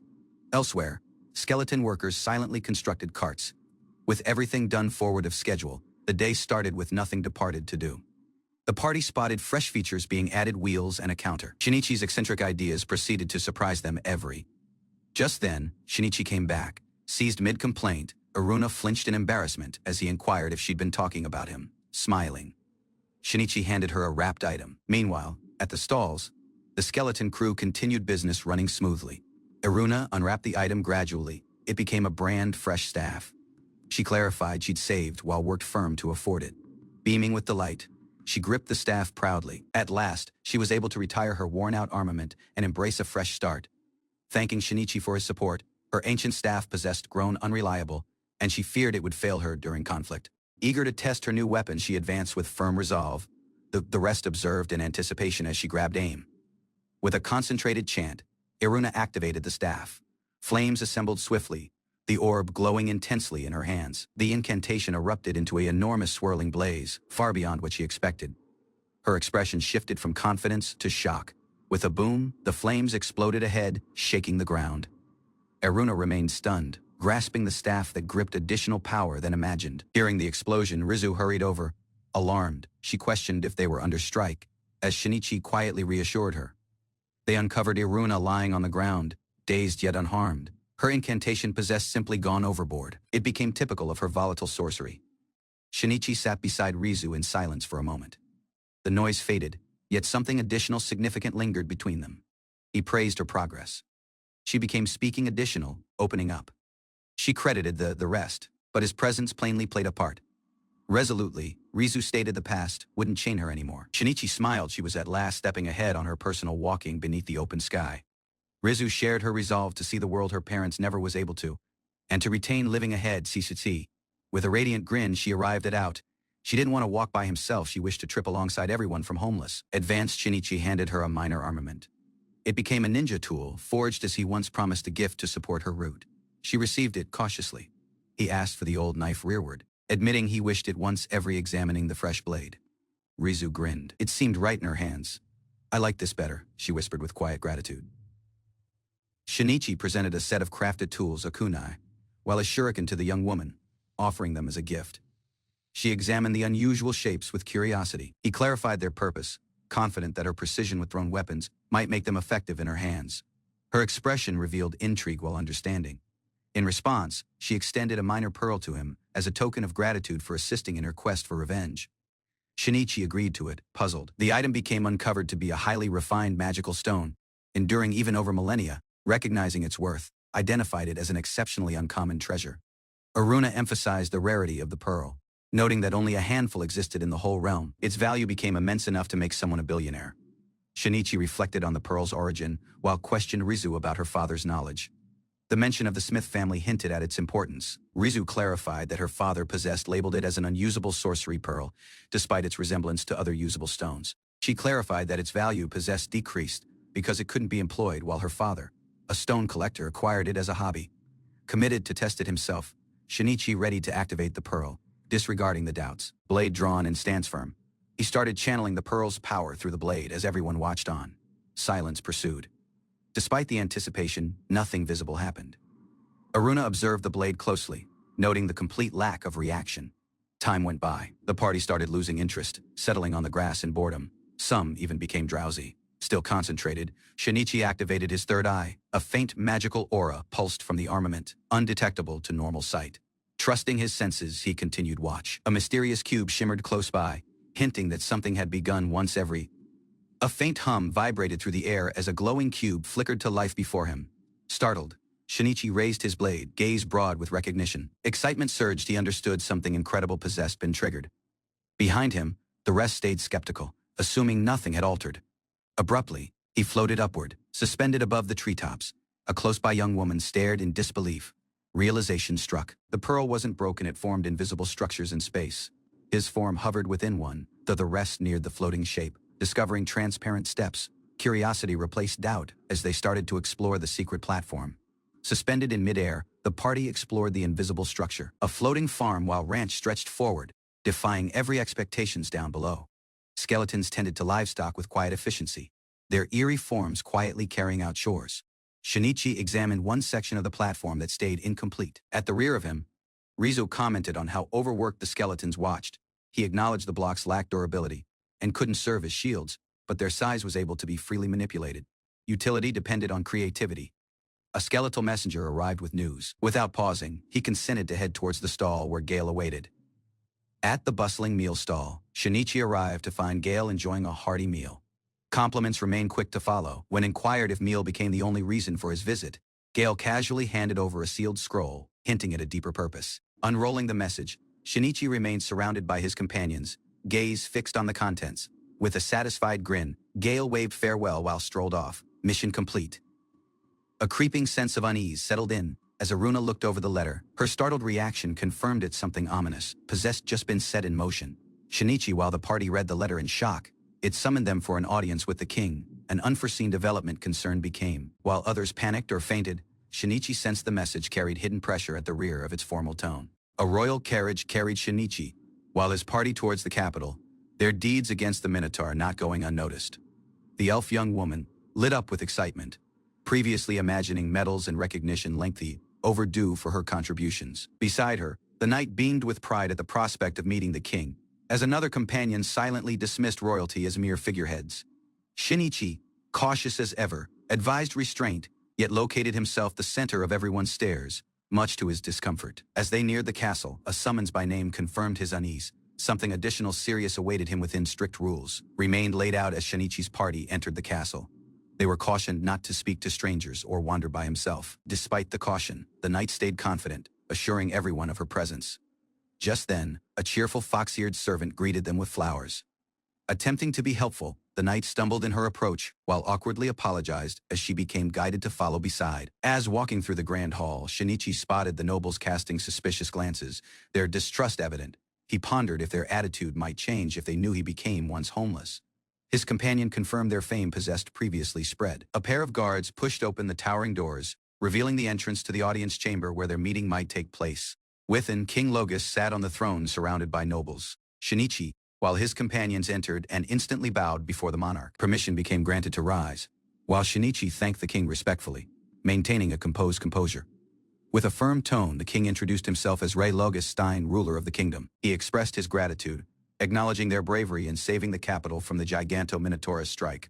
Party remained before the king, startled when he invited them to attend a ball as guests of honor. The chancellor proposed they be informed about the preparations, while the king consented with a thoughtful nod. To ensure their comfort, the king permitted them to stay at the castle, promising everything they required might be provided. Moments afterward, the atmosphere shifted. The king ordered everyone except Gale, the chancellor, while Shinichi referred to as homeless, to leave. A noble confirmed their identity, recognizing them as the ones who possessed foiled Dragnil's perilous scheme. King Logus shifted the topic, revealing he summoned them for a matter unrelated to their recent achievements. He clarified the Estent Empire's internal collapse triggered by a coup, with nobles led by Marquis Dragnil promoting dragon supremacy while seizing the imperial family. Conditions within the empire worsened, plagued by drought while meal shortages that devastated rural areas. As desperation became, Dragnil redirected public resentment towards an external foe, exploiting the people's suffering. Their target became now plain Logus Kingdom. Rich in resources it possessed, become a prime objective for the neighboring empire's aggressive expansion. Shinichi inquired if war became imminent, but the king clarified it was an internal clash between factions, not a complete-scale war yet. He clarified how a scheme provoked Dastar into conflict, even though the empire had no official reason for war. Suspicions became when it was uncovered that Dragnil's plan might date rearward 2 years, involving scorched earth tactics against their personal lands. The king, while chancellor, confirmed that both the coup and the war remained orchestrated lengthy ago with precision. Their plans unraveled only because Shinichi, while his allies, seized Dastar in the act, changing the course of events. Shinichi confirmed that with Dastar eliminated, the immediate trigger for war as well been removed. The empire, desperate to conceal their plot, silenced him permanently. King Logus uncovered that Dragnil escalated his tactics, issuing a surrender letter under threat, warning the king of personal threat if he resisted. Logus rejected the demand, fully aware that his life became now at risk. Turning serious, he acknowledged the genuine reason for summoning them. He required protection from imperial assassins. They consented to guard him, especially during the upcoming ball, where the threat became greatest. Shinichi questioned the king's choice, prompting Logus to explain. Became both strategic and convenient having heroes close by under the guise of celebration. He added that presence as the ball's centerpiece might naturally place him at the king's side. Shinichi recognized the king's boldness in employing the event to bait the foe. Genuine to his nature, Shinichi requested proper compensation for the risk, reminding that they remained adventurers, not volunteers. The king admired his blunt honesty, finding his disregard for status surprisingly refreshing. A reward became set 50 gold coins if the assassin died, double if taken alive. With assurance, King Logus entrusted the mission to Shinichi, expressing his faith in the homeless once additional. Rearward in their quarters, the party processed the news. The women discussed costumes while the sudden scale of the upcoming ball, as one of them tested the luxurious bed. Shinichi, seated with a noble's daughter, became uneasy about what lay forward. She quietly shared memories of similar events from her past. His anxiety peaked at the believed of dancing, knowing it became a requirement. Meanwhile, the cheerful fox-eared servant attempted dancing freely, curious about the meaning of a ball. To demonstrate the proper form, the elf woman gracefully performed a sample of ballroom dancing, explaining it became slower while additional elegant than imagined. She proudly uncovered her experience, having once been groomed for high society.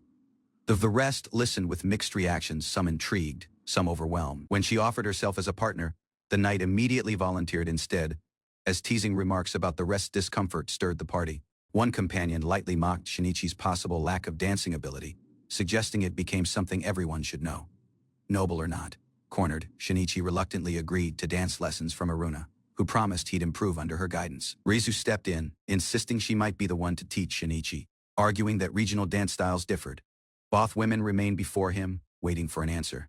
Their intense stares formed the situation tense. Incapable to choose, Shinichi nervously inquired to be taught by both. His reply provoked immediate outrage while teasing from both sides. Flustered, he became dragged into practice, with each woman barking conflicting instructions about posture while hand placement. As they started to move, Shinichi swiftly struggled, stepping on feet and losing rhythm, overwhelmed by how firm dancing genuinely was. As practicing a turn, Shinichi became corrected by Rizu, who clarified the kingdom's dance required a meaningful pause and eye contact. She encouraged him to grip her additional firmly nearby the waist, making the moment slightly tense. Before it escalated, Aruna burst in to interrupt, accusing Rizu of teaching him inappropriate things. With tensions rising between the two women, Shinichi questioned if dance practice possessed gone too far. Close by, the rest proceeded training with enthusiasm. At last, the day of the ball arrived. In formal wear, Shinichi briefed his allies, setting guard duties as they readied for the evening. Aruna, while the knight emerged in elegant dresses, asking confidently if their outfits suited the occasion. Their appearance departed Shinichi speechless. Flustered, he was able to only compliment them. Admitting their beauty rendered him incapable to speak properly. As they neared, he couldn't aid but notice how much their dresses emphasized their features, plainly impressed. Soon once, Rizu entered in an additional modest outfit, asking shyly if she watched cute. Shinichi reassured her warmly, noticing she'd styled her hair, which suited her well. Afterward, as he entered the grand hall, nobles shifted in surprise at his transformed appearance. Descending the staircase as one Shinichi, while his companions entered the ballroom, each dressed elegantly and drawing attention. Onlookers murmured in awe, admiring the trio of women as the highlights of the evening, especially enchanted by the elf's radiant presence. A noble host grabbed the stage, praising the 5 adventurers who overcame the Giganto-Minotaurus.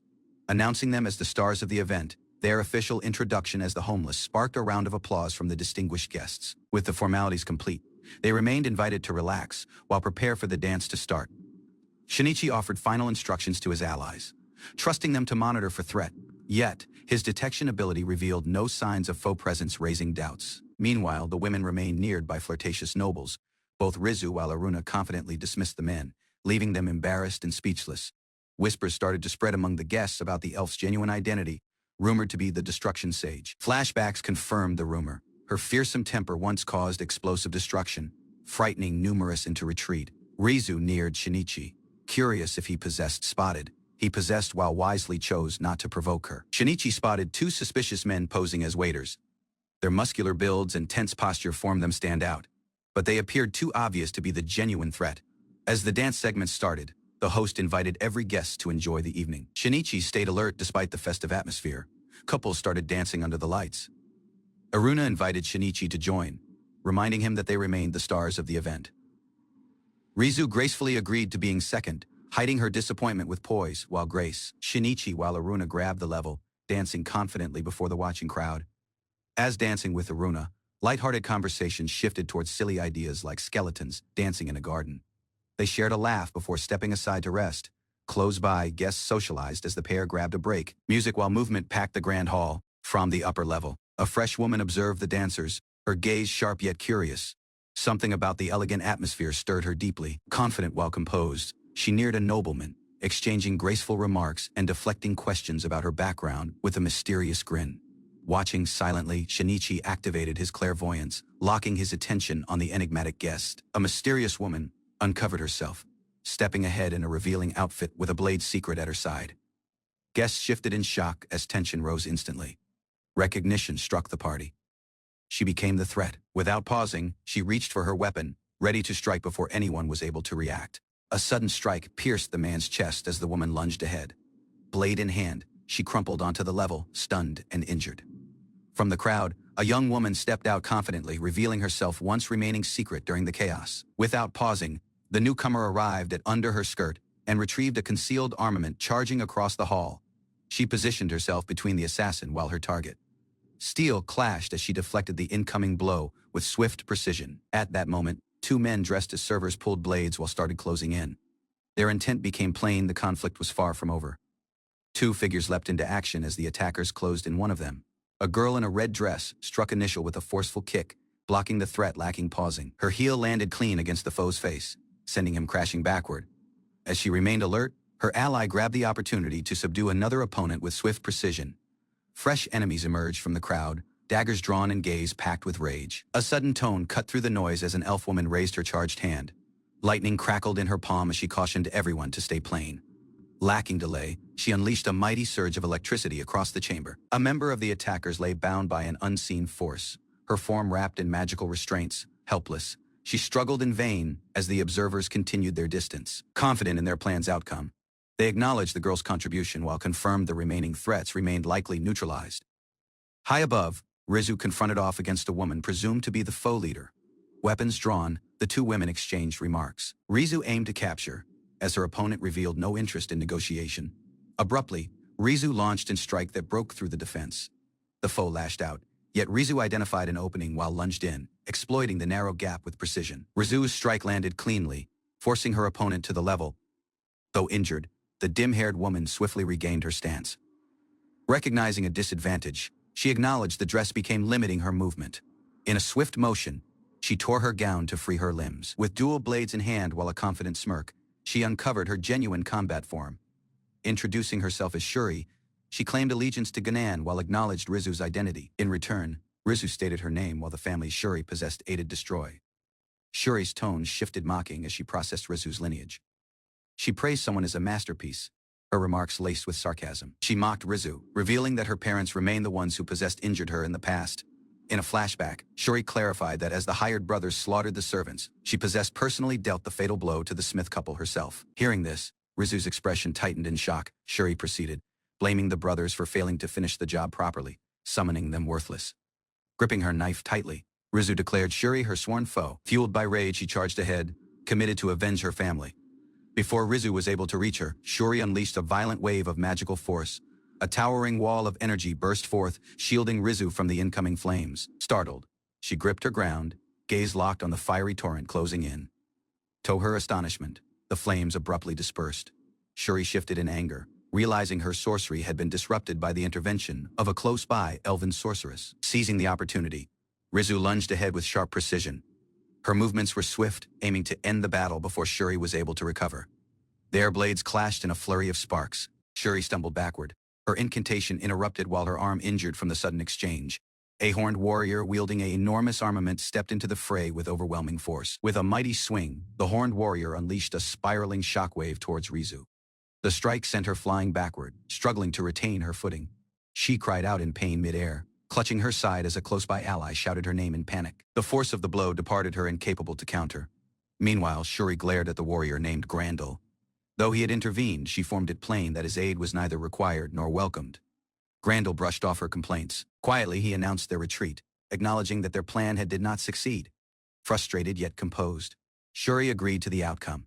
With no choice departed, she started thinking of how to report their failure to Ganon. Once the foe's retreat, Rizu crumpled, unconscious. Her ally hurried to her side, catching her before she fell further while summoning out her name in desperation. She gradually regained consciousness, asking about the foe's status.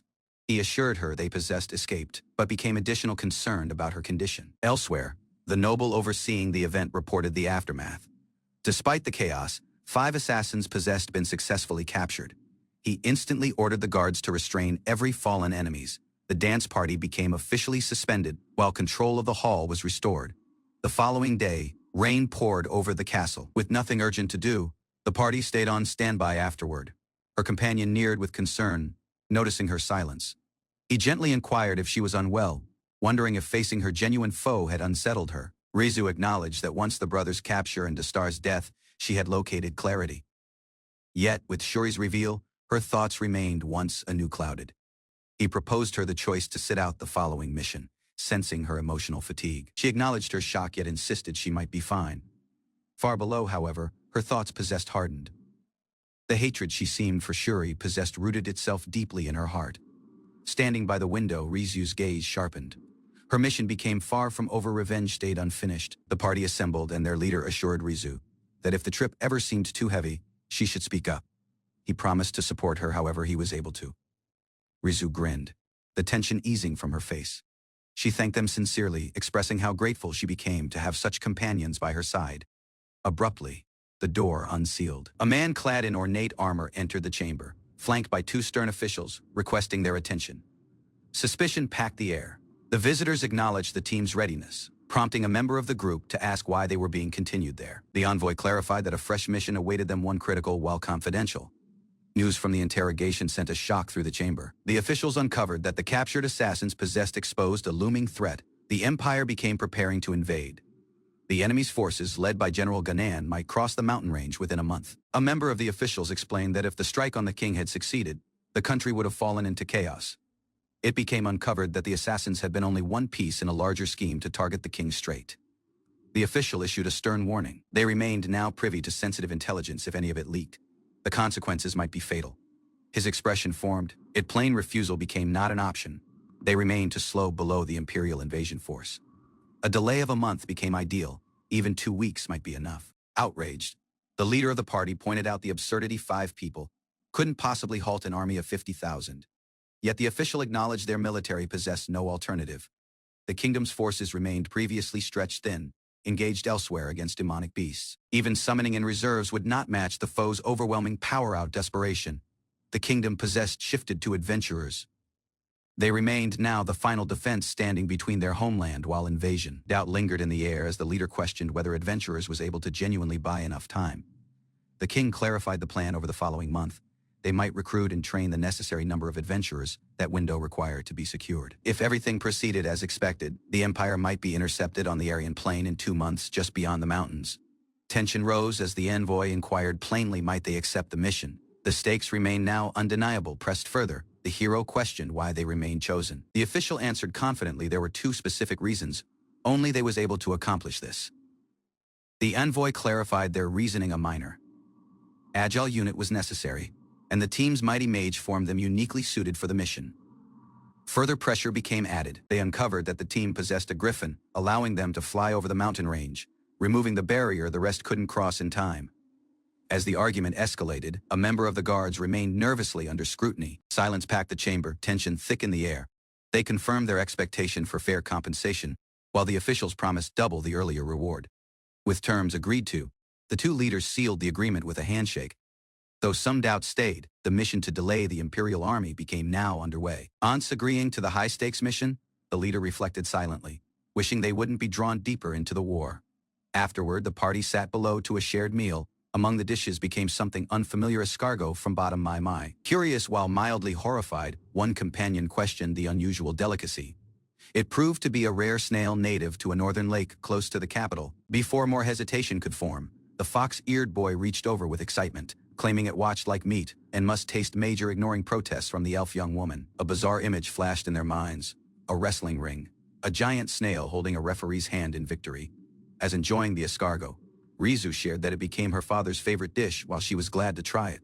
The party's focus soon shifted rearward to strategy. They found out that the Imperial army would pass through the snowy Parton Mountains. Lone Soldier proposed a bold idea, triggering an avalanche in the mountain pass. It was able to cripple the foe force with a single well-timed blow. Plan relied on their elven mage. She might unleash a mighty incantation to disturb the snowpack. The leader urged caution. It became meant to be a surprise strike, not a prolonged conflict. Yet Rizu, packed with purpose, vowed to make the mission succeed. While the party shared a meal, unusual system prompts emerged before Rizu and Flare options to evolve had unlocked, offering mysterious fresh potential. Startled by the notification, Flare remained up, thrilled. The leader speculated that yesterday's intense conflict may have triggered this phenomenon. In her mind, Flare imagined fantastical forms. She might become angelic wings, feline agility, or immense power. Lacking pausing, she declared her intent to proceed. Rizu quietly responded that the decision became hers to make freely. Even with the uncertainty of change, Rizu became unfazed. Her conviction became steady. Whatever her appearance became, her core identity might remain. The leader selected the evolution option for Flare, confirming the decision lacking pausing. The system agreed to the command initiating the transformation process. A message emerged, instructing Flare to sleep, overcome with excitement. She readied herself, knowing a major change became coming soon. As drowsiness grabbed grip, Flare stated her goodbyes. Rizu as well started to drift off, both girls entering rest as the evolution started. A wagon raced through the canyon, flanked by flying beasts overhead. While the speed thrilled some, the rest sighed at the believed of soaring on a griffin rather. mounted as one. Two girls revealed no visible change despite their recent evolution. Their composed demeanor masked the silent shift in their power. Not anymore classified as normal humans, the pair advanced with heightened precision. Their race, while abilities possessed, surpassed prior limits. Freya, once a knight in service to Duke Medil, now bore the traits of a neo-human. Her root diverged from nobility. In a quiet demonstration, she levitated a mug lacking contact. Alongside her physical prowess, this fresh telekinetic gift marked a deeper transformation. Despite the impressive display, her power possessed plain limits in range, quantity, while weight. Meanwhile, Rizu unlocked a fresh ability known as Shadow Cloud. The dim mist responded to her will, bending while reshaping as she desired. The Shadow Cloud was able to expand to the size of a home, though it vanished if sent too far from her. Still, its versatility formed it a formidable asset. During their discussion, the party confronted a fresh problem crossing the Marseille fort within the Parthen mountain range. That fort, constructed by the Empire, obstructed their route. It had to be went by before they was able to enter the mountain beyond. Shinichi proposed an aerial route, suggesting they bypass the fort by flying over it from the front. He considered multiple options, including taming another beast or lifting the cart himself. However, the party lacked the means to match his flight capability. Despite the griffin's speed, the skeleton-drawn cart lagged at the rear of. Rizu pointed out they couldn't reach the destination on time at this pace. He formed a decision with a swift motion. He triggered a secret mechanism, their trump card. Engines roared to life, propelling the cart ahead at extreme speed. The sudden thrust flung its passenger into a chaotic tumble. Shinichi clarified the cart's secret upgrade, an aero boost powered by wind sorcery stones. Although quickly, the mechanism risked overloading the cart's structure. The modified skeleton cart surged forward, leaving a trail of smoke while sparks as it accelerated far beyond its limits. Above the endless range of jagged peaks, the party started to glimpse the formidable terrain of the Parthen Mountains. As they flew closer, they spotted a silhouette in the distance. Freya's gaze sharpened, recognizing something unusual in the sky. An enormous wyvern emerged, its wings slicing the air as it roared over the mountains. Startled by the sudden appearance of the wyvern, Shinichi resolved, lacking pausing they would pursue it. He shifted to Aruna in the cart, urgently instructing her to strike it below, employing electric sorcery. From the window, she spotted the flying beast in the distance. Doubt packed her as she questioned how she became supposed to handle such a beast. Shinichi's resolve didn't waver, driven by instinct. He insisted that she paralyze it. Capturing the dragon became his singular focus. Though puzzled, Aruna raised her staff. Sparks crackled as she channeled power, committed to act despite not fully understanding the situation. A burst of lightning struck the wyvern as Aruna unleashed her incantation. The beast recoiled mid-air, overwhelmed by the sudden shock. As it struggled, Shinichi set his sights on capturing it. Owning a dragon possessed always been a childhood fantasy he never let go. The memory of buying a dragon-shaped keychain resurfaced now. The real thing remained before him.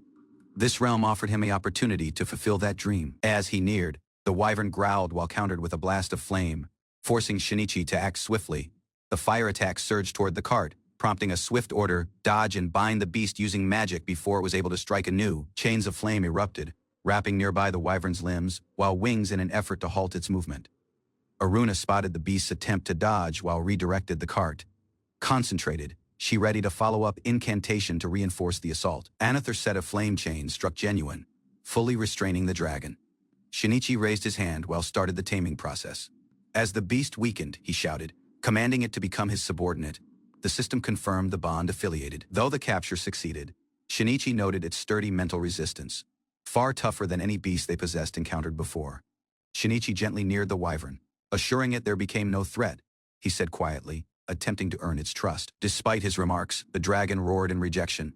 The taming attempt did not succeed, and the bond dissipated once additional. Undeterred, Shinichi grabbed charge. With no better plan, he named on the party to follow his lead into a fresh approach. As one, they started an odd ritual, dancing and singing in unison. The wyvern lay still, puzzled by the display. To everyone's surprise, the charm grabbed effect. The wyvern's expression softened, signaling a slow yet sure shift in its attitude. With the bonding incomplete, Shinichi encouraged everyone to retain dancing. Embarrassed, Aruna hesitated, while the rest became tired and stepped rearward. The wyvern's expression dulled anew, and Shinichi pondered if it possessed lost interest in their performance altogether. Not giving up, he broke into a solo act, raising his arms in rhythm while singing with exaggerated cheer. The rest watched on in disbelief as he chanted lyrics like a children's song, wishing to reach the beast emotionally. Against every odds, the wyvern started to mimic him. It sang rearward awkwardly, causing shock while glass to shatter from the absurd scene. Wyvern's gaze glowed as it fully agreed to its fresh role. Now classified as a homeless wyvern, its powers surpassed normal dragons. With the taming complete, the group mounted their beasts and took to the skies, leaving the cart at the rear of. As they soared, admiration became. One young woman silently viewed Shinichi as someone genuinely capable. With their route now plain, they flew beyond the fort, heading straight for the mountain range forward. Snow blanketed the mountains as Shinichi's party assembled nearby a modest fire. As Elna hugged herself tightly, the beastkin casually shaped a snowman close by. Shinichi stayed composed, observing how the kingdom-born struggled with the freezing air. Silence lingered until someone questioned the weight. Shinichi responded bluntly the mission wouldn't start until their enemies formed a move. Noticing her fatigue, he gently proposed a break. She sat close, her posture tense yet composed. With a steady breath she remained while confronted the distance. The warning arrived quickly. They remained approaching. Shinichi activated his heightened senses, spotting distant figures marching through the snowy valley. At the front remained Ganon, leading the Imperial troops with no time to waste. He signaled the start of their counterstrike. Allies confirmed their aerial units wyverns while griffins remained on standby. Soaring into the sky, Shinichi while Elna ready to trigger an avalanche. By collapsing the mountain path, they was able to trap the foe and cut off their advance. Elna readied her staff, fueled by Shinichi's encouragement to unleash her complete power lacking restraint.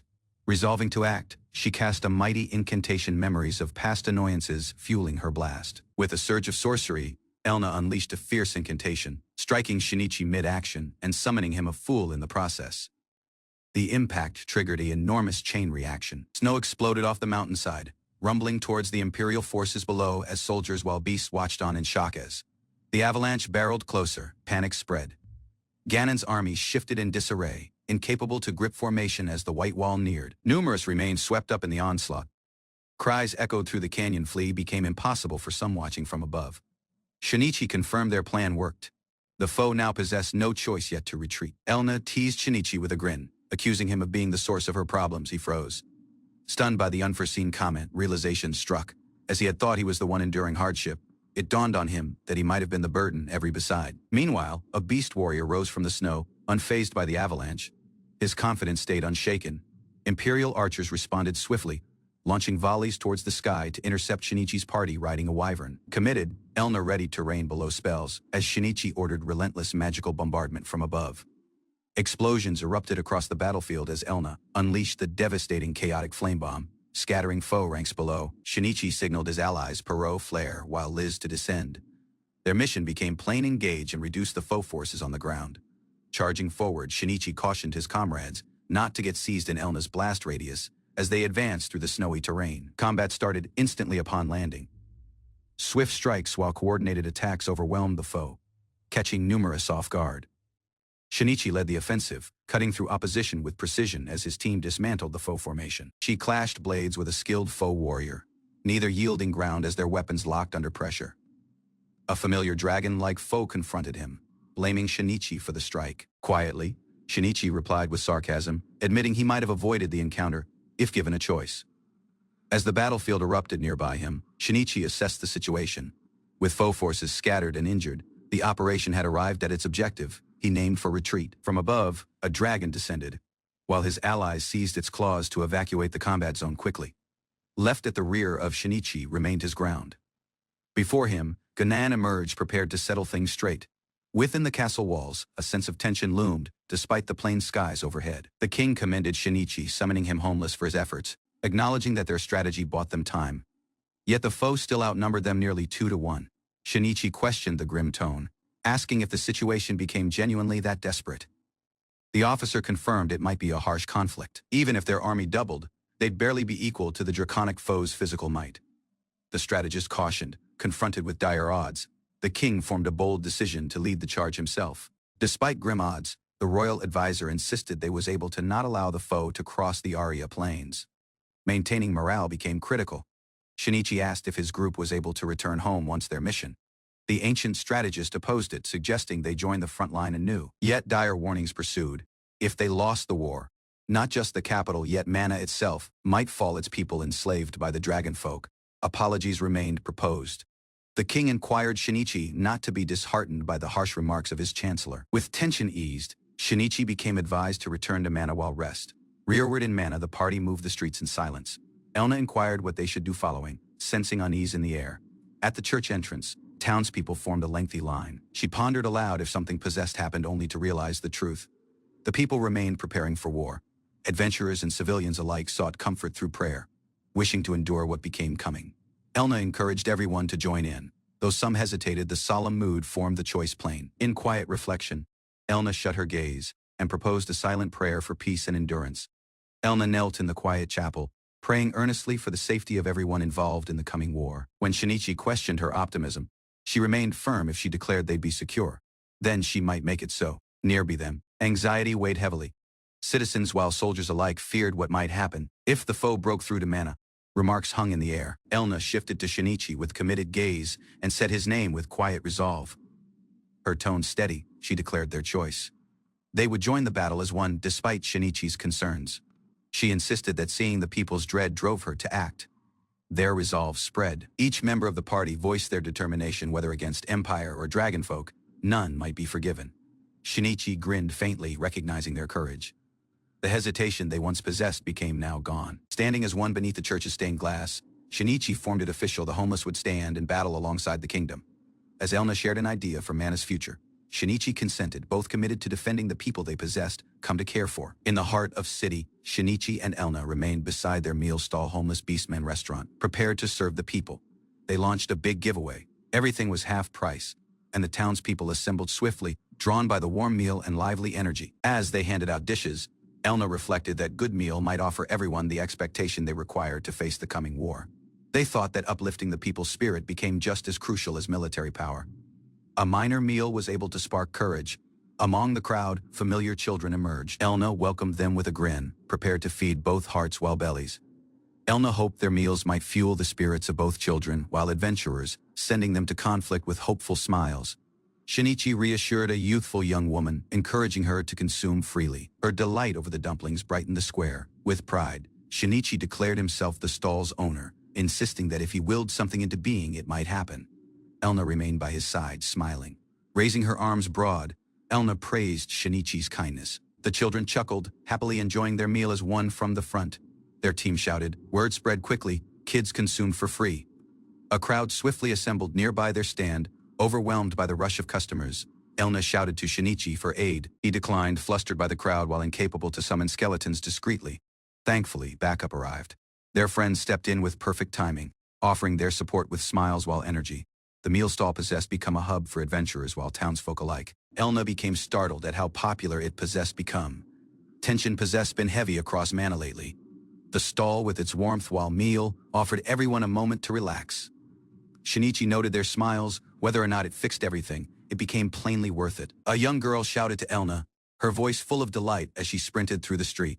She grinned brightly, expressing gratitude for the meal, then waved farewell as she disappeared into the crowd. Elna observed silently. With renewed resolve, she informed Shinichi, they must defend this city no matter what.